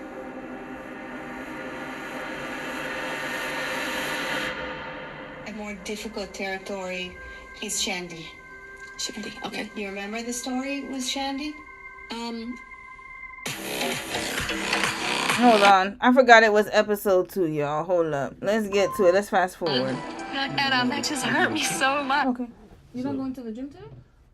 I'm going to go tomorrow. Oh, okay. And just cardio date. Okay. So. Did she eat? No. No, not yet? She's sleepy and tired. Oh, she's too Just tired. stay like this. Okay. I'll put her there. I'm going to go cardio. Alright. See you, honey. Okay, here. Sorry, y'all. My man, like, don't cheat. Flirt.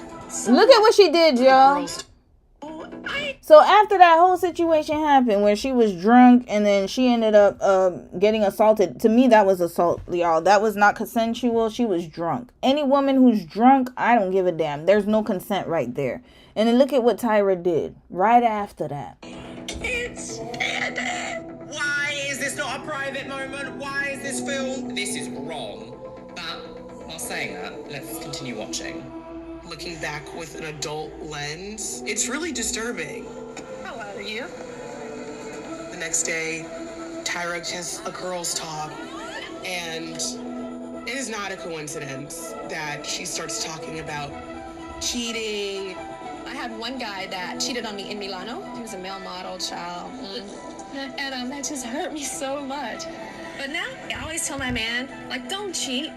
Flirt so much with the girl and then come home and do me. Red flag! She knew. She knew what happened to her. And then she's talking about, oh, you know, when I had a boyfriend who cheated on me in Milan, and now I say don't cheat. I don't like cheaters. Imagine. Right after she had that assault, y'all. They knew. And it's like they dug into it even more. Imagine. And then she tried to get out because at the time, you know, the boyfriend, like, they made her call, like, I think she tried to get out of the show and they wouldn't let her leave. And then finally they gave her the phone because she was like, I gotta call my boyfriend. And then she called him and then he called her, you effing bitch, whatever the hell he said. I don't even want to go to that phone call. That was crazy ass phone call. And then they finally let her leave, y'all. They knew. And then not only that, but like her and her boyfriend, obviously they didn't work out. And yeah, she was shattered. They saw her crying. She had to call, I think she had to call, the guy filming. Hold on here. And afterwards, I'm just like laying on the floor in a fetal position. Hold on, she had to recount everything. Let's go back. I can't be with someone that cheated on me. What do you want me to do? What can I say to this? How can I hug you? Mind you, she didn't even cheat, y'all. She was drunk. Really throw it away. Stupid bitch.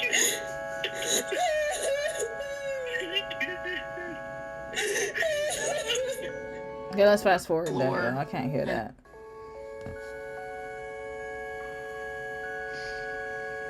They just knew that, like, this isn't right.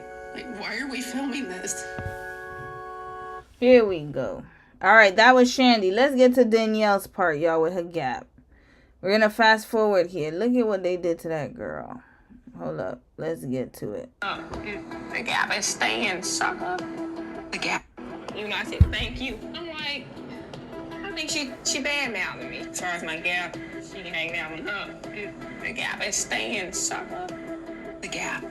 The infamous gap. Lord Jesus. Today we're dealing with perfection and beauty. So Tyra has an extra special treat for you guys. That day, after the challenge, they put us in a group and they said that we were going to the dentist, but that Joni and I were going first. The dentist is going to do something about that snaggletooth and or that gap too, and perfect your smile. And then she didn't even want to do it. So she said, no, I don't want to do it. I don't want to do it. And then look at what happened. I'm gonna fast forward this part. So Here. Danielle, you went to the dentist, but you refused to have your gap closed. Do you really think you can have a CoverGirl contract with the gap in your mouth? Yeah, why not? This is all people see. It's easier as beautiful CoverGirl. It's not marketable. I don't want to completely close it. Well, I guess she just left the gap wide open for another girl, baby. I agree. When Tyra called my name, she was like, so if I decide to keep you, are you going to get your gap closed? And then that's when I was like, so what you're saying to me is, if I don't get my gap closed, you're going to send me home. Get the teeth done? All the way, completely. I think all the way. Congratulations. You're still in the running towards becoming America's Next Top Model. And when I went back to the house, I called my mom immediately, just because she was always my voice of reason, always. And I was like, this is what's happening. Like, what should I do? She said to me, I'll be here to welcome you home if you don't get your gap closed, but you know you're going to come home if you don't get your gap closed. Like, is it worth it? Basically, is what my mom was saying. There's no ifs, ands, and buts about it. There's no going home for me. I did not come all the way from little bitty little Arkansas to get turned around and go home. That's not an option. And so I decided to play the game, and I got my gap closed some. Okay, wait. Oh, let me see. She looked great with the gap. Tyra was like, we're gonna Okay, look at what happened. essentially demand from her. It just shows how out of touch Tyra is.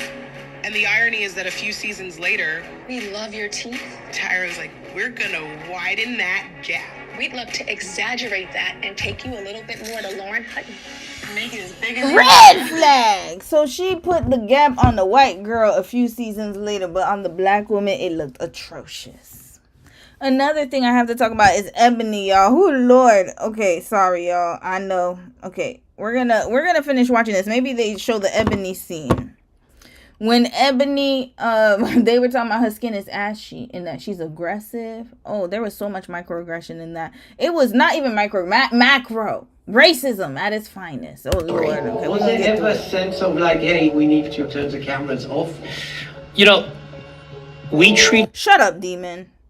Fast forward. Where did I leave off? Okay, There we saw were Leatherface. agents Continue. that would tell me she will not work.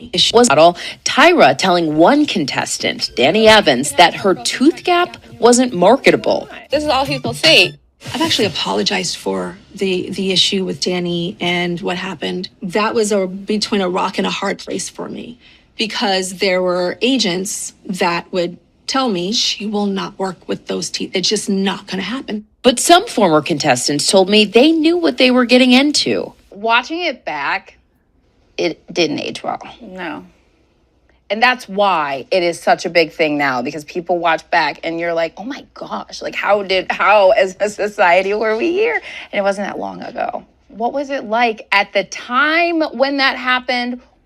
Girl, I mean, you know, it's reality TV, but we all had to fit a certain characters. America's Next Top Model was a cultural moment.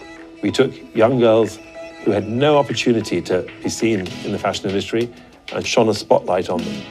And we did all we could to help them with that Cinderella story of transformation. We need to talk about another reality show. Sorry, I know we're on America's Next Top Model. I might do another one about remember the Swan? That reality show where they turn all the women into beautiful women, and then also the house makeovers. Lord, them shows were crazy. We might need to do a rerun of all those shows because they were, oh Lord, they went into shambles too. Those shows too. Okay, let's continue. And that's something too, which was really magical. Okay, that's the way Nigel tells it. Okay, now let's see if we can get more background, y'all. I got some Reddit clips here. So, they said Tiffany. Remember when Tyra was upset with Tiffany and she did we were raw rooting for you. How dare you? They said that she went so low with Tiffany. She talked about Tiffany's mom, Tiffany's son, talking about her poverty. It was so bad that they had to get lawyers into they got lawyers the next week because they thought some lawsuit was going to come out of it. Tyra is evil. I'm sorry, December Sagittarius. No, I'm not sorry. December Sagittariuses, y'all got a lot of explaining to do. That's all I'm going to say. Let's watch this clip, y'all. I think I should be able to watch it because I got it off of Reddit. Oh, let's do the volume.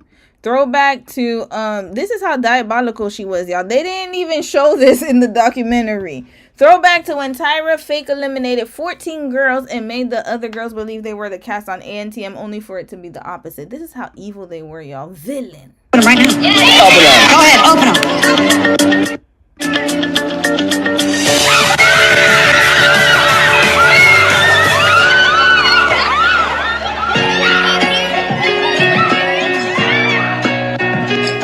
So I know there are a lot of emotions going on right now, and this is a tough moment. You know what? In the world of modeling, there's rejection, there are difficult times, and for those who don't have a photo, I'm sorry that you feel upset right now. But for those girls who do have a photo, come with us. Girls with photos. I'm really disappointed. It's hard going back to a life that you really didn't have too much anyway. I'm not in school anymore. I don't have a job. You know, this was my life now, and now I don't have anything. I got this far, thousands of girls were totally okay. Yeah. I felt pretty confident. I hate crying. You're beautiful. You really are. You don't need to cry. It's just a huge letdown. Just completely let down. I don't want to go home. Okay, so you guys, I'm taking you onto the elevators. We're gonna head up. We're gonna grab your bags and we'll head out. We go into this basement-looking room, and our luggage is just like plonk. We're nothing to anybody anymore. Just come on in, find your bag, guys, and then we'll take it down to the bus. Tyra always feels really bad about this, and she always likes to get a chance to say goodbye to you before you guys take off and go home. So she'll be over to say goodbye. I don't want to see Tyra. I mean, like, yeah, I want to see Tyra, but God, this is so embarrassing. So sad. Hi, ladies. I'm so sorry. It's okay. But you guys can't give up, right? No. Right? This is like, you guys got really far. The tears keep coming, and you're trying to hold them back. And you can't hold them back anymore because she's coming to say goodbye. This is it. I've gotten like so turned down, door slammed in my face. The road to success and to the top is not a straight line. It's a zigzag line. So unfortunately, you guys have to go home now. But you don't have to go far. Because you're You guys have a I literally fell. I collapsed. I couldn't even breathe. She had to literally come over and pick me up because I was on the floor. I couldn't move. Red flag. Because now, what about the other girls? When they would say, oops, sorry, we didn't mean to take, we didn't want y'all. This was just a prank. Imagine. Grown-ass Tyra. There was another one. Oh, my goodness. There was another scene. Let me see if I can find it. Hold on a second, y'all. There was another one. I gotta find it. If I can't find it, it's okay. I'll find it online. There are so many of them, y'all. So many scenes that were just awful. All right, let's watch. Somebody sent me this video. Oh, I am Aloho. That's her. Oh, she looks amazing. All right, let's watch sis. 1 hour? Did she go over everything? Oh, she showed everything. Okay, she showed everything. All right, shout out to sis. Let's watch her video. And I know there was another girl who did the ANTM. She used to literally be on YouTube watching ANTM videos. I know her views are skyrocketing. It was someone else who watched it. What was her name? It was some camera girl. It was a photographer. And she just watched, she just watched ANTM videos. I remember her. Yeah, this girl, Jessica. She literally based her whole channel off of ANTM stuff. So I'm gonna see her popular ones because I know she had some really good like videos about ANTM. Here. Okay, so let's watch her first, and then we're gonna watch Aloho because her videos are shorter. All right, here. Hold on. Let's see her videos here. Hold on.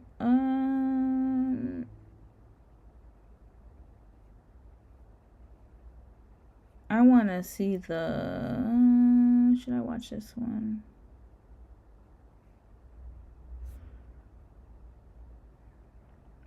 I want to see things that weren't on the documentary.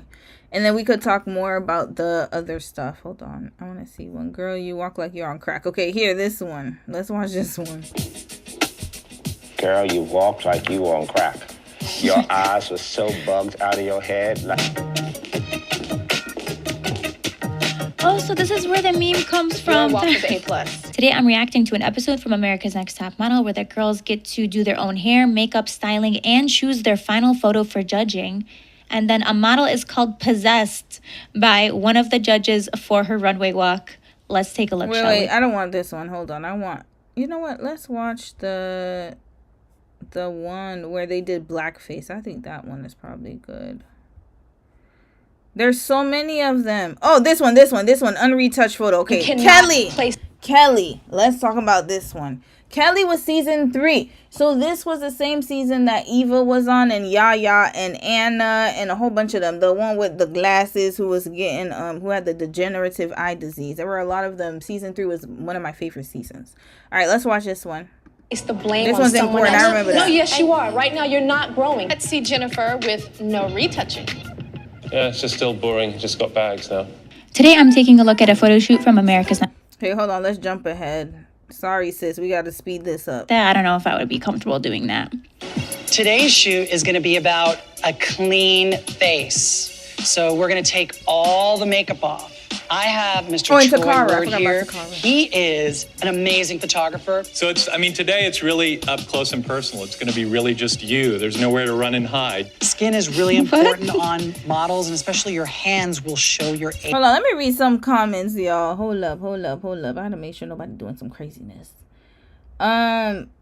Sylvie, hey Sylvie, you said in my country Rwanda a tooth gap is a huge sign of beauty. I used to try creating a gap in my teeth. Really? I need to go to Rwanda.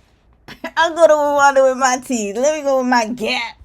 They used to call me Gappy, y'all. My gap was wider. I don't know, my teeth shifted and then it got a little smaller, but yeah. Oh, that's good to know. I need to go to Rwanda. You said that's crazy. Wow, nowadays we got beautiful models like Slick Woods. Ooh, Karma, you're right. Slick Woods is really gorgeous, y'all. And we even have Whitney Harlow with the Vertigo. Yeah, so nowadays it's like different types of beauty they're being celebrated, but at that time it wasn't. Yeah, Slick. Wow. Some girl, you said, I swear Americans are super obsessed with teeth. Have you seen the teeth of English people? Yes, I have. Now, I'm going to be honest, though. No, British teeth, no. It's unacceptable. I am so sorry. There's a level to the yellow. You cannot have, no. Have y'all seen Prince Charles' teeth? I'm so sorry. Sorry, sis. You brought it up, so I got to bring it up real quick, and then we'll get back to business. Prince Charles. No, this is too much. This is egregious. No, red flag. No, sis. No, you see, Americans, yes, they're too obsessed, but then this is not obsessed enough. You are a king. You should not be walking around with your teeth looking like this. At least get some whitening or something. You got to, at least, I understand they're stained. I get it. Okay, so maybe just a little bit of whitening, just a little bit of fluoride and fix a little bit of the crookedness. That's too much. No, this is egregious, sis. I'm so sorry. No, at this point, no, the Brits, This a bit too, you see, there's a thing about not caring, but then caring too much. I think Americans are too extreme, but so are the Brits, because then nobody should be walking around with their teeth not done. And I'm not trying to make fun of his aesthetic and be like, oh, trying to be funny. This is actually a problem here. He probably is going to have bad gums and stuff. He needs to get it fixed. Your teeth are very important. They found out that teeth can, because they connect to so many different pathways. They connect to your heart.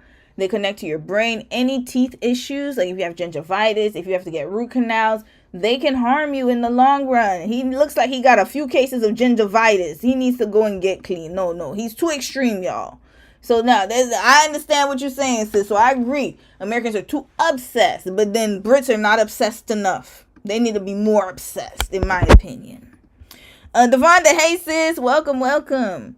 You said in Ghana, Nicole, you said in Ghana, a gap is a sign of beauty here. I need to go my family, to be honest with you, I need to do the ancestry DNA test. I'm just scared they're going to get my damn DNA.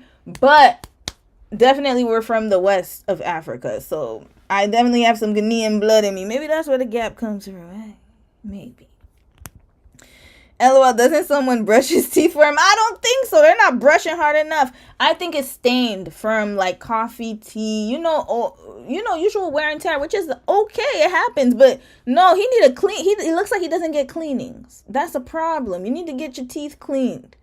They don't have to be super white, but they need to be well maintained. This is craziness. That's like, okay, I'm going to put it, it's literally the equivalent of having rust on your car. Yes, the rust is not going to kill your car, but it's just not aesthetically pleasing when you have rust on your car. You got to get that shaved down or, paint it over something. Devonda, you talk about Jessica? You say saw clips of the swan. Yeah, the swan was crazy. We're going to talk about that next Sunday. The swan was wild, y'all. That was a crazy ass show. Age. So Nivea has given us hand cream today, and that's what you'll really be modeling. Okay, we're going to fast forward a little bit because I don't want to watch too much of this. I just want to get the reaction of Kelly. Okay, let's see Jay. Because remember I said they were all culpable. They were all culpable. I think that's like an angel, a saint. He was just that moment. Moments. Iman or something. Takaris, that's nice. Come back to me with your eyes, beautiful. Just long, elegant, beautiful. Conjure up Iman or something. Oh, look at that. Bam, bam, bam. I was trying to throw, like, I'm in the middle of sex right now. Kind of, like playing with the hair and grabbing your neck. Eva, just remember, think some of these really beautiful moments. Beautiful, right there. Good. Mona Lisa the painting. Yes. Yeah, gorgeous too. I know her personally. She's great. Very nice woman. Christy, head up to the light. Lean forward and tilt your... Like, when I saw Mr. J, I was like, thank God. It's not Yusai from the new seasons. You guys, after watching that last episode with Lennox, with the viral TikTok sound, I'll link it down below. He roasted up. Probably the most limited of all the girls as far as the looks. Ready? I'm used to not wearing any makeup, but I'm not used to being in front of the camera while doing so. Turn back around to me a little bit more, though. Yeah, right there. That's it. At first, I was kind of worried about it, but after getting my hair she's done... gorgeous, y'all. Gorgeous. Yeah, she got a little bit of acne, but she was a teenager. These girls were just entering into puberty. We all had acne. And preparing myself mentally, spiritually, I was like, okay, I can do this. Beautiful. She looks so cute. Yaya Love that. is a trooper. She sat in front of a camera with no makeup on and said, you know what, this is my skin, but I'm gonna be beautiful. We're done. Yeah! I love that. So far, so good. It gets worse, y'all. Hold up. Confidence within her face. What's her name? Norel. Hold on. Let's fast forward to the judging, y'all. Taking a second. I went up. You need. Why would she be judged on that? Dealt with a lot having cystic acne. I can't imagine having to take barefaced photos when you're not comfortable doing that. So you had a close-up beauty shoot. There are two things that you were being judged on with this shoot. One is your posing and how well you take a beauty photograph. The other is how much retouching you need. Why would she be judged on that? Right? They're going to judge the models based on how much retouching is needed. Red flag. You see, diabolical Sagittarius. December. We got to make a distinction because my friends who are Sagittarius that I love dearly, they're Novembers. I don't have no December Sagittarius around me, and I don't think I ever will. Sorry, y'all got a bad reputation. You're going to have to prove to me after this documentary of to Tyra's. Their photo. So essentially, and they're Nikki saying and Taylor. The worse your skin is, the worse critique that you're going to get, which is not fair at all. Because you don't choose and how... by the way, it's just a joke, y'all. I love everybody. Your skin is. Like, I'm sure if everyone could have their skin look perfect, they would. Like, no one wants acne. This is so messed up. It's messed up. Retouching is extremely expensive. A client doesn't want to have to pay tons of money to get the girl that he hired for a job skin retouched. Okay, wait, I just have to comment on what Tyra just said. Retouching is expensive and the client doesn't want to have to pay a lot of money, blah, blah, to have this model's skin retouched. Usually models who do those campaigns, close-up skin campaigns, have good skin already and are good with no makeup. Yeah. Like a model with, let's say, imperfections, acne, probably won't want to take those jobs or probably won't get booked to take those jobs. Here was Christy's best shot. Yawn. I think the mouth is beautiful. I think the eyes are dead. Can we see the unretouched? Dead. That is so not good. Eva. She looked fine to me. What was the difference? Making it quick. They're like terrible, ugly. Next. Yeah. Eva, come on up, sweetie. I would have clipped the artificial nail as it looks very hooker. Eva, I think this picture is absolutely gorgeous. You've...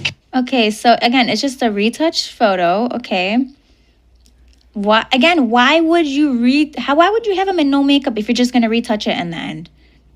What is the point if you're just gonna retouch out their bare skin that you made them? Like, you're making more work for yourself. Tyra just had this whole speech about how retouching is so expensive and clients don't want to spend a lot of money on retouching. And then they take a bare-faced photo and then send all those pictures out for retouching to only prove her point that retouching is expensive. And people don't want to do that, but then she's doing it. To prove her point about retouching. Sis, don't try to do mental gymnastics with the Sagittarius demon. Okay? Stop it. You guys, I'm confused. Eva, I think this picture is absolutely gorgeous. You've captured sort of the essence of the ad. Can we see Eva's unretouched photo? Oh, God. Beautiful. It doesn't... Honestly, what? So she looks regular like anybody. She looks gorgeous, actually, without makeup. I think she looks beautiful. All of them do. I don't see the problem. Cool. Stop in the name of love. What? And look at your face. Wait, hold up. Unretouched photo. Oh, God. Beautiful. Stop in the name of love. Okay, look at this Aquarian demon. Yes, I said it. I gotta take one for the team here. You're saying that with all that filler in your damn cheek. Red flag. Elvira. Look at you. You have the nerve. I hate when people do that. It's not just women. I hate when people do this. You have filler in your damn face. Lips plumped to the gods. fake ass lips, fake ass filler, and then you want to talk about her natural face. Why don't you take your makeup off, Janice? Let us see what's under there, Janice. Love Cassie. Dude, but her here is your exactly. That's perfect. Beautiful. Looks not so great. Looks like an old lady's hand to me. She's using the product that this advertisement's for. He's like, you look like an old woman. She looks like an old woman. Yeah, no, just your hand. We're using the hand cream that the whole advertisement was about. Can we see the... That's why I said they are all problematic. Listen to Mr. J. He's another one, too. I'm sorry. He got fillers, too. They all got fillers. Plumped up, dumped up. And then they got the nerve to talk like that. Retouched picture. Hey, that is Are you kidding me? That's better than the retouch picture. Jennifer. Wow. Big change. How do you feel? Jennifer. I feel better now. She looks better before. I think so. was going to say. Here it is. Okay, Beautiful. it's not really doing much for me. It's not really doing much. What is it supposed to do? Babysit your kids, go grocery shopping, smoke arguile with you. What is this picture supposed to do? What's killing us is you have what it takes, and you're not bringing it. Let's see Jennifer with no retouching. Beautiful. Actually, I kind of prefer this over the retouched photo. What do you guys think? She, like, oh my God, I wish I looked this good with no makeup on. She looks stunning. They better not say anything bad about this. Yeah, it's just still boring. Just got bags now. You see? Listen to that. Wait, let's go back. Remember Nigel, right? Talking about we didn't know at the time. I wasn't part. I was just a judge.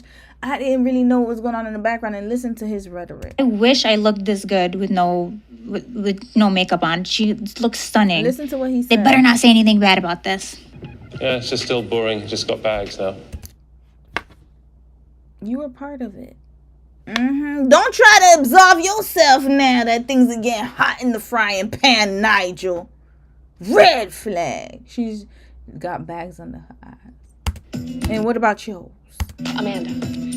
That's normal. Andy. Everyone has bags. Your dream. Annie Lennox meets Daryl Hannah from Splash. There you go. Here is your best shot, Amanda. Gorgeous. Oh my Cover God. of Danish Vogue. Really Yeah, turned she's it out. beautiful. Last week you were a broken rag doll, and now you are our queen. Your unretouched photo. Oh, it's Okay. What even changed, you guys? She is beautiful. I love the lighting on these photos. I just have to say, I love the contrast She's the one of with it. the degenerative eye disease. Colors. These pictures are great. Like, I do like the concept too. The unretouched. I wish they actually kept them unretouched. oh, it's so that's it. That's it? That's amazing. I almost didn't notice. Mind you, and no shade to sis, because that's not her fault, but it's the whitest and fairest one of all. Of course you're not gonna notice. Her skin is pale. You're not gonna see it. Yeah, but not everyone's translucent. That lucky to have good skin. Peter Pan. I'm loving your color change. It's made your whole face come alive. There's confidence like in the your red hair face on here. her. You've absolutely wowed me. Unretouched photo. So beautiful. Did he do something to her armpit? Did he like push in her armpit, or am I just seeing things? Still good. Takara. Here's your best shot. Whoa, that is Beautiful. gorgeous. Watching you Love pose that. in front of the camera, it came quite naturally to you. Let's see the unretouched one. Still Skin as beautiful. fine as honey. Norel. Still very beautiful. Norel got her braces off. You feel like working it, don't you? They're lovely, your teeth. Today you look like a model. Norel, I think your makeup is fabulous. Thank you. The heavy side reminded me of Winona Ryder on the red carpet. It looks like you've got every hand in the photo. You know what? I'm just gonna say it. I don't like the retouched version. But my question is, you look like you have every hand in the photo. Ain't this a photo shoot about the hand lotion? Red flag. Shut up. Whatever your name is with the glasses and the damn cat. I'm tired of these folks. Let's fast forward to Kelly. Okay, Anna. Relate. Wear your hair back. I don't like it either. She was always jealous of Eva, y'all. She Why was didn't you jealous. play it up more? Okay, let's that Your eyes feedback. more. I was supposed the evening look. There was not enough on the eye. Why didn't you play it up more? And embrace the Indian and ethnic roots that you have. What's going on with your outfit, honey? It's not a That was the outfit of the time. model outfit. Fine. Can we What do you take mean? the What's a necklace- model outfit? Exactly. And then look at his rotund ass talking. Yeah, I'm a thickums too, but damn. Please tell us. Is there a uniform? What I don't understand what this show is. No, they for just Tyra. wanted to be mean girls, yo. You're looking pedestrian here, honey. Pedestrian? Her? Come style her, Tyra. You're looking pedestrian here. She look way better than you would ever look on the best day of your life, Janice. She would clear you looking like a pedestrian. Red flag. I'm tired of you and your lip fillers. That's one thing about Aquarius is I will say this though. I'm gonna give y'all a little. We like to tell the truth, but then we don't like to look inside of ourselves. I had to learn how to be accountable. You're saying all of this, she looks pedestrian, and then look at your gremlin looking ass. Yes, maybe she does look pedestrian, but she look way more better than your ass. Here, honey. The eyes are not there, the angle, you're not working it. You too, Mr. I don't know what the hell. He had a little cat on him. She just said you look pedestrian. Like, that's supposed to be an insult. Right? All the pedestrian girlies who look regular, we cleared Janice on the best day of her life. Because all she did was put implants in her damn face. Looking like a damn squirrel. Like an average person that eventually becomes a model. She's not average, y'all. I want to know what's the difference. Everyone looks great. They should have just kept it unretouched. I want to know why you want to be a model. Her? She's gorgeous.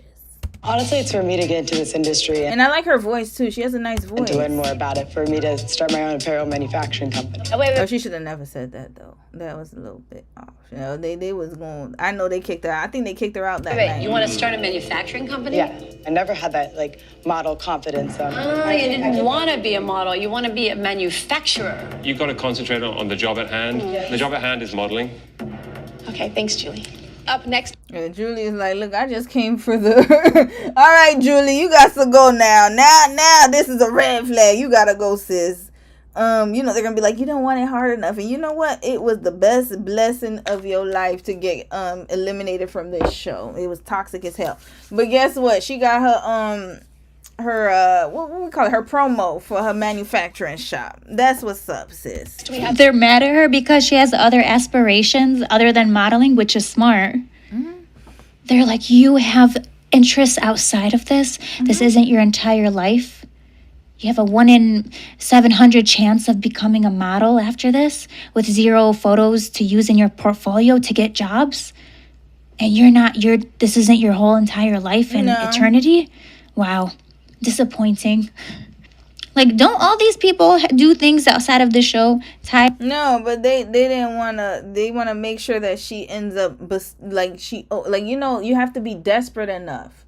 That's what it is. They wanted her to be so desperate that she'll do anything to get the contract. The problem is that she got other plans. She like, look, this ain't nothing for me. If y'all want me to do this, and I'm just gonna skedaddle right up out of here, go to my people's them and get my manufacturing shop started. I'm not gonna do all of this crazy riffraff y'all got prepared for us.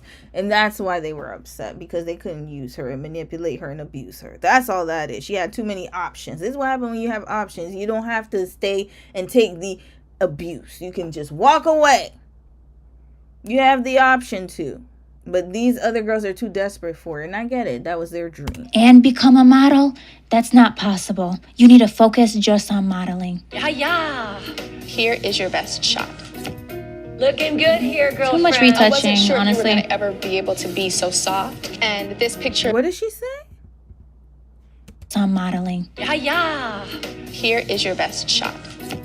Looking good here, girlfriend. Too much retouching, I wasn't sure honestly. if you were going to ever be able to be so soft. And red flag. I wasn't sure you were going to be able to be so soft. Look at her face. She knew it. Yaya was woke, y'all. Yaya was awake. She was alert and awake, y'all. Yaya was awake. Look at her face. She knew what was happening. She was like, what the fuck did you say? That's that. Let me be quiet. Let me shut my mouth. Look at that. I didn't know you could be so soft. Why? Because she's a black woman? Because she's wearing her hair out in its natural state? Because she's proud of her roots and where she comes from? Yaya was very Afrocentric, proud to be black. And Tyra couldn't handle it.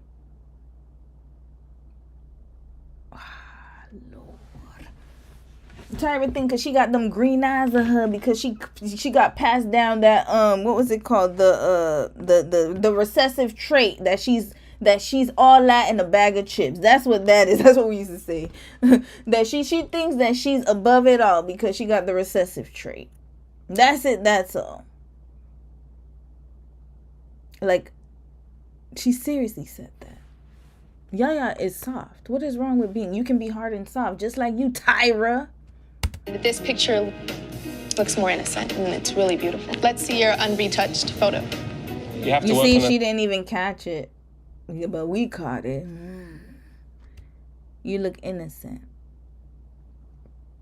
What? Skin, you drink more water. Water. You could get there, but it's gonna take some work. Did he just say drink more water? Because that's, oh my God. That is so stupid. Yeah. And by the way, drinking more water is not going to change. Yeah, sometimes, yes, it can be a flare-up, but there are other things going on internally that cause the acne, y'all. It's not just drinking water. Some people need to get medication.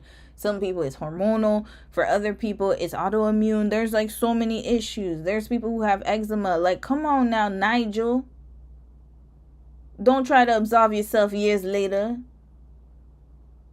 You were part of the problem. I hate when people tell me, just drink water.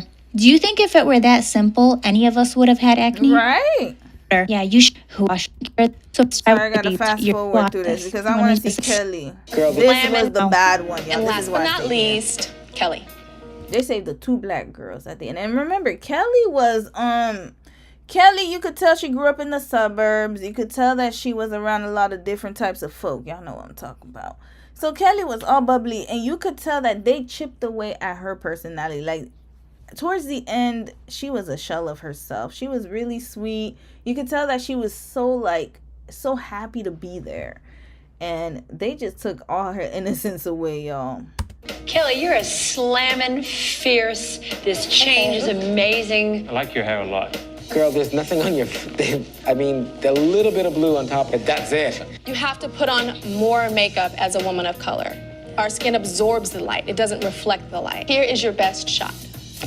I love this shot so much. I know I'm going to love it even more unretouched because she just looks beautiful. I love the cropping. And she has doe eyes. Like, Shelly has similar eyes where they look like baby deer. And that's not an offense. That's actually a compliment. They look it looks very beautiful. I like when people's eyes are spaced apart. It looks beautiful. Like, even Halle Bailey, I think her eyes are beautiful. So soft and pretty. Even though her fans are annoying and insufferable as hell. Just like the Beyonce fans. But I love her eyes. Really great photos the Avatar overall. Eyes. And her hand placement is perfect. Yeah, her expression. Gorgeous. My favorite photo so far, actually. Overall, this picture is just bland. You look like Respectfully, I disagree. It's just bland because she's black. She's black and bland. Even though, look at her hair, the wisp, everything is gorgeous. Perfect almond shape eyes. There's nothing coming behind it. Let's see your unretouched shot. It's like a Hitchcock. Literally still beautiful. There's barely any difference. She looks fantastic. Even this photo. They were just trying to find something wrong with her. Threatened. I'm telling you, the more threatened they are, the more they're going to start saying, oh, you don't look soft, you look aggressive. There was nothing wrong with Kelly's picture. I prefer beautiful, natural, stunning. And she she's looks a photographer, great. y'all. The lighting really complemented this photo shoot. It's very soft. Photographer did a wonderful job. I love his direction. The photo shoot portion was great. It's like a Hitchcock film. Go back and forth. You look like a Hitchcock film. Red flag. Look at your... Ooh, you know what? Let me be quiet. Mimi is knocked out behind me. You look like an Alfred... what's his name? Alfred Hitchcock film. You look like that. You look like the freaking... You know who she looked like? Jeepers Creepers. No, I'm tired of Janice and her yuck mouth. Yapping, doing all that. You look like this monster. This is you, Janice. Since you want to talk nonsense. This is you right here. Jeepers Creepers. No, that's the old one. We need the new one. This is you. This is you, okay? This is you, Jeepers Creepers. Where'd you get your peepers? That's what you looking like right now. Shut up. Always, every time she feels threatened with her damn lips, her plumped up lips. Somebody snatched it. You know what, Kelly? You should have deflated them damn fillers. You should have asked her what she looked like without them fillers. Take the implants off, sweetie. Take the fillers off, and then let me know what you look like. Talking about the other sis is pedestrian, and then she looks like a Hitchcock movie. What you look like? She was threatened by the Indian girl and her, the black girl. Promise you, she was. That's why, because Kelly had like that body type where she was slim. She had nice curves. She was a beautiful girl. And then I think Shandy was the Indian girl. She's gorgeous. Beautiful hair, beautiful skin, beautiful everything. So she was threatened by that. Photographer did a wonderful job. I love his direction. Oh, I can't stand people like her. I know, I'm telling you, I know jealousy when I see it. That was pure jealousy. There was nothing wrong with her picture at all, even untouched. The photo shoot portion was great. It's like a Hitchcock film. Go back and forth really fast to see what I mean. You see, look at that. She looks beautiful. What? Yeah, and then look at you. Can we do the Hitchcock with your ugly ass face? How did she even become a model, y'all? Look, even on... Okay, let's see her without the fillers, y'all. Let's see her without the fillers. Look at her without the fillers. And then look at Kelly. Let's compare. Since she want to compare. Without the fillers, untouched. Matter of fact, you're touched here. So we got to compare touched and... Look at this and look at this. Look at this and look at this. Not even comparable. No comparison. Case closed. It's very shocking to see it like this. No, there's no shocking, the photo shoot portion was great. It's like a Hitchcock film. Go back and forth really fast to see what I mean. She looks beautiful. Wow. What are you feeling right now, Kelly? You look little. It's very shocking to see it like this. The people that usually see my skin tell me that I have beautiful skin. Yeah, you do have beautiful skin. My eyes were very intense. But if it was intense and better than this, they would have chosen this. Shut up, Ty. You see? There she go. She co-signing with the fuck. Because, again, she's a dark skin. But then this is why that day we had that colorism video. That I said what I said. And this is why I said what I said in the Beyonce case study. Too often, people try to say, oh, it's just colorism. They don't like her because she light skinned. And then look at how she talking. Siding with that ugly ass, gremlin, leather-faced ass beast of a woman. Sorry, I don't like to call women beasts, but that lady is. Hitchcock plumped, inflated, big old balloon face looking ass heifer. Got the nerve to say she looked like a Hitchcock film when she looks even worse, looking like Jeepers Creepers. And then you want to sit here siding with her. Why? This is why we say what we say. I know, that's yeah. true. You cannot place the blame on someone else. I'm not no, yes, you are. Right now, you're not growing. Take all the criticism we give you and use it constructively and be empowered by it and Look walk at away. them gaslighting her ass. She's right. My eyes were very intense. But if it was intense and better than this, they would have chosen this shot. I know, that's yeah. true. You cannot place the blame on someone else. I'm not no, yes, you are. Right now, you're not growing. Take all the criticism we give you and use it constructively and be empowered by it and walk away and go, okay, now I know what to do. If you walk out of here and saying the photographer chose the wrong picture, you don't grow. You're right. Okay, Kelly, thank you. So now it's time for... She never... No, yeah.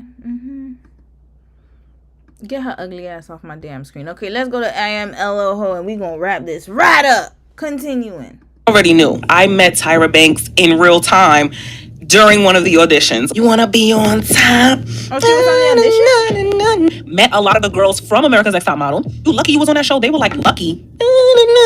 Welcome back to my channel, Mother Suckers. Hey, it's your girl Liddy Low, back with the looks, the facts, and the tea. So Netflix dropped the America's Next Top Model reality check 3-episode documentary. Sorry, let me put it 1.25. And shout out to Aloho. I need to get that set up right here. That's a nice little setup.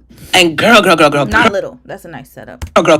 Millennials, come to my front. Hey, come to my front. We're already here. This one was really full of millennials. Like, shout out to all the other generations. Shout out to y'all who discovered America's Next Top Model during the pandemic. But this one right here is really for the millennials. The girls who lived it in real time. The girls who made this show what it was. Yo, I called to vote, y'all. I remember I used to call the vote. I called the vote because remember I was in the States at the time. So I called to vote on American Idol. I voted for Fantasia. I never talked about that. I forgot I did talk about that. I never told you. I called American Idol. They had that number. Call 1-8. Oh, I called. I sure did vote for Fantasia and America's Next Top Model. I believe. Did we have to call in for the votes? I think we did. I don't remember. But anyways, I called a lot of shows to vote. That's how far back. Yo, that was a time, man. I used to call them damn shows to vote. I remember I used to be on the hotline. I think Top Model, we did have to call the vote, no?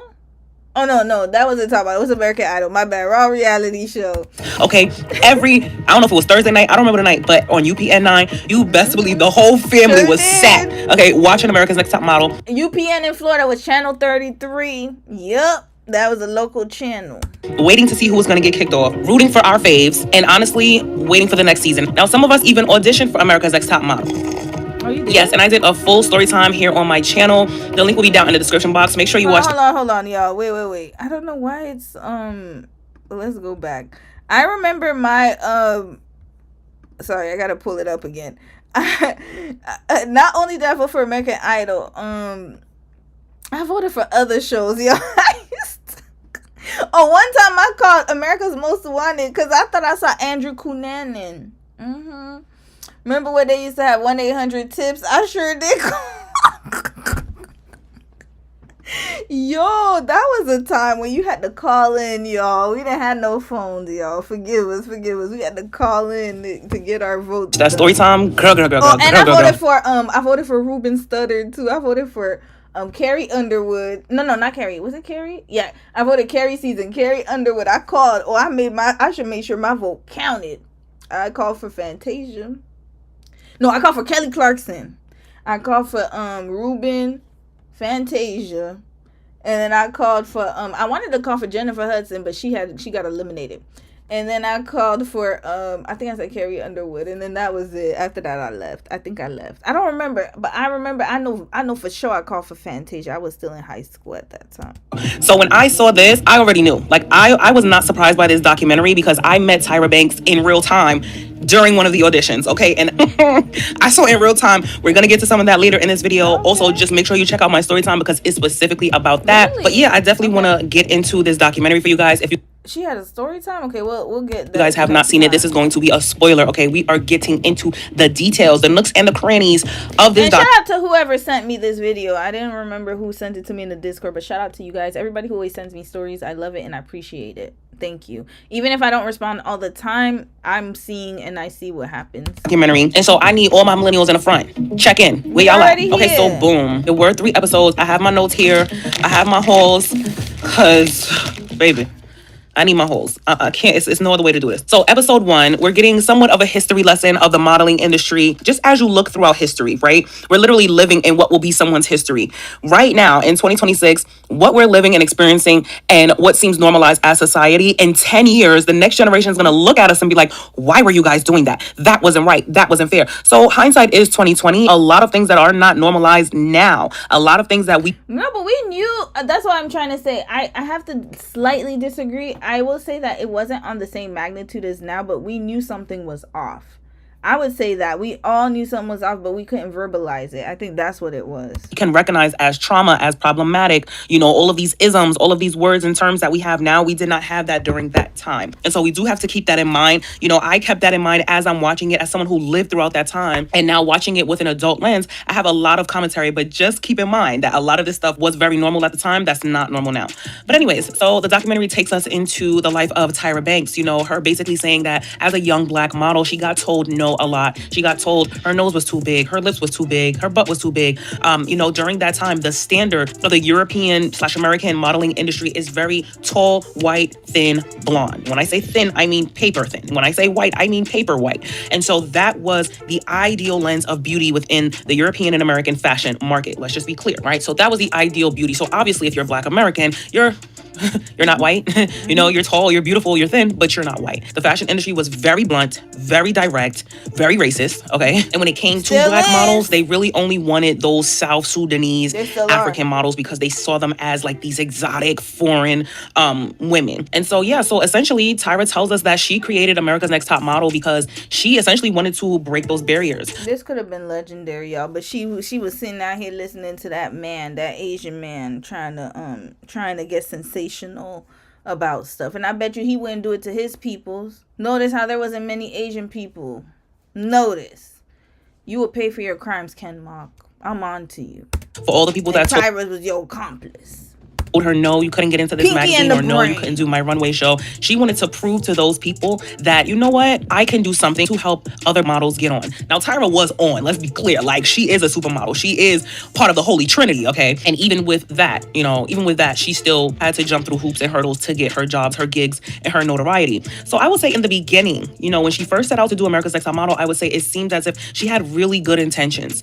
She was raw, she was fresh, and she was really looking to change the industry. Unfortunately, as the seasons went on and the show began to get global success, she kind of succumbed to the standards that she originally was trying to push back on. She wanted to build the bridge between reality TV and modeling. And I think that's because she was looking at the views. Because if you watch a documentary, remember, she was like, they kept telling her, season 1 might just be a fluke. You got to do it up next for the next season. Got to go over the top. She was chasing clout. Not chasing clout, chasing views, chasing the algorithm. And this is very important, especially for YouTubers too. We have to be honest, y'all. Like, if you're a YouTuber or if you're thinking about getting into content creation, this is one of the areas where it is similar. Where if one of your video goes viral, then you want to, capture the moment, or you want to, I guess, ride the wave, right? But the thing is that not everything is good. And just because something is viral doesn't mean that you have to partake in it. And sometimes you're only as good as your last video. So what people try to do is they try to recreate that high of, okay, I want to be viral, chasing the algorithm, chasing the numbers.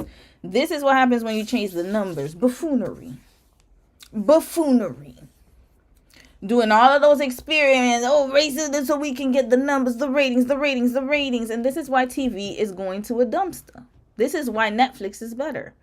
Or Disney. This is why. It's because, I don't want to say Disney Plus, but Netflix or those streaming Tubi, they're better because they don't just look at numbers. They're going by they're just giving you what they have, and then whoever's interested will watch it. You don't have to chase the numbers. And that's the problem with Tyra. She got too greedy, her and that damn Ken Mock. And I'm not surprised. Listen, I gotta be honest. This man, he looks like he's a greedy son of a bitch. I don't know. He's greedy. All he wanted to do was exploit. Didn't we talk about that with the Shein situation? Duplicate, exploit. And then he used a black woman to do it. Gotta keep it real. She said her inspirations at the time were American Idol and The Real World. And so she got her dream team together, okay? Y'all know Miss J. Miss J could walk you off a building, okay? Quite literally. Walk some of them girls off buildings. But Miss J, who was a runway extraordinaire. And then Mr. J, who was originally Tyra's makeup artist, but later became her creative director for the photo shoots. So season 1 of America's Next Top Model was chef's kiss, iconic. You got the girls in New York City, living in small quarters, very humble beginnings, but still an amazing concept to the show. You have, what's his name? Ken Mock. You got Ken Mock, who is another executive producer and co-founder or founder of the show. And they struck gold. I need to know what his sign is. Ken Mock. Cancer Man, Lord. J. Manuel. We gonna get all these signs up here. He's a Leo. So we got a Leo and a Cancer. Nigel. Aries? April 27th. Taurus or Aries, one of them. Taurus. And then Miss J. Alexander. We got the Aries here. So we got a water sign. Earth. fire. 2 fire signs. And Ken Mock was born again Cancer. Yeah. There we go. And Tyra's a fire sign. And then Janice is an air sign. Goodness gracious. They struck reality gold. It was the first time where America got to see kind of like everyday women who had hopes and dreams. Again, similarly to American Idol, but in the fashion sense, in the modeling sense. So you already got every girl just like drooling like, oh my gosh, like I want to be a model. I want to be in the fashion. I would love to know what happened to Robin, because I remember they made her feel so bad for being older. How old was she when she tried on America? She wasn't even that old. She was like 27, I think. And then they made her look like they said she was a grandma. And then I remember she got into it with Ebony because Ebony's lesbian and she's Christian, and it was just a mess. But I would love to know what happened to all these girls.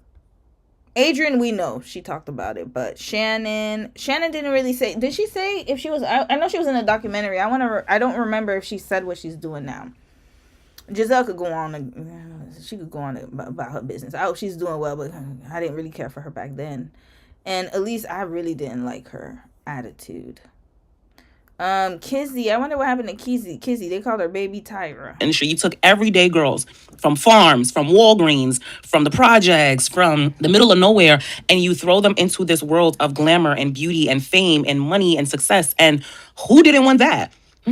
Shout out to all the models from America's Next Top Model that came back to tell their side of things. I like that a lot of them were able to understand, like, listen, this was a time that we lived in. These were the rules that we played by, but yet and still, I knew that something was wrong. Yeah. I spoke out, or maybe some of them didn't speak out. But now here as an adult, I can say this is exactly what happened and this was wrong. One experience that stuck out to me was Ebony. Now, Ebony was a beautiful, the name Ebony, it means black, right? But just this beautiful black, dark skin, sassy young woman from Harlem. And what she experienced was pretty much blatant racism. Like they literally told her that, you know, with your complexion, your skin is supposed to be smooth, but you know, that we have to retouch your skin. And they called her rough. And they said, remember when she, they said, oh, like, you know, I've been getting, what did Tyra say? I've been getting word from like, you know, the agents or photographers or whoever that you're hard, you're difficult to work with. They gave her the strong black woman trope. And then not only that, but because she spoke up for herself. And, you know, she's New Yorker. New Yorkers are very blunt. But, you know, some people can't take the bluntness from a black woman. Because Janice is also blunt, but I didn't hear them call her aggressive. Look at her aggressive, implant, inflated looking ass. They didn't call her aggressive because she's the aggressive one out of all of them judges. But with Ebony, oh my God, we're so scared of this black woman. Not only that, but they decided to mess up her haircut. Didn't even give her a tape. Red flag. Didn't even give her a lineup. My bad. We call it tape, but lineup. Messed up her whole damn hair. Made her talk. Said she looked ashy. It wasn't no sugarcoating that we do now in society, and you got to use all of these words to figure out what I mean. They told you directly, this is what's wrong with you. And a lot of times it was things you couldn't fix.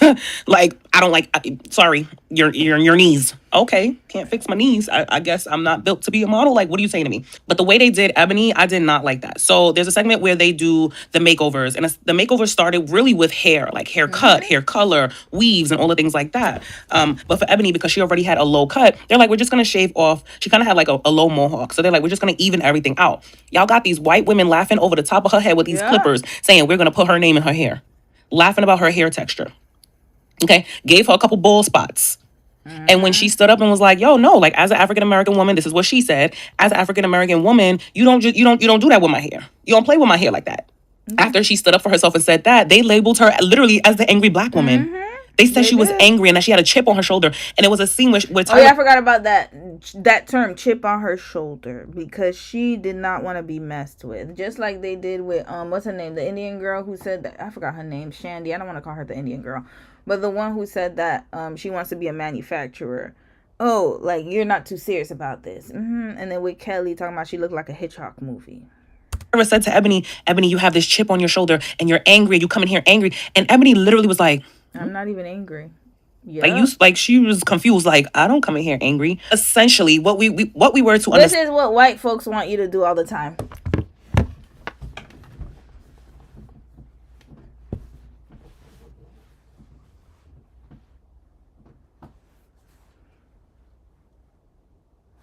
no problem. Oh my God.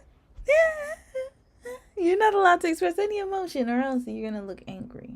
Stand from this documentary was, if the producers and Tyra wanted to paint you in a certain light or in a certain narrative, that's what they would do to get you to represent whatever it is they needed you to represent. If you're the angry black girl, we're going to make sure you look like the angry black girl. If you're the greedy black girl, we're going to make sure you look like the greedy black girl. If you're the overweight white girl, you're going to be the overweight white girl, okay? So they needed narratives. They needed drama. They needed reality TV to make this thing continue to work, because in the beginning, no one wanted to give Tyra the show. She went to CBS, she went to ABC, right? She went to Fox. Nobody wanted to give her the spot. And UPN was like, we'll give you the spot. And also shout out to UPN, because UPN always had the black lineup. Like UPN always had the good black lineup. So to see that the president of UPN was actually like this small white woman, I was like, that's interesting. Because they knew where the ratings were, girl. They took all the shows that no other major. Because remember, Tyra said she went to CBS, NBC, all them networks passed except for UPN. They knew where the money was. They were like, "Oh, we got black folks in here. Oh yeah, put it on the lineup." Yes. So I didn't like the way they did Ebony, and then they also said that Ebony also said that they would tell her that her skin was ashy. She said that Tyra actually called her personally. She said, "I barely had conversations with Tyra, but when I finally spoke to her, she told me, hey, you're showing up to set ashy." The judges basically told me that my skin was not good. I got it, girl. I'll work on it. It will be flawless. Ebony, she uses so much grease on herself that like her grease gets on the doorknobs of the bathroom. Like, that's what you call Giselle was too immature, yo. You calling me to tell me I'm ashy? So from then on, Ebony is over greasing, over moisturizing, and the other girls are complaining because they're like the doorknobs are slippery. The doorknobs are slippery. You now magnify this one problem, and that's what you're going to hyper focus on, and that's what they're going to hyper focus on too, right? So I didn't like that ashy comment. I didn't like those white women laughing at her hair. And I didn't like that they labeled her the angry black woman, simply because she was like, I don't like, how anytime somebody spoke out about something, it was like a target on them.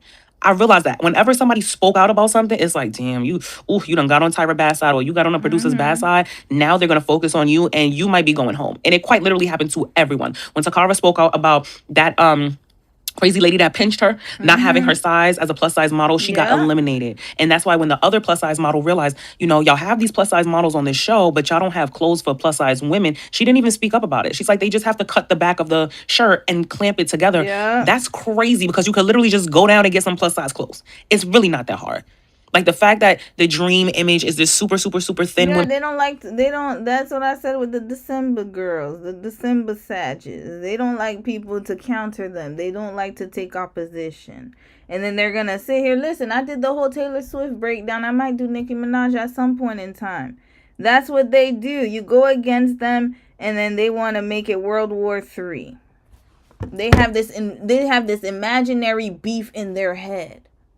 That's what I've been noticing with the December ones. Sure, if you got a problem with me, just say it to my face. We're going to settle it right then and there. There's no ambiguity. You're going to know where I stand from the beginning. I'm going to tell your ass to your face. But then they want to do all this passive aggressiveness. Red flag, that's where that comes from them. Women who basically look like she doesn't eat, that's really sad. And I don't really know where that stemmed from or what's that all about. And I will say, and there are some women who are naturally that way. When I was modeling, I naturally didn't have no fat on my body. Okay, naturally. Tall, 5'10", I'm 5'10". No fat. Okay, let's go. Let's learn how to walk. Let's learn how to talk. Let's bring the personality to the front. Let's get on the runway. And so now season 1 was this huge success. I believe Adrienne won season 1. I knew a white woman was going to win season 1. The thing with Top Model, I could tell that the producers were definitely in Tyra's ear. Like, listen, I know you're trying to make this whole impact, but we need white models to win. We need the white girls up there. So first couple of seasons, white girls won, but I was okay with some of the white girls. Clock it. When we were younger, as millennials, we watched white people on television regularly. I had no problem with rooting for the white girl if I liked her. So some of the white girls was cool, but I was always and will always was rooting for everybody black. So now the show is a success. Tyra has proven to the network that this show will make you a lot more money than any show on any network. Okay, and so for season 2, they had a much bigger budget. The girls were in a big... Let me see if I remember who was on season 2. April, I remember her. Was she the half Korean girl? I think she was. Bethany, I don't remember you. Camille, I remember her. Mercedes, my lupus survivor. That's how I learned about lupus from her. Because she spread it. I didn't even know what lupus was. I was like, what's lupus? It was from her. Joanna Gorgeous. Zamara, I don't really remember you. Oh, she's the one with the eyes. Yeah, I remember her. Shandy, my heart goes out to her. Sarah, I don't remember none of them, actually. Janessica, I don't remember you. Heather, don't remember you. Katie, don't remember you. Anna, don't remember you. Okay, I just knew a few people. Bethany, I don't remember. Bigger home. They took a trip overseas to Milan. Basically, the show was trying to continue to gain viewers, hit all the fashion capitals, make the challenges crazier, make the women more interesting, and drama sells. Like, drama sells. Even to this day. A lot of y'all are subscribed to Zeus because what? Drama sells. Drama keeps the attention. Mm-hmm. Well, I'm going to let a little bit go and then we're going to read some comments. Introduced to Janice Dickinson. Yo, me and my sisters used to gag when Tyra would say, Janice Dickinson, one of the world's first supermodels. She would say, the first supermodel. Her. Look at this. And the reason I'm going in on her is because she had the gall to go into those beautiful women. So we going to get into her ass. Dig into her ass. Look at her. And she has the nerve.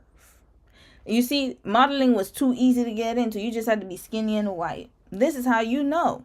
Because her ass got into it. There's no way she should have been a supermodel with the criteria that black women have to go through to become models. For us, we got to be everything and above. And her, she could just be basic. And then she called somebody else a pedestrian. Red flag. You look pedestrian. Actually, you don't look pedestrian. You look like you plumped up. You might need to go get them fillers shifted. With that Botox you got in your damn brain.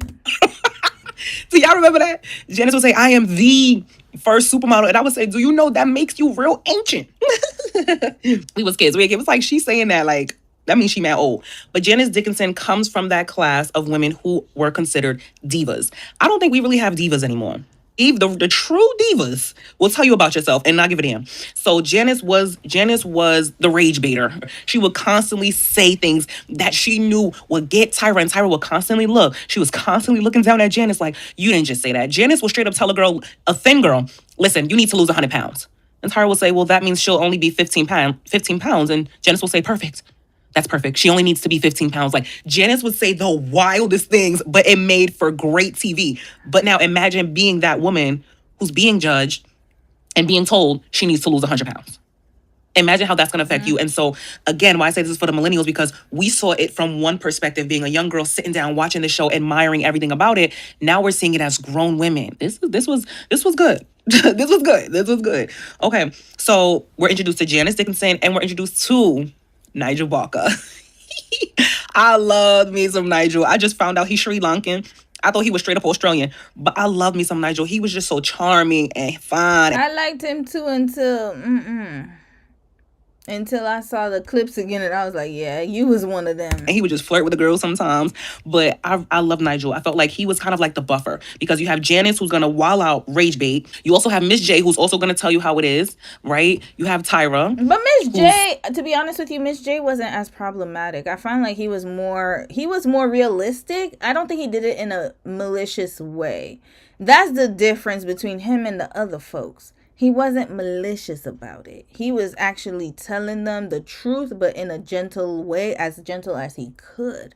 But them, they were being mean and nasty. That's the kind of trying to be like this mentor type, I want to change the industry type of person. And then you have Nigel, who's also very charming, and he has that photography experience that he can, teach the girls how to be in front of the camera. So this was ultimately the dream team. Also, shout out to Kimora Lee Simmons, because Kimora Lee was actually on a first couple of seasons too. They did some fashion shows and contracts with Baby Fat. So shout out to Kimora Lee as well. I see you, girl. I love me some Kimora. I didn't like her after she made that comment about Ebony. Sis, hello, did you watch the... Kimora, after that, I had to look at her sideways when she said, oh, I just don't like it.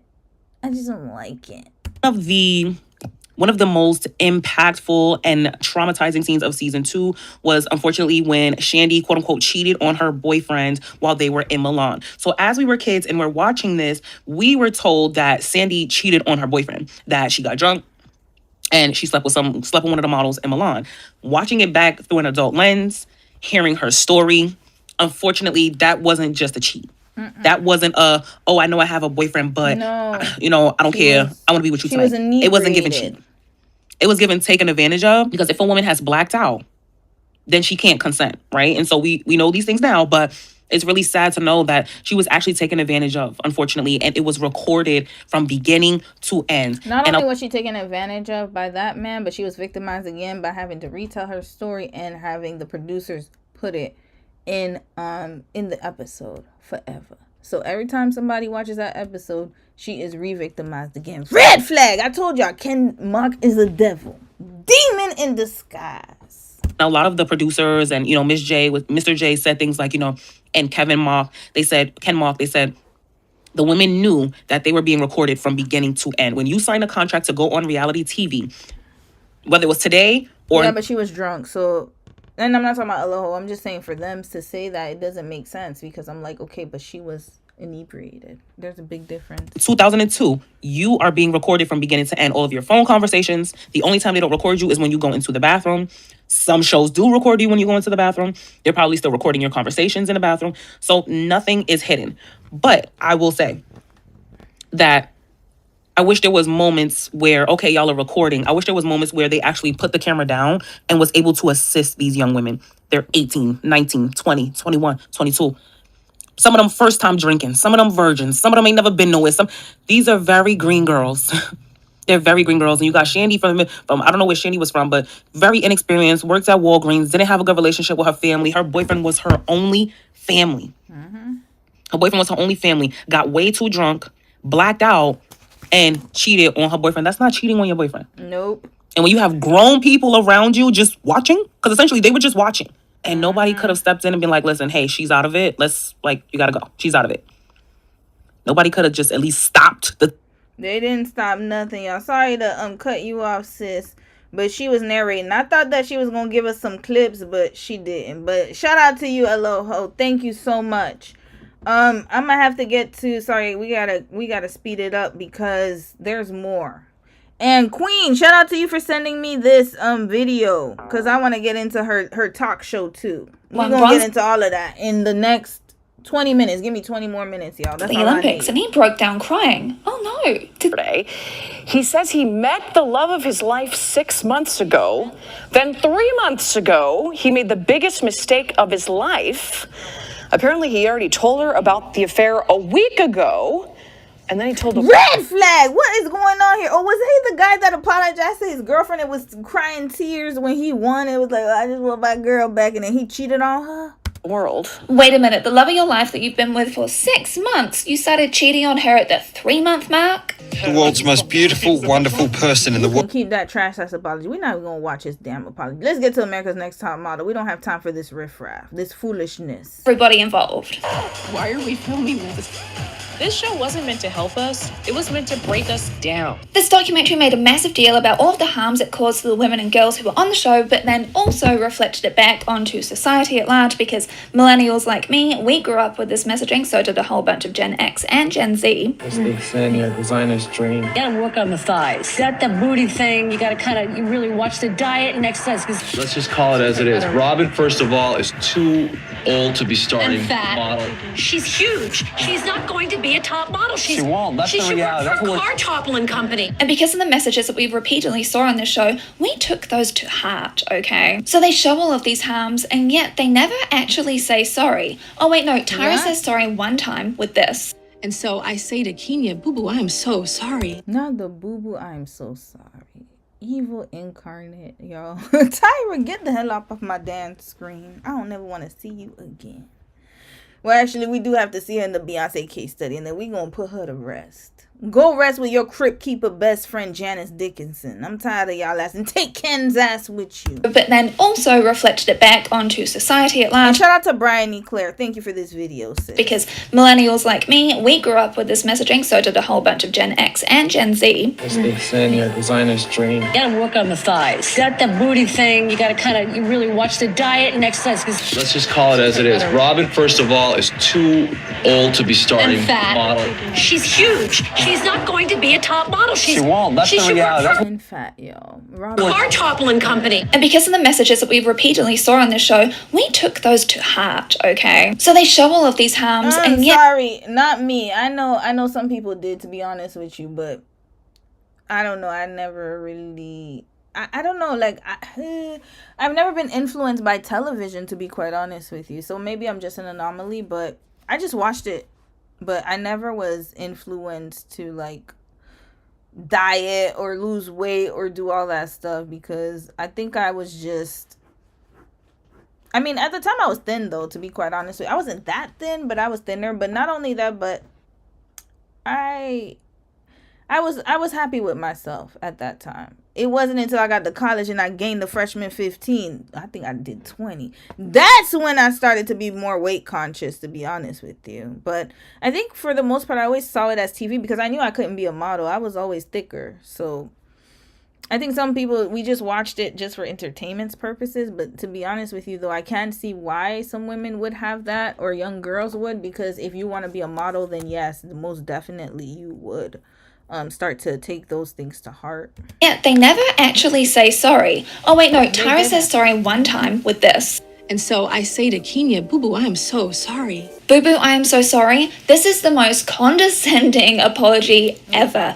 Oh, and we wouldn't do it today. It was just back then. That was just how it was back then, but we have 20/20 vision now. There is an entire section where they're talking about how popular this show has gotten. They're getting tens of thousands of applicants. They nearly have a stampede happen. I remember looking at CNN and seeing this riot breaking out in the street. Pandemonium broke out. America's Next Top Model was the most watched show on the network, yet at the very same time, they're saying that it was a time of Fear Factor. It was a time in the world where there was a show, Fear Factor, kept creating more and more and more. You guys were demanding it. Viewers wanted more. Again, victimizing herself. Oh, I was forced to do it. They demanded it of me. You could have said, no, you know that, Tyra, but the money was too good, right? I see you had green in your eyes, literally and figuratively. Your Sagittarius demon red flag. And more. To be honest with you, we were watching the show because we wanted to be able to see the behind the scenes of modeling, behind the scenes of fashion. We wanted to be able to see these relatable girls go through their transformations, learn skills of the trade, and also learn tips and tricks ourselves. And lots of girls were watching this show because they thought this could be my ticket out of my bad situation. Because reality shows, they really prey on people who are in vulnerable positions. Just because Joe Rogan was doing Fear Factor does not mean it works in the show that was meant to be showing the behind. I forgot Joe Rogan was part of that show. He was also part of that show with Andy Dick. That's how I knew Joe Rogan. He was actually an actor, y'all, before he became a podcast bro.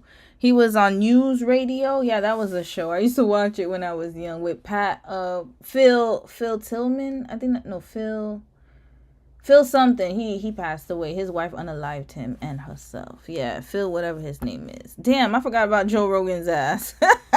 Of the scenes of the fashion industry and challenging it. Tyra said so many times that she wanted to challenge and change the fashion industry. But just showing all the differences and all the different types of beauties. I had a feeling that I was going to change the beauty world. I'm going to say the exact opposite than what these people in fashion have been telling women for years. You didn't say nothing opposite, Tyra. You said the exact same thing. Yet she was constantly perpetuating it and actually doing it on a global, vicious scale that all of us were witnessing, because before it was kind of behind the scenes. She brought it to the forefront and enforced it. They had to do a lot of body work on you and retouching. It's all about choices, Kenya. You can get a burger and take the bread off. I make it work when I have to. Thank you. The documentary really is a faux veneer of apologia. Humiliation of girls and women is incredibly popular. And Danielle, before she even went on the show, knew it was a way to humiliate girls. Because it's fake modeling. Do they humiliate girls on that show? But she went on it anyway because it was her option to be able to. Danielle's story reminds me of Squid Games. Remember when the character, I forgot the actor's name, but the main character, when he got beat up, and then he found himself, when he lost. No, did he win? I don't remember. Yeah, he lost the game with Gong Yu. And then he ended up winning a Squid Game, and then he left because he knew how horrible it was. And then he left, and then he went right back because he needed the money. Danielle's story is the Squid Game story. It's like, you know that it's bad. You know that it's not good for you, but you need the money. You get desperate. Get out of the bad situation she was in. And she was forced to have her teeth permanently changed. Refuse to have your gap closed. This is all people see. It's easier, it's beautiful cover girl. It's not marketable. I don't want to completely close it. Well, I guess she just left the gap wide open for another girl, baby. I agree. if I don't get my gap closed, you're going to send me home. Same as Joni. Miss J, that's where I said he was an accomplice too, but not as bad. But yeah, he was right. She's leaving the gap, but he's basically letting her know, hey, you're not going to be able to make it if you don't do that. And she was basically strong-armed. Who went through painful hell, and they only fixed surface-level problems with her teeth. They ground the rest down to stumps for veneers. If this documentary was meant to be about taking accountability, nobody was reaching for it. It's fabulous, though. The Jays you hold a bit more sympathy for, not only because Jay actually wanted to leave the show and then Tyra just treated him so terribly and awfully and wouldn't let him leave, potentially even with the threat of blacklisting him. And Miss J, when they had a stroke, Tyra didn't go to visit them, sent them like a text message, and that was it. They were friends before America's Next Top Model was made, but they weren't useful to her anymore, so it was kind of okay to just ditch them. And she's like, but then Tyra's like, I didn't have any say over this. That came from above. There are no sacred cows. And so you know who she sounds like? Ace, y'all. Is this a fire sign thing? Red flag. Y'all remember when Ace was, hold on, let's go back. Hold on, where's the sacred cow moment? Hold on. If this fabulous, yeah. Tyra potentially even with the threat of blacklisting him. And Miss J, when they had a stroke, Tyra didn't go to visit them, sent them like a text message, and that was it. They were friends before America's Next Top Model was made, but they weren't useful to her anymore, so it was kind of okay to just ditch them. And she's like, but then Tyra's like, I didn't have any say over this. That came from above. There are no sacred. Okay, there's no sacred cows. Okay, you want to know who this sounds like? Let's take a walk down memory lane for my fire signs. Leos, y'all not getting away from this too. Don't think that, no, oh no, you're not getting away from this either. Speedy, I'm going to find that part. Here we go. Let's fast forward. We're not going to do the whole thing, just this part. Like, either being sneak comments or just, Hold on, where is it? As far as dealing with Huda, everybody went for day 5 that this case, me, I don't give a damn, respectfully. So if you're going to speak on something. Hold on, let's go. It's hilarious. Where's the part where he talked about production? Couples made the finale. The conversations have been behind closed doors that certain couples shouldn't have been in the final 4. And if we're on the show, I'm gonna ask you, do you have anything? If I can't find it in 2 seconds, I'm gonna tell y'all what he said. You gotta just take that on the chin. I feel like the people who stood on what relationship is real. Wait, where's the one? You are and what you actually want to do. Yeah. As there, particularly and strong friendships and strong relationships. Gia and Nick getting dumped and then being brought back as a couple. Jagger got Damn, I can't find it. But anyways, there was one part where he was talking about is the production, the powers that be. Damn, I'm gonna see if I can find it, y'all. Hold on, I'm gonna put let's I'll run this back. This was 8:30. We'll run it back. We gotta continue on. He said it was the powers that be when they asked him, so why didn't you do that?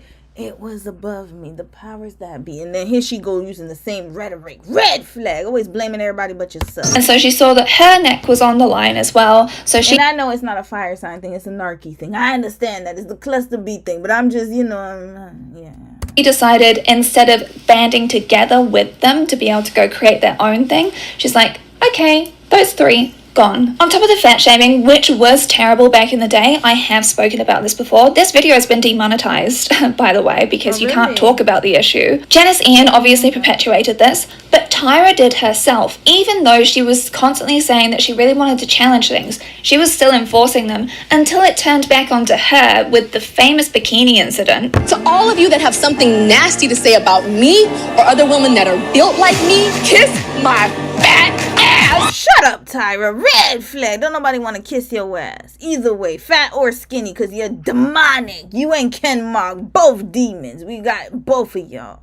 All of y'all, to be quite honest with you. But especially you. The reason I'm holding you to the fire is because you should know better. As a black woman. Black to black. But like I said, you got the recessive gene with your eyes. And then you had the recessive trait and you forgot who you were. You got enamored by the money and the fame. You could have turned all of this around, sis. You really could have. This show could have gone in a whole different direction. But unfortunately, you were at the forefront.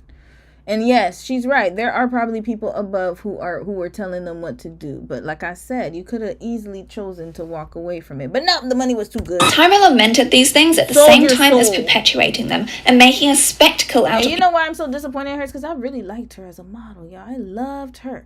Her, Nikki Taylor. I remember I used to love CoverGirl. So it was her, Nikki Taylor. There was another model, not Cindy Crawford. It was Nikki Taylor and Tyra. I really liked them. And I loved CoverGirl. It was all over the place. Their magazines. I used to support Tyra a lot. Even when she was on Fresh Prince as Jackie. I used to watch her and Nia Long. I remember when she was on Fresh Prince as Jackie, Will's friend from Philly. Like, this was the Tyra I knew and loved. And then look at this. This is your legacy. Tyra lamented these things at the same time as perpetuating them and making a spectacle out of people such as Kenya. The point is humiliation. They made, oh, by the way, Kenya, you want to know what they did to this beautiful girl? They were talking about her being pudgy. And then in the photo shoot, they had her dress up as an elephant. And then every chance they got, they said, oh, she's overeating. She's eating too much. She needs to do something about it. And then they even had her models, the models, saying that, oh, like she was eating too much. This is eating too much, y'all. She just looks a little bloated because she probably ate some food. Red flag. Hell, if she's an elephant, I must be a rhino. I'm a rhinoceros. Hold up, who's bigger, elephant or rhino? Whatever is bigger. No, I'm not a rhino. I'm a dinosaur. According to their standards. If this is an elephant, I'm a dinosaur. I'm a pterodactyl. No, pterodactyl's a small one. It's a Tyrannosaurus Rex. This is entertainment for the masses, humiliating girls. Like Girl on Film has shown in this video, there is a great hatred towards pretty girls in particular and a certain schadenfreude that comes from destroying them. The biggest disaster ever is always the best thing. People have 104-degree temperature, they're throwing up, they need IVs. Yeah, I told y'all, he's demonic. The reason why he wants to watch those girls suffer is because they wouldn't give him no play. Those type of girls, those are the girls he was chasing. Don't let him fool you. Look at this demonic ass man. Where he at again? Where is he? You will pay for your crimes, Ken Mock. You will pay for them. He was being a sadist because none of the girls, remember, he probably grew up in a community with girls like that who wouldn't give him the time of day, and then he got his money up, an incel in disguise, an incel up in the executive room. There were a lot of them back in the day, making girls suffer. He got pleasure out of that. This is why he was able to record those girls for film. This is why when Shandy was crying, literally crying in front of the editors to the point where they felt bad filming her. She said that the sound production guys were telling her they apologized. They really didn't want to do it. That's how evil it was. They knew it. And then you got this demonic man talking about, well, you know, we had to film everything. Red flag! Get your incel ass out of here. And I bet you he's still... Where he at? Who's married to him? Who ended up getting married to this man? This is what happened when an incel gets power, y'all. Ken Mock's wife. Or husband. I don't know. Somebody married his ass. Healy Lee, whoever, that's what it says his wife's name is. Good luck, sis. His whole life is humiliating. It's a humiliation ritual. He wanted to do to those women what they did to him. I can almost guarantee there's a villain story behind him. And a certain schadenfreude that comes from destroying them. The biggest disaster ever is always the best thing. People have 104-degree temperature, they're throwing up, they need IVs. That's the best news ever. He's Korean? Wait a minute, I saw Arirang. Hold up.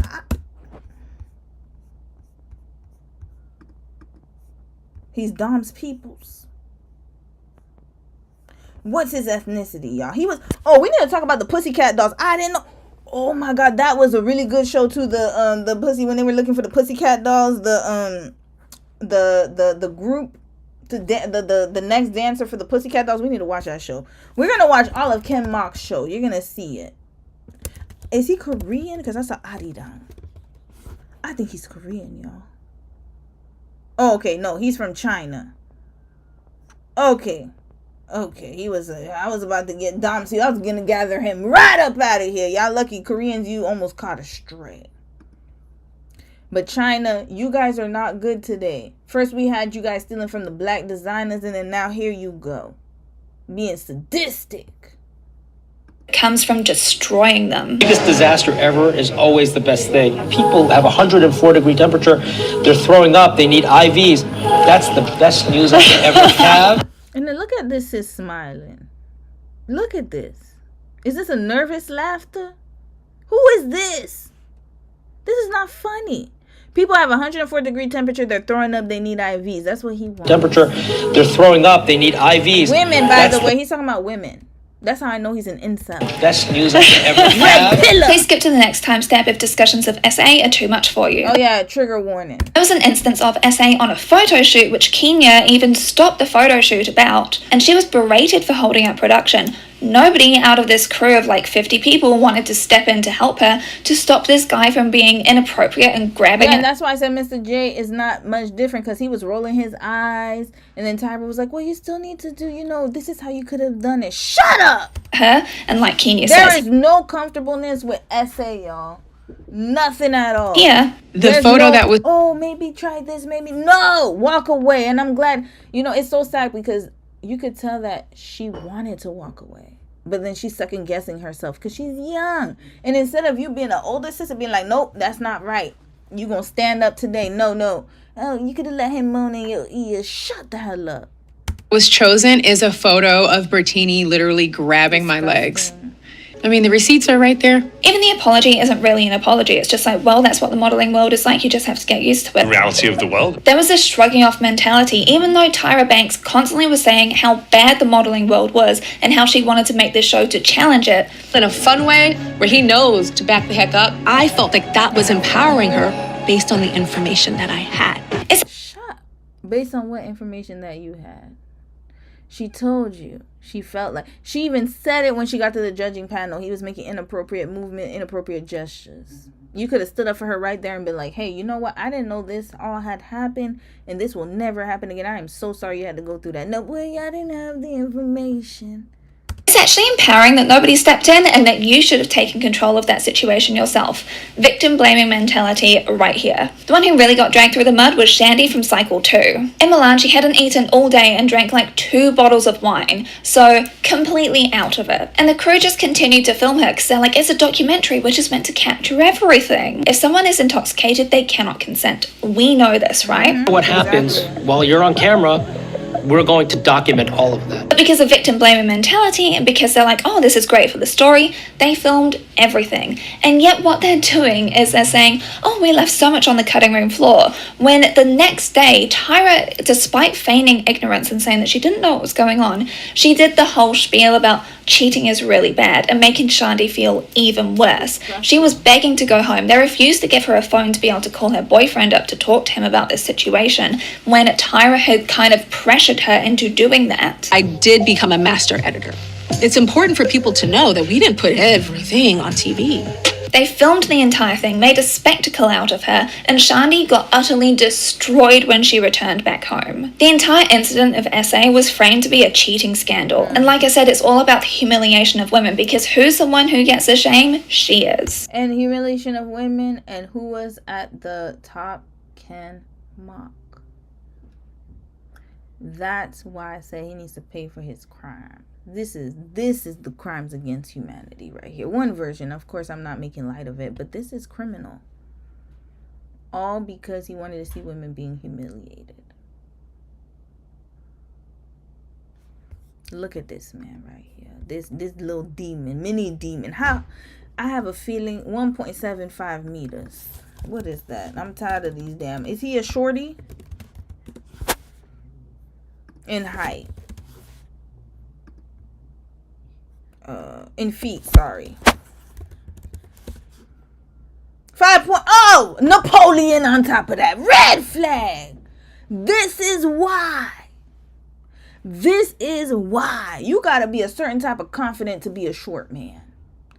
He was a short incel. This tracks.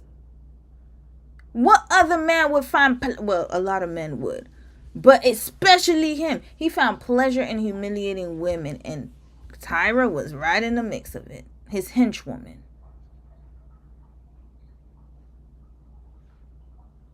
Doesn't this sound familiar? Not to the same grand scale, but wherever there's a nefarious man, a deviant, there's always a woman right there to do his bidding. Them trying to say, oh, we left so much on the cutting room floor that we didn't include. That means that you were filming this crime for however many hours.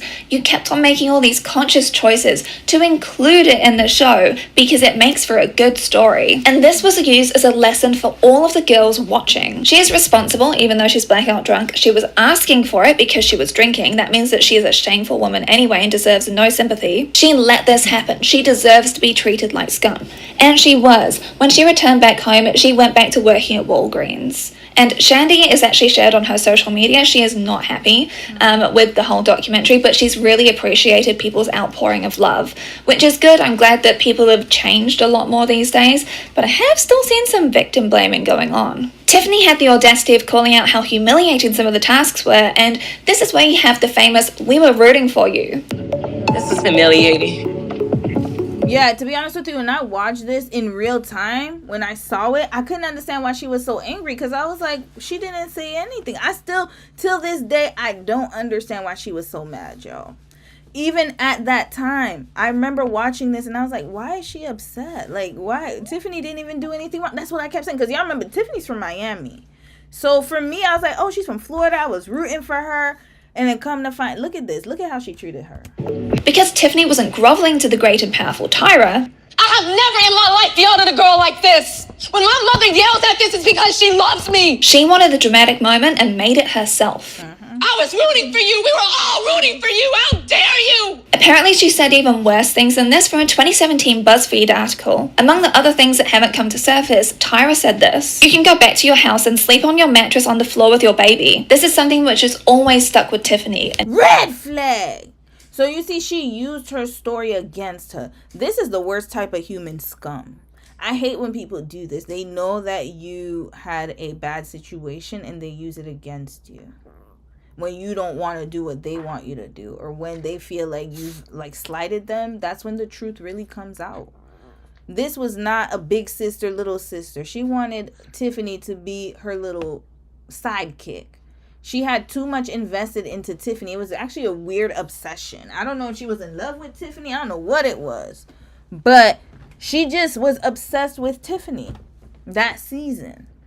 And I still, till this day, y'all, I don't know what Tiffany did that was wrong. No, I cannot answer. I've watched this clip many times, and I still don't understand what she did to warrant that kind of reaction. Because I would have understood if she left and then she was just like, whatever. Then I would be like, ugh, you know. But she didn't. She was just hugging them like, hey, you know, I'm like that type of person too. I'll joke about it while something is going on. Like, I don't want to, like, you know, show. I remember, especially at that time, that's why I could resonate with her, because I was like, that would have been me, because I like to make jokes and be like, well, I guess it wasn't my time. I guess one of y'all gonna take it.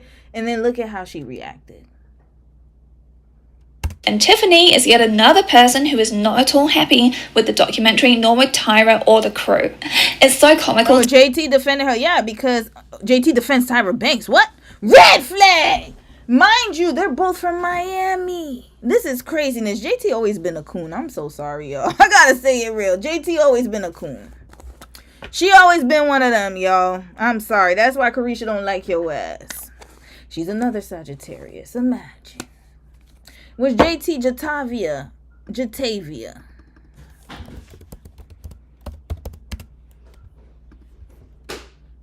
December 3rd. Interesting. Sherry Shepherd also stood up for Tyra. Interesting.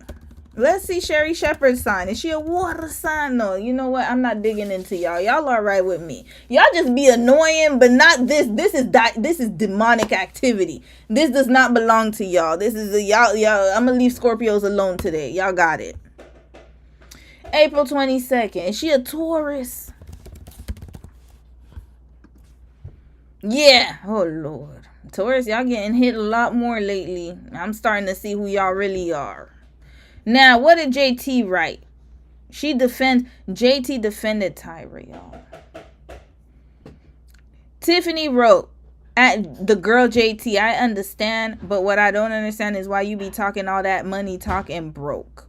I know you struggling right now and your music trash, but baby, Tyra was fake and pretending to care about us black girls, but she didn't. Bit, that's how I know she Miami. That bit, that little bit, that's Miami talk. Bit, how she love us but wouldn't even get the right people to do black girls' hair and makeup. She was a bully and fake as F. Just like I hear your weird ass is. Yup, it's all over the word on the street in Miami. She fake as hell. And that's why Carisha and Saucy Santana got away from her. I know Carisha got her own dealings to do because she was with Diddy. Yes, I'm going to drag Carisha as well. My Aquarian sister, unfortunately, she fell for the money. She was chasing the money. Got with Diddy on deviant ass. Red flag, had golden showers and everything. But yeah, JT fake as hell, y'all. She was a bully and fake as F, just like I heard your weird ass is. Period. And once again, I say your music horrible like real bad. Carry on. And then people said JT would defend the hell out of someone who's... I mean, she's with Uzi Vert. What did you expect? And she's a Sagittarius, y'all. A December one. I got to make the differentiation. The November ones are all right with me. The December ones, y'all could go where Tyra's going. Respectfully, unrespectfully, disrespectfully. And sorry, no, if you're December, listen, you're gonna have to pass a test, okay? Pass a test, and then we could talk. Was not at all happy with the documentary, nor with Tyra or the crew. It's so comical to me that Tyra's just like, well, I had nothing to do with production. Wait, hold on, let me read a few comments. And then Tiffany wrote a statement. I'm going to read it here. She wrote one to Tyra too. I love how she's adding everybody. Okay, let's get to it. Niamaz, I haven't read from you, and then I'll read from Karma. Actually, Sylvie first. And Mary. Damn, I'm seeing so many people. Mary, Devonda, hold on, let's go up a little bit. Okay. Sylvie, you said the fact that Janice was a Cosby victim and she has no... She was? I didn't know that. I really didn't know that. Okay, I'm so sorry to her for that experience, but that doesn't take away from the fact that she's also a demon. That's sad though, but usually victims will do that. Some victims, they will empathize, and some victims will continue victimizing. It's sad. That art girl, you said her face looks like it's gonna fall off at any moment. Waxed. She looks like the wax statue that they done made in the little museum or whatever. Madame Trousseau. That's what she looks like, the wax figurines that sometimes, if you're from New York, Elle's from New York, I don't know if she's still here, but remember the figurines you see in Times Square when they're all up in the Madame Trousseau museum? That's what she looks like, that wax figure.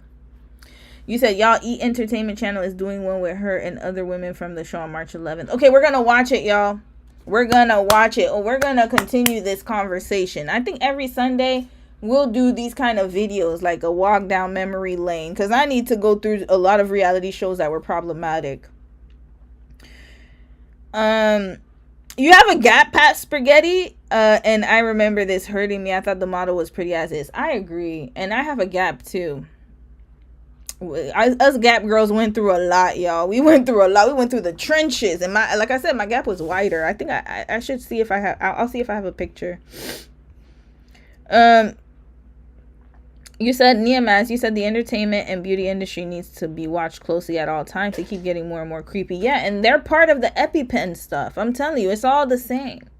It's all similar. They're all feeding into this whole situation. It's all connected. I can't quite put my finger on it, but I feel like it's all connected. They want us to be... I think what it is, too, is that when you put humiliation on TV, then we become desensitized to it. So they wanted to normalize the humiliation of young women. And notice how, and they wanted to also normalize the sexualization, the over-sexualization of young women. That's what's going on in the reality shows. If you watch Love Island last season, even though I really liked the season, but the freak off, that little freak off they had, what was it called? The little show. I don't remember what it was called, but I called it the freak off. That was, woo. That's what they want. You know what I mean? So it's like, yes, pretty interesting. One more and then we'll carry on. Mary, you said, oh Lord, yikes. My Filipino friend says some South Koreans come to the Philippines and treat the locals like crap, and then they started building their own enclaves. I'm not surprised. That's what they do. Dom will even tell you. He'll drag his people in a minute. He knows the truth. He tells the truth. We all know the truth too. Devonda, you said it was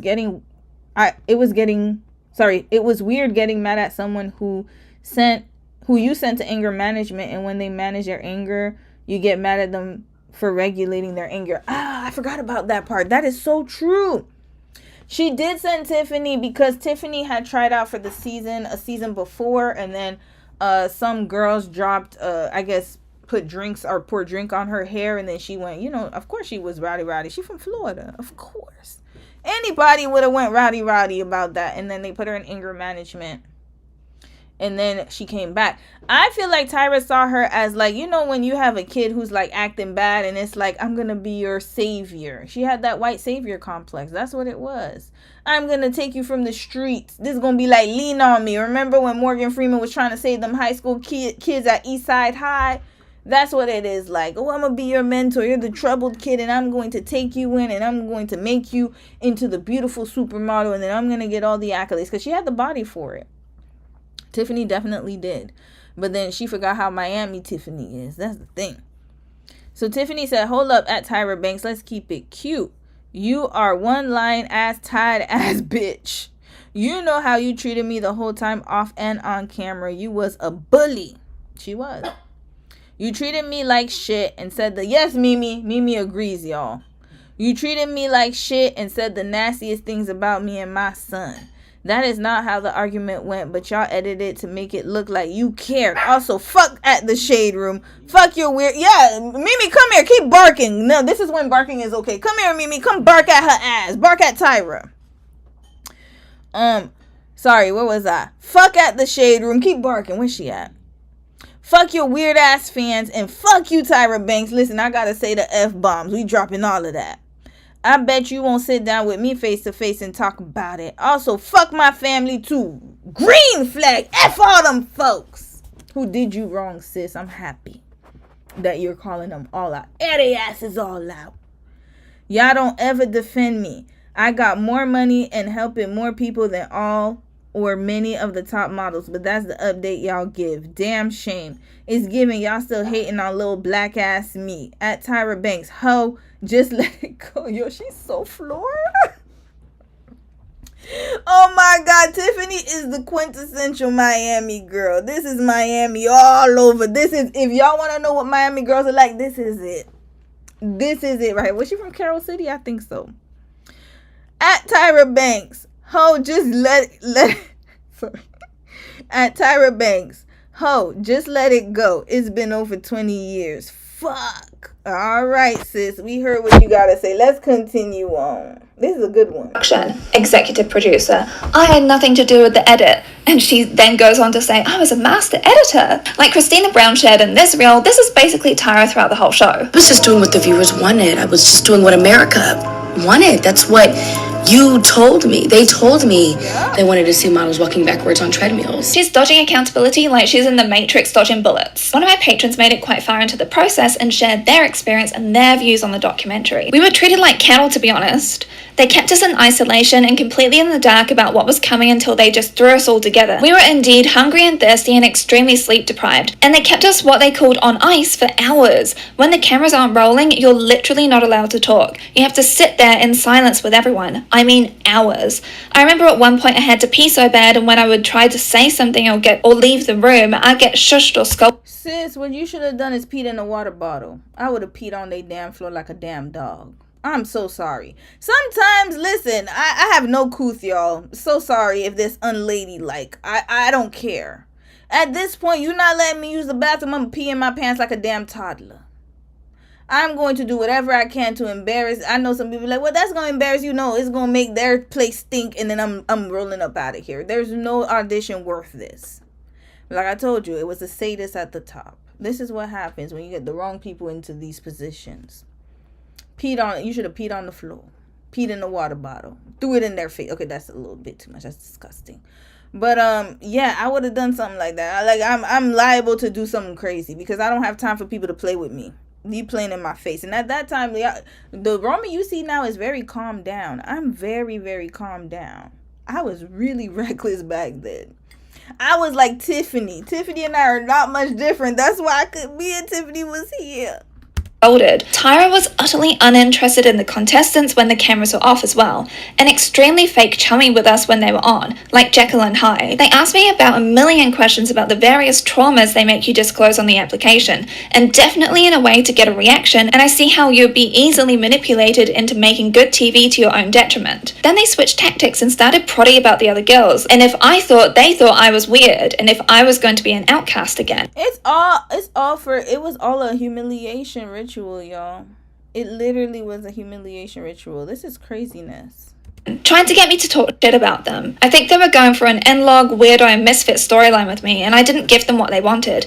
They ended up giving that storyline to another girl instead who was just odd, and so the other girls were mean and exclusionary to her on the show. They knew that was the story of my life, and honestly, it's how it likely would have played out for me. I don't think Tyra, Jay, or Ken, or Nigel are truly sorry or regretful. No. I kinda wanted to slap her disingenuous, overly rehearsed, non-accountability ass. You wanted to slap her? I told you pee on her floor. That would have been better. Let me stop. That's disgusting. Let me stop promoting that. That's gross, guys. Do not do that. It's very uncouth and unladylike. But you could pee in a water bottle. Maybe. I don't know. Listen, if I gotta go, I gotta go. You can't be holding me hostage, man. I'm liable to go anywhere at this point. Imagine if you had diarrhea, though. Like, for real. Like, what if you had diarrhea or you had to poop? You know when... Listen, okay, I gotta be real. We're all... It's a safe space, right? You know when you really gotta go use the bathroom? Like, when that thing, the pressure. There be pressure, y'all. It be... Listen, I know I'm not the only one. You can act all ladylike if you want to. Dumb, no, I don't care. Listen, it's like the pressure. There be a lot of pressure, and it's like, how do you hold it? Like, you can't hold it for that long. They like not letting people use the bathroom. That's outrageous, y'all. That's actually a medical. Seriously, all jokes aside, you can get really sick by doing that, right? That's how people get UTIs. This is how people have, like, they go to the hospital. If you hold your fart in, you can actually go to the hospital. No joke. I'm not joking. That's actually a real thing. Holding your fart for too long or holding your poop for too long is going to cause some medical issues. So this is actually, like, this is alarming. I know that she thought she could be presented well and just use this as a plug for Cycle 25, and I'm glad that they basically held a camera up to her and let her talk herself into an even tighter corner. No one came off well. No one took true accountability. 100% with you. Tyra really does strike me as the girl boss who climbs a ladder and then drags it back up after her. Not only with her mistreatment towards women on the show, but also mistreatment towards her own friends. Tyra mentioned in the documentary that models are kind of unsympathetic, but I would argue that girls and women are used as humiliation to teach other women and girls what is not acceptable and how you have to fall in line. This is the stuff that keeps the patriarchy machine going, and America's Next Top Model perfectly personifies this. I forgot that girl fainted. Especially with how they're not taking any accountability now. It all was about humiliation, really. Because not many of them even went on to have successful modeling careers. They kept on reinforcing that you must comply, otherwise... I forgot about that. The girl got hit by the clock. Damn, that was awful. And I remember the one who fell into the pool. I laughed, but actually it's not funny. You'll be shunned, unwanted, and your reputation ruined. And there's nothing easier to ruin than a woman's reputation. Think about how these girls and women were mocked when it came... Not them getting sew-ins. They didn't have tape-ins. Red flag. I know that was itchy. They didn't have tape-ins for them? Don't the girls do the... No, now, I think now is the links or something. But before it used to be tape-ins. Why they had to get the sew-ins? To these extreme makeovers that they had to go through. They were labelled as hysterical, overly emotional. They don't want it enough. Making such a big deal out of nothing. We know what's best for you, so you need to do what we want. It just so happens that during the interview process, they find out about all of your triggers and traumas and stuff, and they just sort of incorporate that not only into your makeovers, but then also the shows themselves. Yeah, we're gonna have to stick a pin in this because humiliate her, boost him. Let me see that part. What is this? Oh, Justin and Brittany. Oh, damn, she goes in. Okay, sis, thank you so much for this. Shout out to her. We'll get into this next week. We need to talk about that part because that was crazy. Hold on. Wait, not this one. Devonda, you sent me, hold on, sis, you sent me a video here with Tyra. This one is long, but I just want to watch like 5 minutes of it, and then we're out for tonight. We're gonna be out. This was a lot. A lot to take in. Shout out to Khadija Mbowe. Limbo. Hold on. There was the Tyra Banks show. Did she talk about? Did she show clips? Okay, we're gonna watch. Let's take a pin in this one. We're gonna watch this next week because I want to see some clips from the show. Did she have clips from the show? Hold on. Let me see if she had clips from the show. Oh yeah, she did. Okay, let's watch it. Hold on. Most outrageous moments. Okay, I want to see this one from the Tyra Banks show. Shout out to you, sis. Listen, I am positive that I'm going to miss some moments because there are so many. So please comment your favorite, most outrageous moments that happened on the Tyra show that you either were told about. Remember, like she had the Tyra show while she was doing America's Next Top Model. So whenever they would be off season, then she would do the Tyra Banks show. Or that you watched in real time. Just comment. When I first started doing research for this video, I found a video that Jezebel did with two people talking about some outrageous moments that they remember from Tyra. So I'm going to show you a clip. And then remember when she went in on Tiffany, she blamed the Tyra show. She's like, oh, I was overexhausted. And Here, because I think it really speaks to this formula that they address. The biggest downfall of Tyra in terms of being an interviewer is just she lacks a sort of empathy that Oprah had naturally. There is a lot of sort of ego masquerading as service. Yeah, because Oprah's an Aquarius. We have empathy. Sagittarius is, it looks like y'all don't. The December ones. We need to dig into this. We got to run that back because I don't think y'all heard them. Ego masquerading as service. This ego masked as empathy means that Tyra basically puts on a costume or takes on the lifestyle of someone she's trying to understand. But instead of, I don't know, doing more in-depth, and I can't say journalism because I know it's a talk show, but instead of diving just a little bit deeper into that person's life or their story or speaking, she does speak to these people, but speaking even more to them, that diving deep, she ends up spending the entire episode talking about how difficult it was for her to be in this person's yeah, she has a personality disorder, y'all. I don't know which cluster she's on. And okay, I'm just joking, I know. Disclaimer, the Zodiacs is a joke. Half joke, to be honest with you. I do subscribe to them, but I believe she has a personality disorder. She gives me the hallmarks, her and Ken. And when you have people with, like, seriously, this is the real talk, when you have people with personality disorders who end up working around each other, it's an explosion.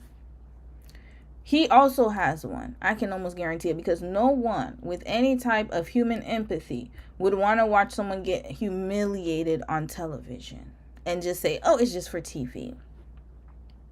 So when you have a whole bunch of people with personality disorders, in my opinion, and they work together and they start to get, that's why you have these kind of situations in the workplace. You'll see it very commonly in the workspace. They feed off of each other's energy. So this is very disgusting. Shoes for less than 24 hours. All right, well, we have more of my experience living on the streets with Danielle, and it was very difficult for me to be there and for her to go back to it. Red flag! What?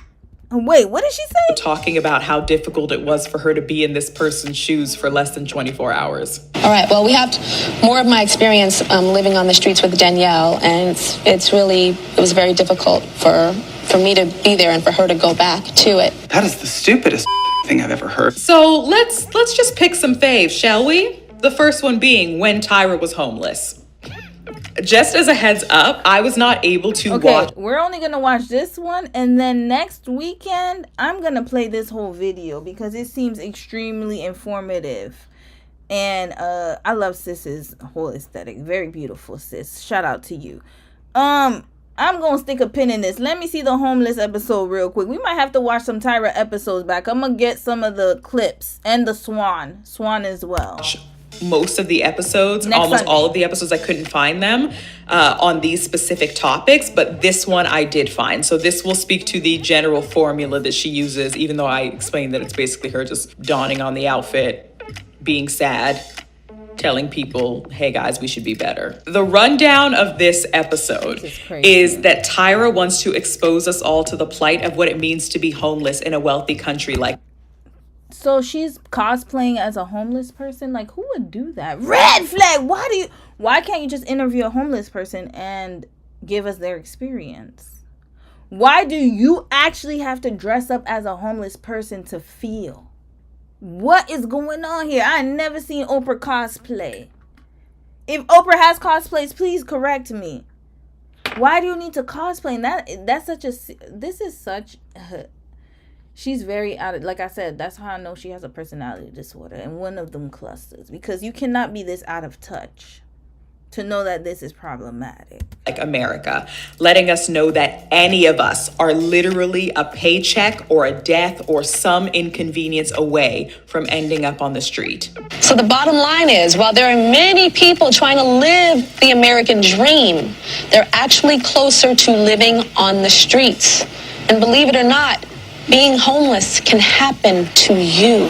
So of course, she interviews a few homeless people, interviews people that have been homeless in the past about how difficult it is. There are lots of really interesting, dark and creepy shots and stats just splayed on the screen and stuff to really pull you in and make you understand that this could be any of us. And she pretends to be homeless.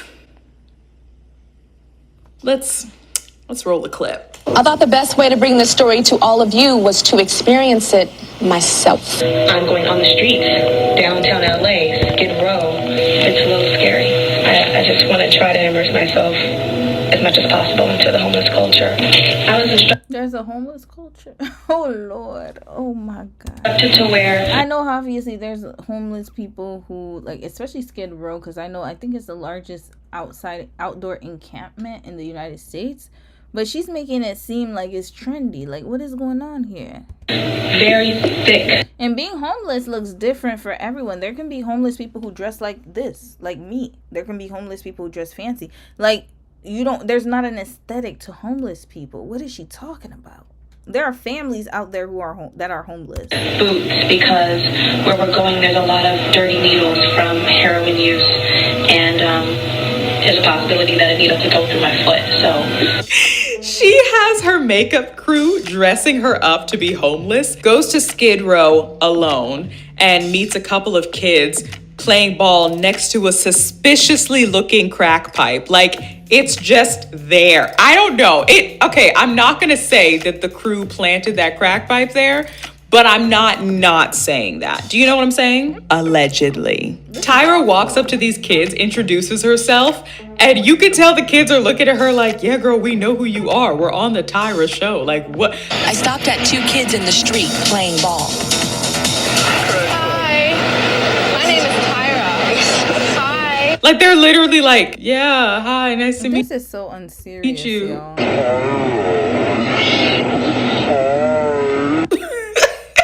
What are my lines again? Allegedly. This is so unserious. Okay, we're gonna finish watching this next week, y'all. It's getting late. I'm so sorry. I got too immersed in this. Okay, I'm gonna read a few comments and then we're gonna... Oh, no, not this one. We're gonna watch the... Stopped at 2 kids and... We're gonna watch this next week. I need time to watch this. I really want to watch the whole thing. So I'm gonna run it back for next weekend. It'll be next Sunday. Maybe next Saturday. We'll see. And we're gonna go to our palate cleanser, and then we're out for tonight. I've seen enough. I've seen enough. I'm gonna read a few comments, y'all. We out of here. All right, comments. L, you wrote, the star that fell. The Koreans got enough going on from their Southeast Asians staying on their necks online. Chill. I saw the whole TikTok discourse. They getting drugged. Rightfully so, though. You said, why is JT in this? Because she's defending Tyra. That's why she defended Tyra and Tyra's lack of accountability. Devonda, you said it was weird getting mad at someone who's... Oh, yeah, I read that one. Miri, you said it hurts and it can mess up your pelvic floor. Teacher bladder is a thing. It's not good. Yeah, that's why I said she got to pee. You got to pee.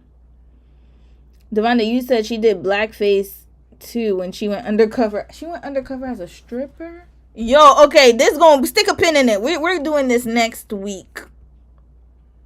Who's Canadian? Oh, Khadijah's Canadian? I didn't know that. Okay, hold up. I didn't even subscribe to her. Hold up. I gotta go back to her channel. I'm gonna subscribe to her, though. I didn't know she was Canadian. All right, we're watching her full video next week because these clips are crazy. All right, y'all. Palate cleansing. We out of here. Sorry, I know I was supposed to finish like half an hour ago. Actually, 40 minutes ago. So sorry, but I needed to see that. Just came out of nowhere. You can't come in through here. He just kept coming, so I decided to feed him. Out of nowhere, he just started bringing other cats around, and I was like, oh. Like, red flag. That's how cats are, y'all. Cats are worse than raccoons. Once you get dogs too, they're all animals, but cats especially, and cats are known to be shisty. They have a whole house, and they will come outside acting like they're stray cats. Just so you could feed them. Like he has friends. Like there's one I watch of this girl. I'm gonna see if I could find it. These cats, they run a whole scam. They run a whole pyramid scheme in neighborhoods. Don't be fooled by these stray cats. They're not really stray. They have a home. I noticed one of them was a female.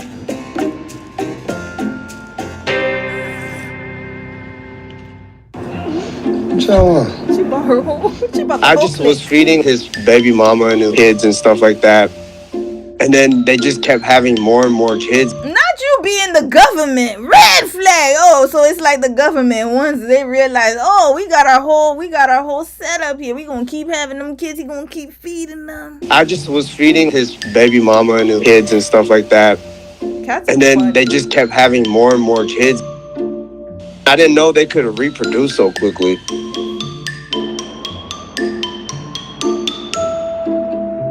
I just captured all of them. Well, yeah, because they don't have to worry about food. That was the most of his words. He like, oh, I could go raw now without any consequences because y'all gonna pay me. Thank you, government. And I got them all sprayed and neutered. Yeah, good decision. And I'll turn my garage into a cat paradise.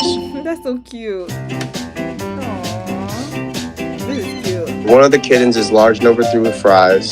That's her name. She really likes food. Y'all, I'm thinking of getting a cat. I ain't gonna lie to y'all. When Mimi gets a little older, we might have to get a kitty. I can't do puppies anymore. It's gotta be an older puppy. No more puppies. No, I mean, it's gotta be a 3-year-old or older. I can't do newborns no more. Newborns, Mimi don't wear me out. I don't even think I can do a human newborn, y'all. It's that bad. I think I might do a kitten or a cat. I think a cat might be better. I don't know. They're so cute. One of the other kittens is Popeye's drive-thru.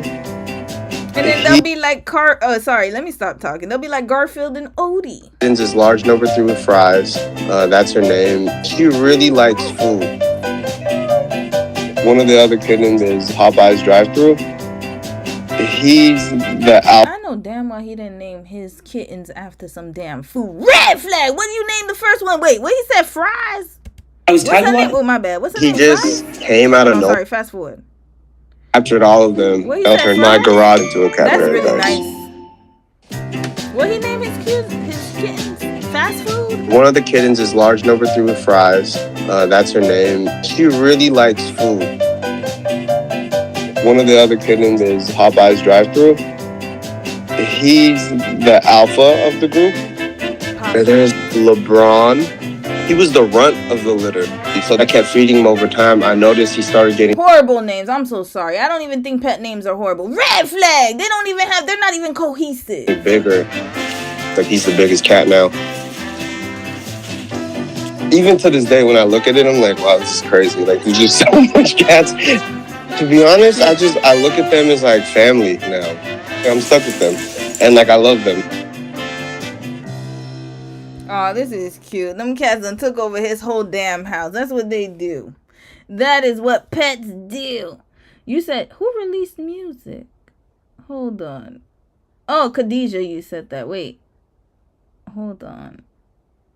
I know damn well the star that fell. What do you mean about? Oh, no, I'm too American. I'm too Americanized. I can't say. But yeah, Canadians do say about.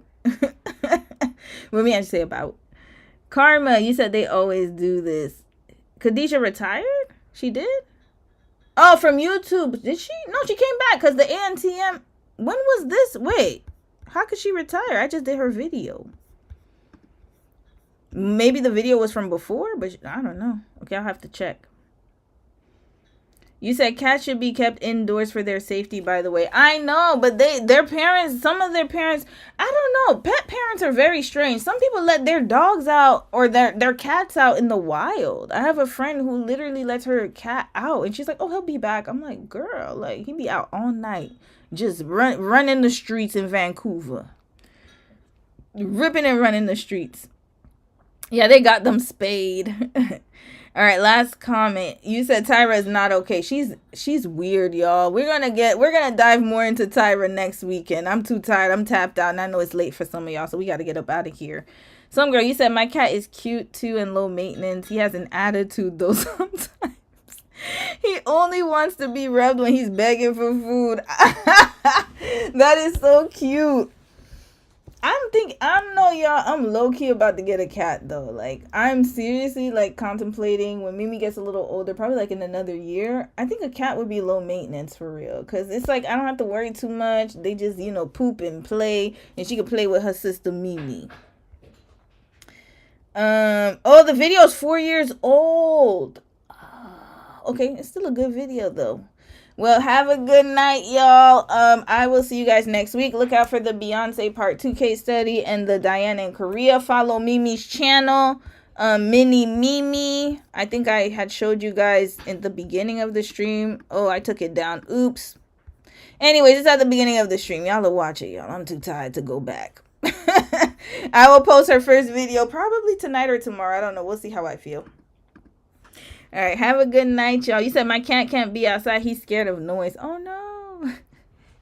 Well, don't let him outside the way these streets are not healthy for cats. They're not safe at all. Good night, y'all. Have a good one. Mimi, come say bye. Mimi, come. Honey, did you feed her something? Hold on, y'all. Let's say bye. Mimi, come say bye. Mimi, come. Why are you running away? Say bye, guys. Bye-bye. Bye. It was fun. My mommy said she had a good time. All right, bye. She went. Oh, okay. Okay, bye, y'all. Bye. I gotta go. Oh, she licking me. Okay, bye, guys.